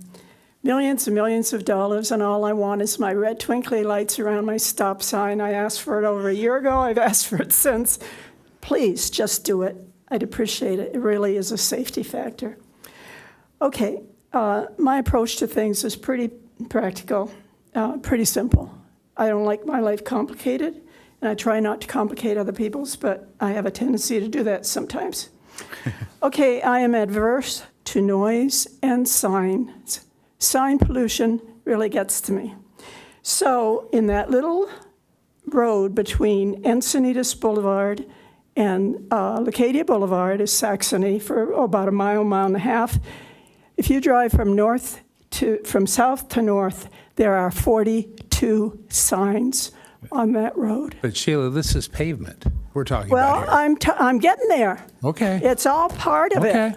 I'm Because just trying to. that road is a piece of crap for a reason. What they did to it. Okay, I'm getting there. I had to put it someplace. Okay, driving north to south are 32 signs. So you guys have created this road with all these signs, and why? I mean, that's part of the road. It's a mess. Also, somebody, I don't know who, when you decide to improve roads, you put in something that goes like this and this. Anybody who would look down at that road from above, and I'm sure you've taken pictures of it, would think our engineering department was insane. It's bad. And everybody runs into that, and I have had two or three people just this week tell me how dangerous it is. So I'm telling you, I don't know how they're getting the okay to do this thing. If you're looking at these designs and saying, oh yeah, that's lovely, go ahead and do it. I don't know if you've driven that road yet. I've asked you several times to do it. So the other thing is, please don't make the roads any narrower. I hear people stand up and say, oh, 10.5 or 10 feet. You know, you can rub elbows with people if you get them too narrow. It's getting out of hand. Also, just throwing this in, saying it's part of roads. Did you remember that last week I-5 was closed because somebody was jumping off a bridge in Del Mar? It was backed up for miles and miles and miles and miles. Was there a fire? If there had been a fire, what the heck would we be doing? This is all road stuff, and I think you need to think about it. You can't just leave it out there in the middle of nowhere. I'm done. Thank you. You next, Dave? Dave Dean, and then Natalie Satoon.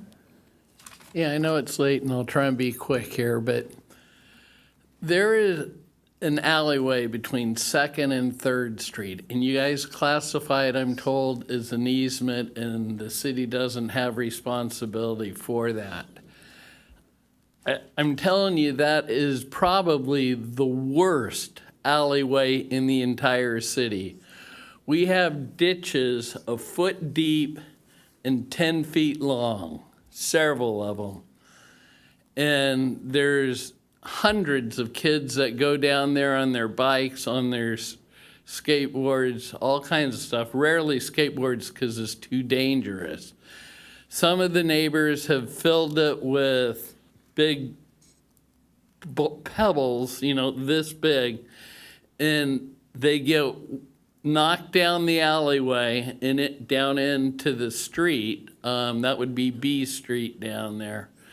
And there is no control whatsoever on what is going on in that alleyway. And it is truly a death trap waiting to happen. If a kid goes down there at night, doesn't see that, he's gonna go head over heel and he'll die.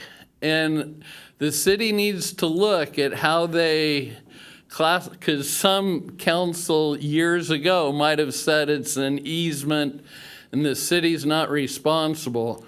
But I'm telling you, the city has some responsibility when somebody dies. And if you guys don't fill that, somebody will die. So be aware of that. The lower part, I got the city to pave because they own both lots, and I'm told that you do a pro rata share of responsibility. And for years, I asked the city to repave it, and they said it's not their responsibility.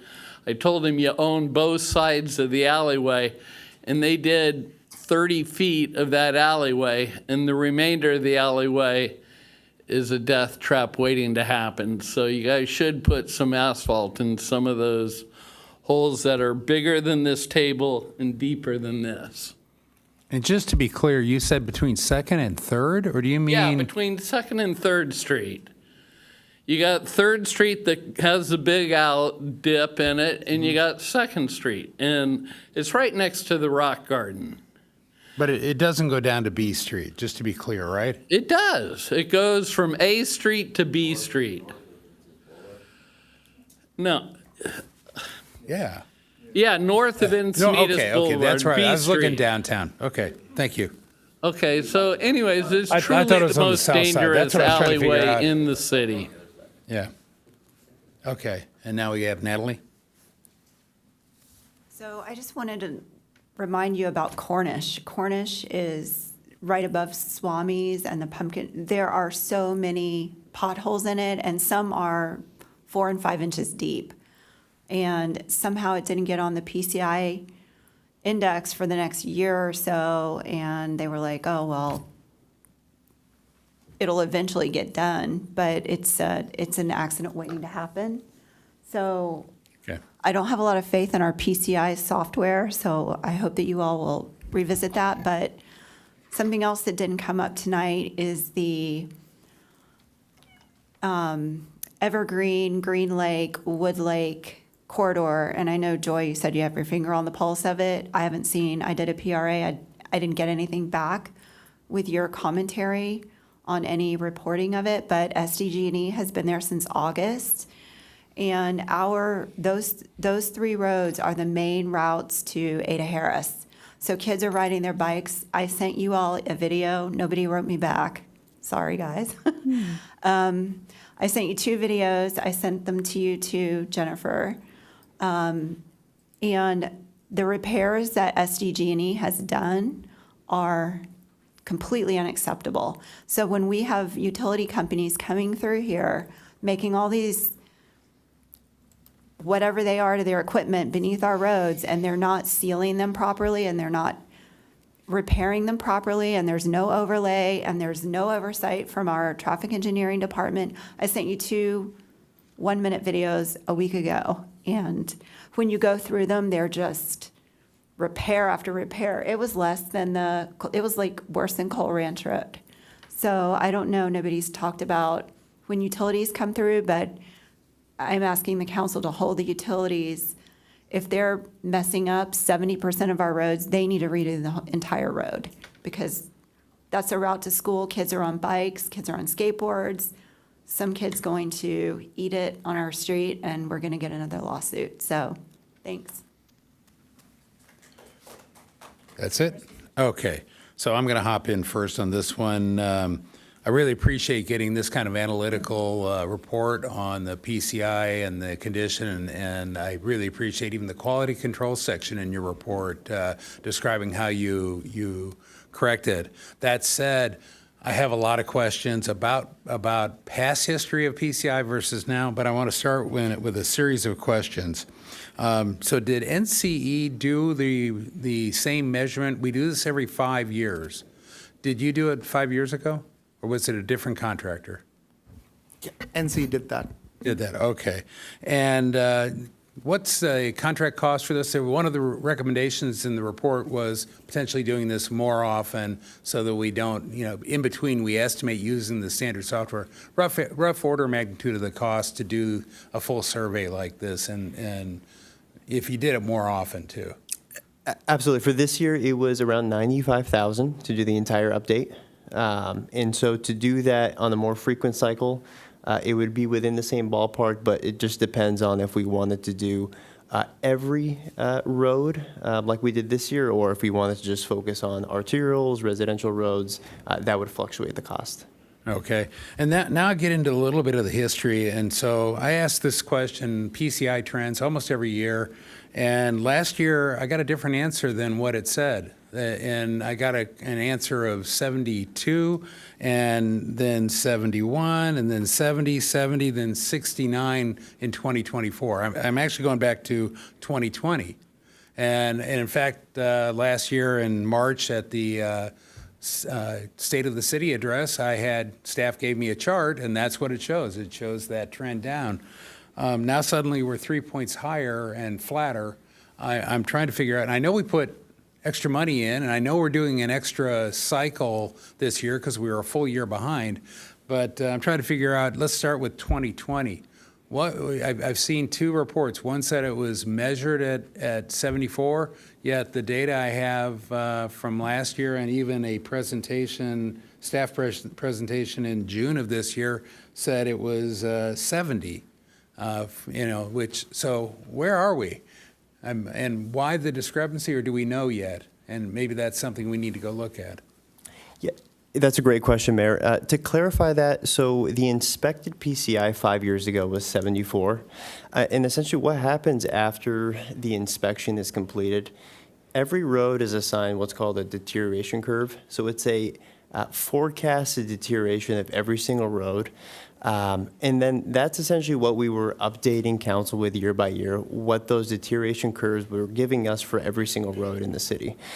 So one thing we noticed with this update in 2025, and I'll let Vivek chime in here as well, we did notice a few issues with getting in those maintenance and inspection records into the system. So things like CIP projects separate from the annual paving program, or utility works that have resurfacing at the end of them, or private developers who are conditioned to do pavement resurfacing. We did find some of those records not reflected in the database, so that does have an impact. And then Vivek maybe can chime in a little bit on how these pavement management softwares typically will have a conservative estimate on the deterioration. So sometimes when we do these inspections after 5 years, we actually have a better condition of our road. And then one thing as well I'll make mention of is We typically do a very robust preparation in our construction projects before we do the slurry or the overlay. So we do full depth dig outs, we do crack seal, we do shallow repairs. These things are very challenging to have modeled correctly in these pavement management software. So typically we get actually a better return on the investment, just how we're proceeding with our construction. That's not fully modeled currently. But just talking about 2020 in particular, because that's a date that we actually went out and did the measurement, yet the number I got last year was, for 2020 was 72, and the measured number was 74. Why that discrepancy? I just want to start there. That's a great question. I'm not sure the 72 number. It's likely that could have been a forecasted number through the duration curve, but This is literally the number I asked, and I know it's a different director of engineering, but I asked for the State of the City address. I then re-asked in June, because I've been asking about PCI trends for a long time, and it got confirmed that it was at 72 in 2020. This is what it was, not what it was predicted to be, so it's got nothing to do with prediction software. Somehow I've got a couple point difference, and then the actuals, again, year ends were dropping. So I'm not looking at future, I'm not looking at the predictive software, so there's no problem there. It's literally what we're reporting as our year and date. And in fact, if you look at June of this year, in the staff report presentation, which I have a copy here, and I don't know who gave it, but we said the results for 2024 was 69. And now suddenly, from 69 to now, and I know we've done a lot of paving, but did we really go from 69 last year up to 75? So with the newest data, again, that 6970 data is a forecasted value based off the 2020 inspection. Right. So it's about 4 or 5 years of compounding effects. The 2025 data is recently surveyed as of October, so that is the most accurate data that we have of our network. So how can I get so if you gave me a chart, it would show it goes down to 69 as the reported PCI predicted, and then up to 75. And how do we improve that for 5 years from now so that we don't have that much error accumulation? Because I really appreciated in the NCE report how you went through how you go out with teams and you audit 5% and you are trying to show that your predicted really was what you thought it would be. But this tells me it's significantly off. And now I'm concerned that I'm basing large investments on something that I'm not quite sure the predicted data is what I expect. Sure. So two things I'd like to add to that.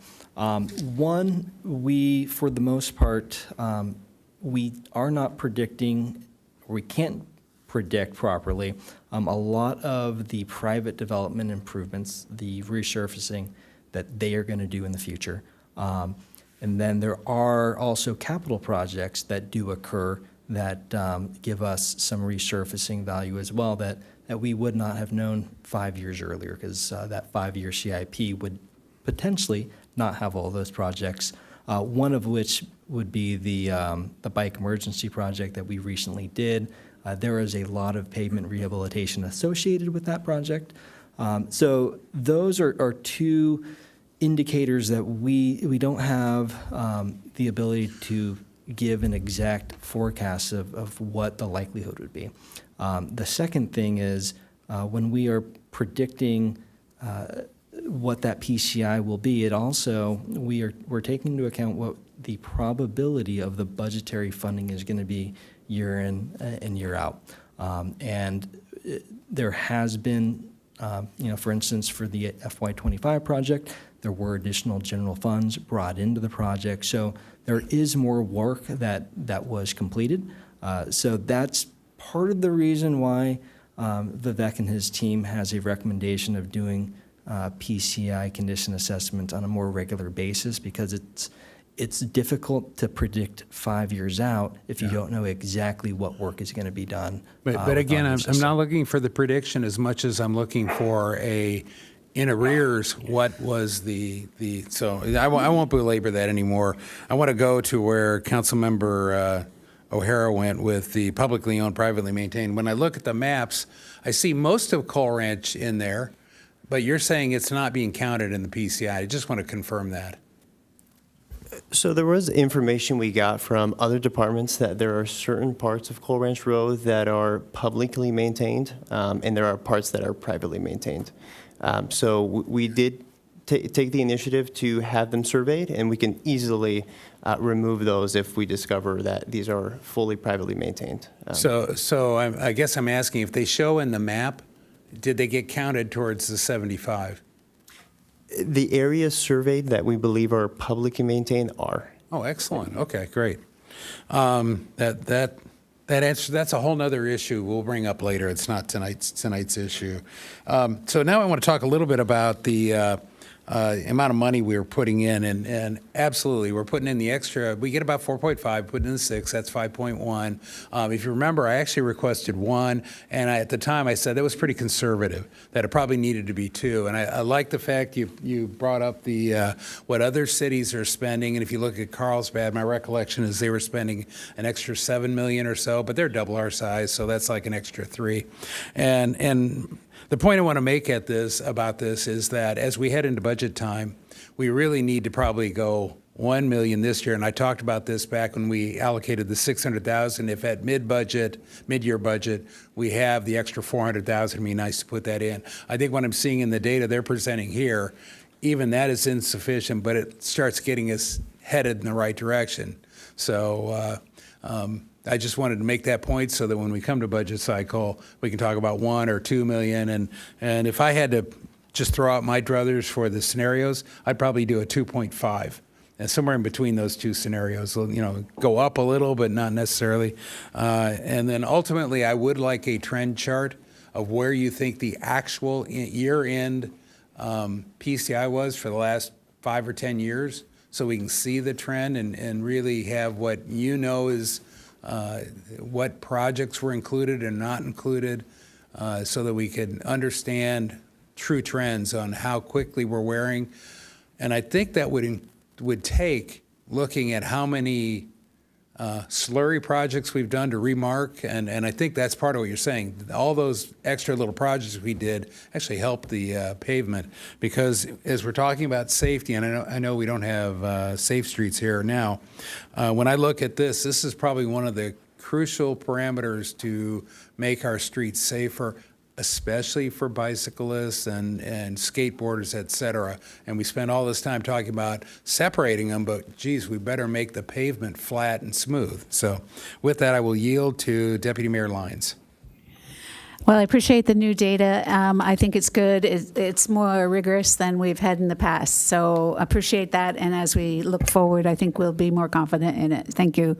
And the only other comment I want to make is it's good news. I was looking at our pavement recommendation base bid, and we do have Cornish Drive in it in response to your comment. Cornish Drive from San Elijo to Santa Fe Drive is number 15, and number 16 is Cornish Drive from Santa Fe to East I Street.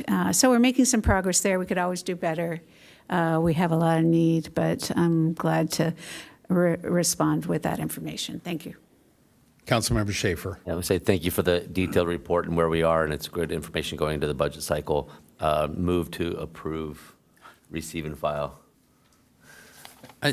I think we don't need a motion technically. Okay. I like the motion. I think that's great. Thank you, Councilmember Schaefer. The action item was for council to accept the report. So you do and need accept one. the report. Okay. Accept the report. So we got a motion. Second. And a second. Is it to accept or is it just receive? And so you done?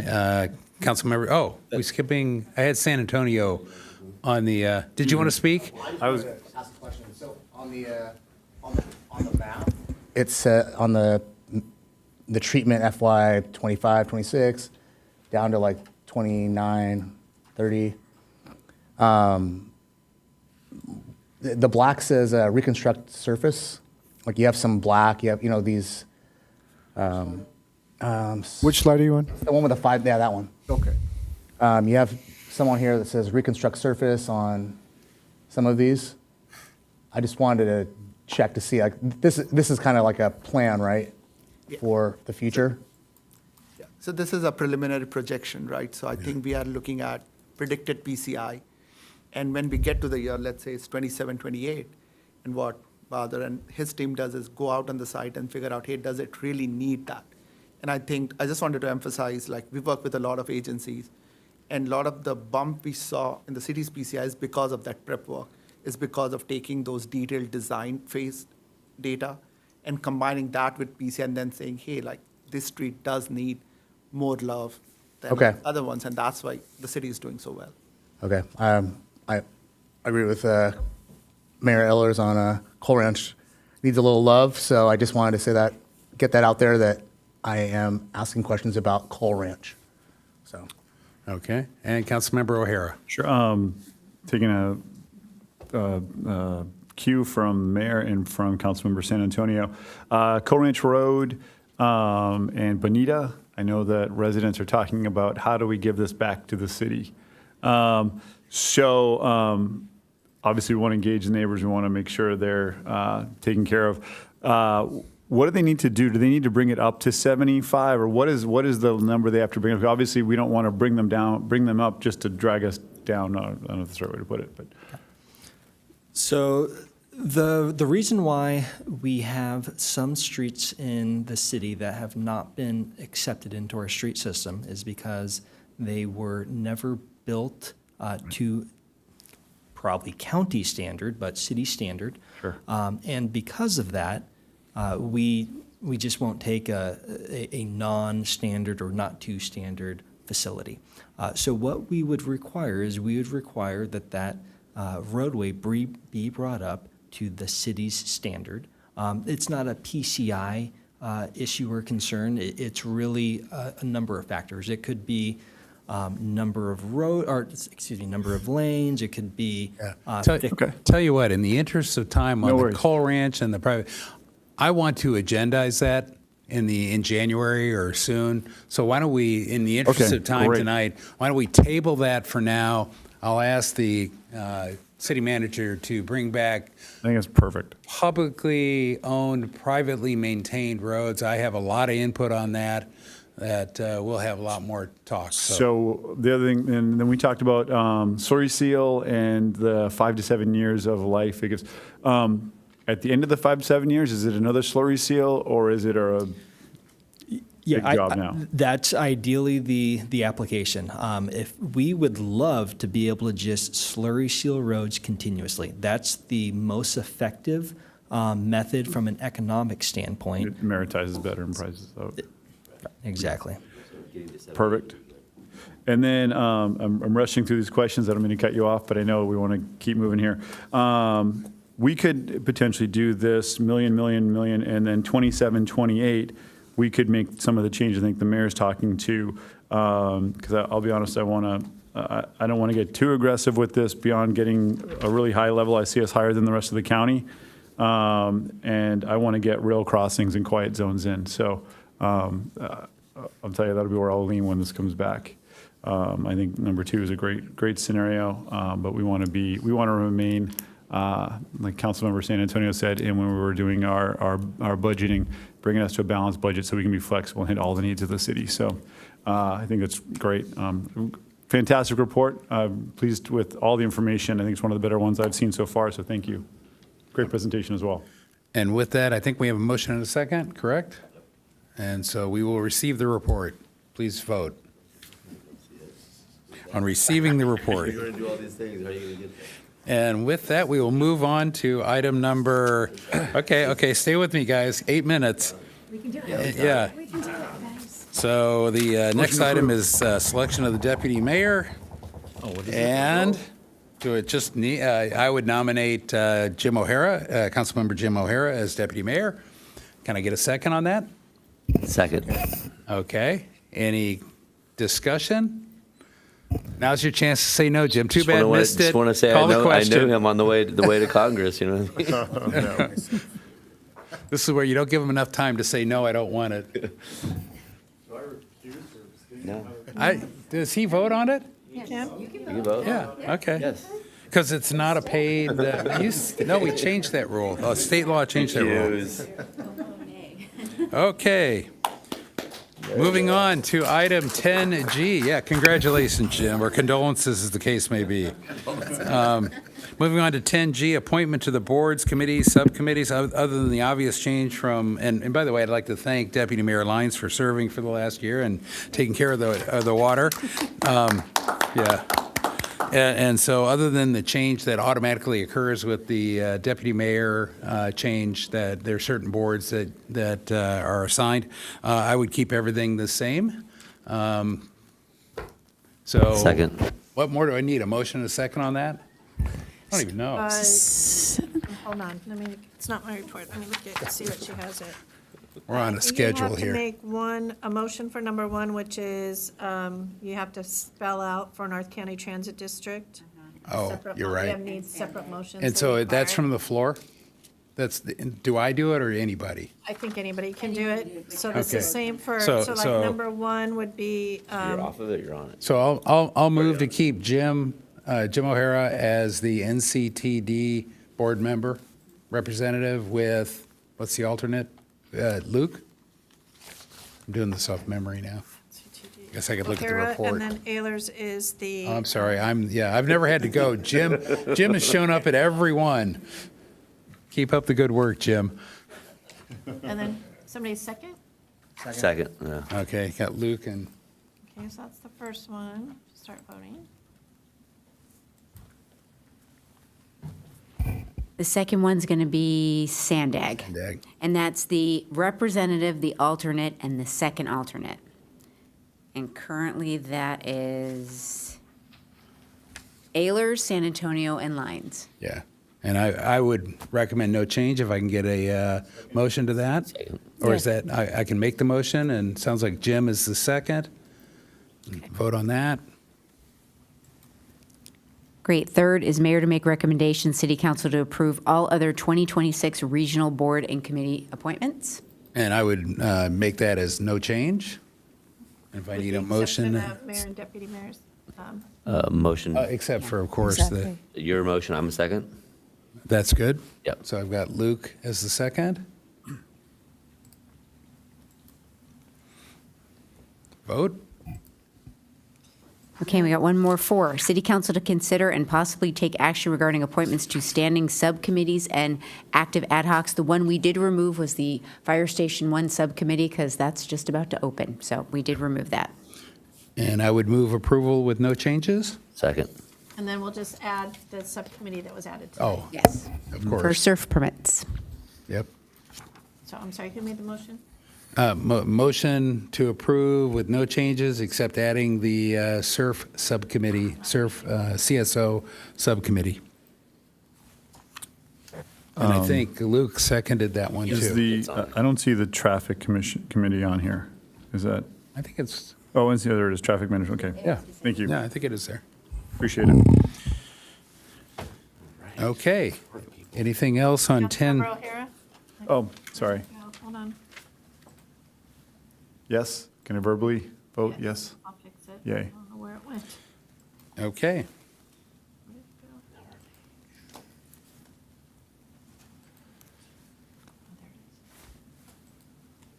You folks. Ready? Can I move on to item 10H? Interim City Attorney Services? Mayor and Council, Jay Schwarm, Assistant City Manager for the city. I have the pleasure of bringing forward for your approval and adoption the professional services agreement for the interim city attorney services with Colantuno, Highsmith, Watley. That's the first recommendation. Second, to affirm Ajit Thin for the interim city attorney and Andrew Jared of the Colantuno firm for interim assistant city attorney. And the third recommendation is to adopt Resolution 2025-117, approving the appointment of the interim city attorney and assistant city attorney. Also attached to this is the legal services agreement for city attorney services. There's one fix, page 6 of 17, fourth bullet down, instead of saying the city's administrative services, and the mayor caught that, would be to add assistant city manager. So unless you have any questions, we'll entertain a motion. I would like to move the recommended action, the 3 items that were just stated. And the only thing I wanted to point out is that when we reported out on November 19th, it was at the original contract rate, and I think there's a slight increase in what we're proposing here tonight, and I wanted to make sure that was public and we all acknowledge that. That is correct. And did the motion include, of course, the one change? It did, I'm assuming it did. It did. Great. So we have a motion and a second, and 2 more minutes. Motion We call a carries vote? unanimously. Okay. Moving on, we have no informational items, no council-initiated items. I'll go with AB 1234 reports. I attended San Diego Community Power meeting. Other than the variety of bills that were passed or not passed, that's pretty much what we talked about.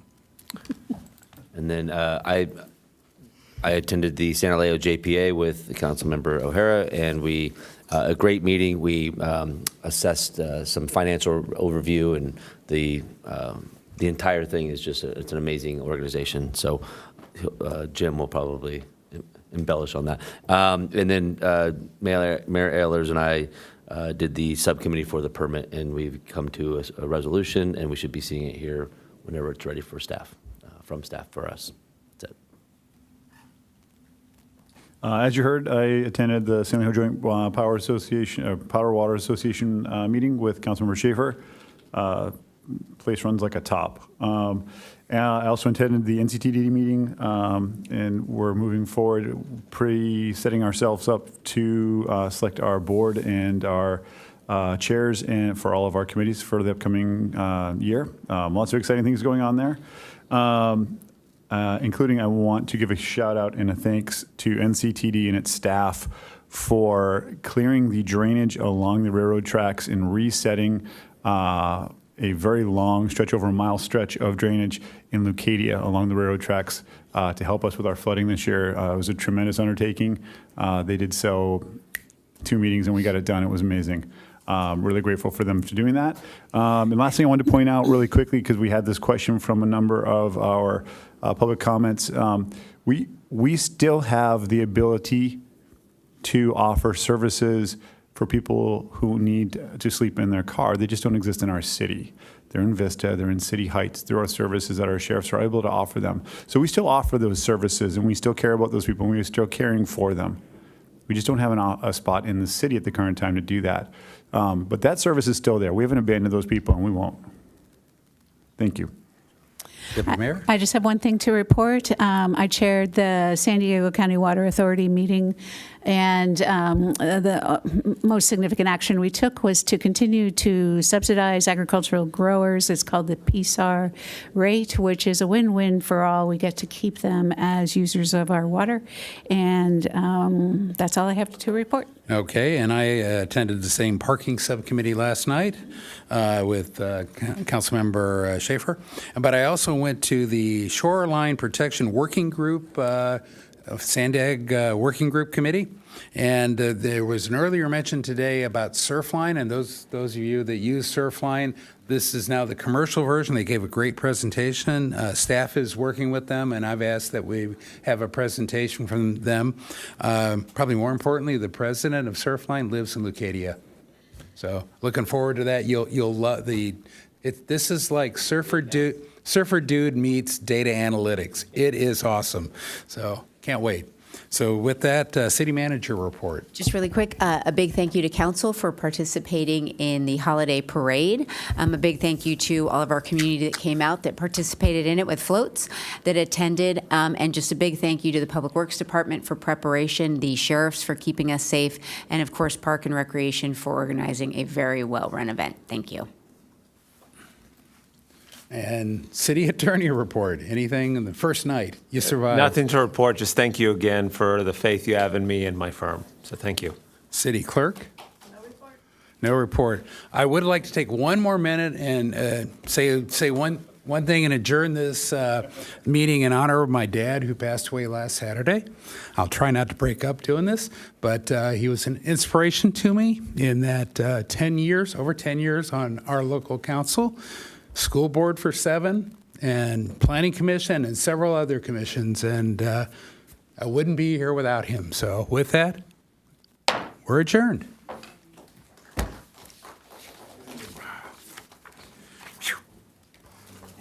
And see, we finished early. No, not really, for us.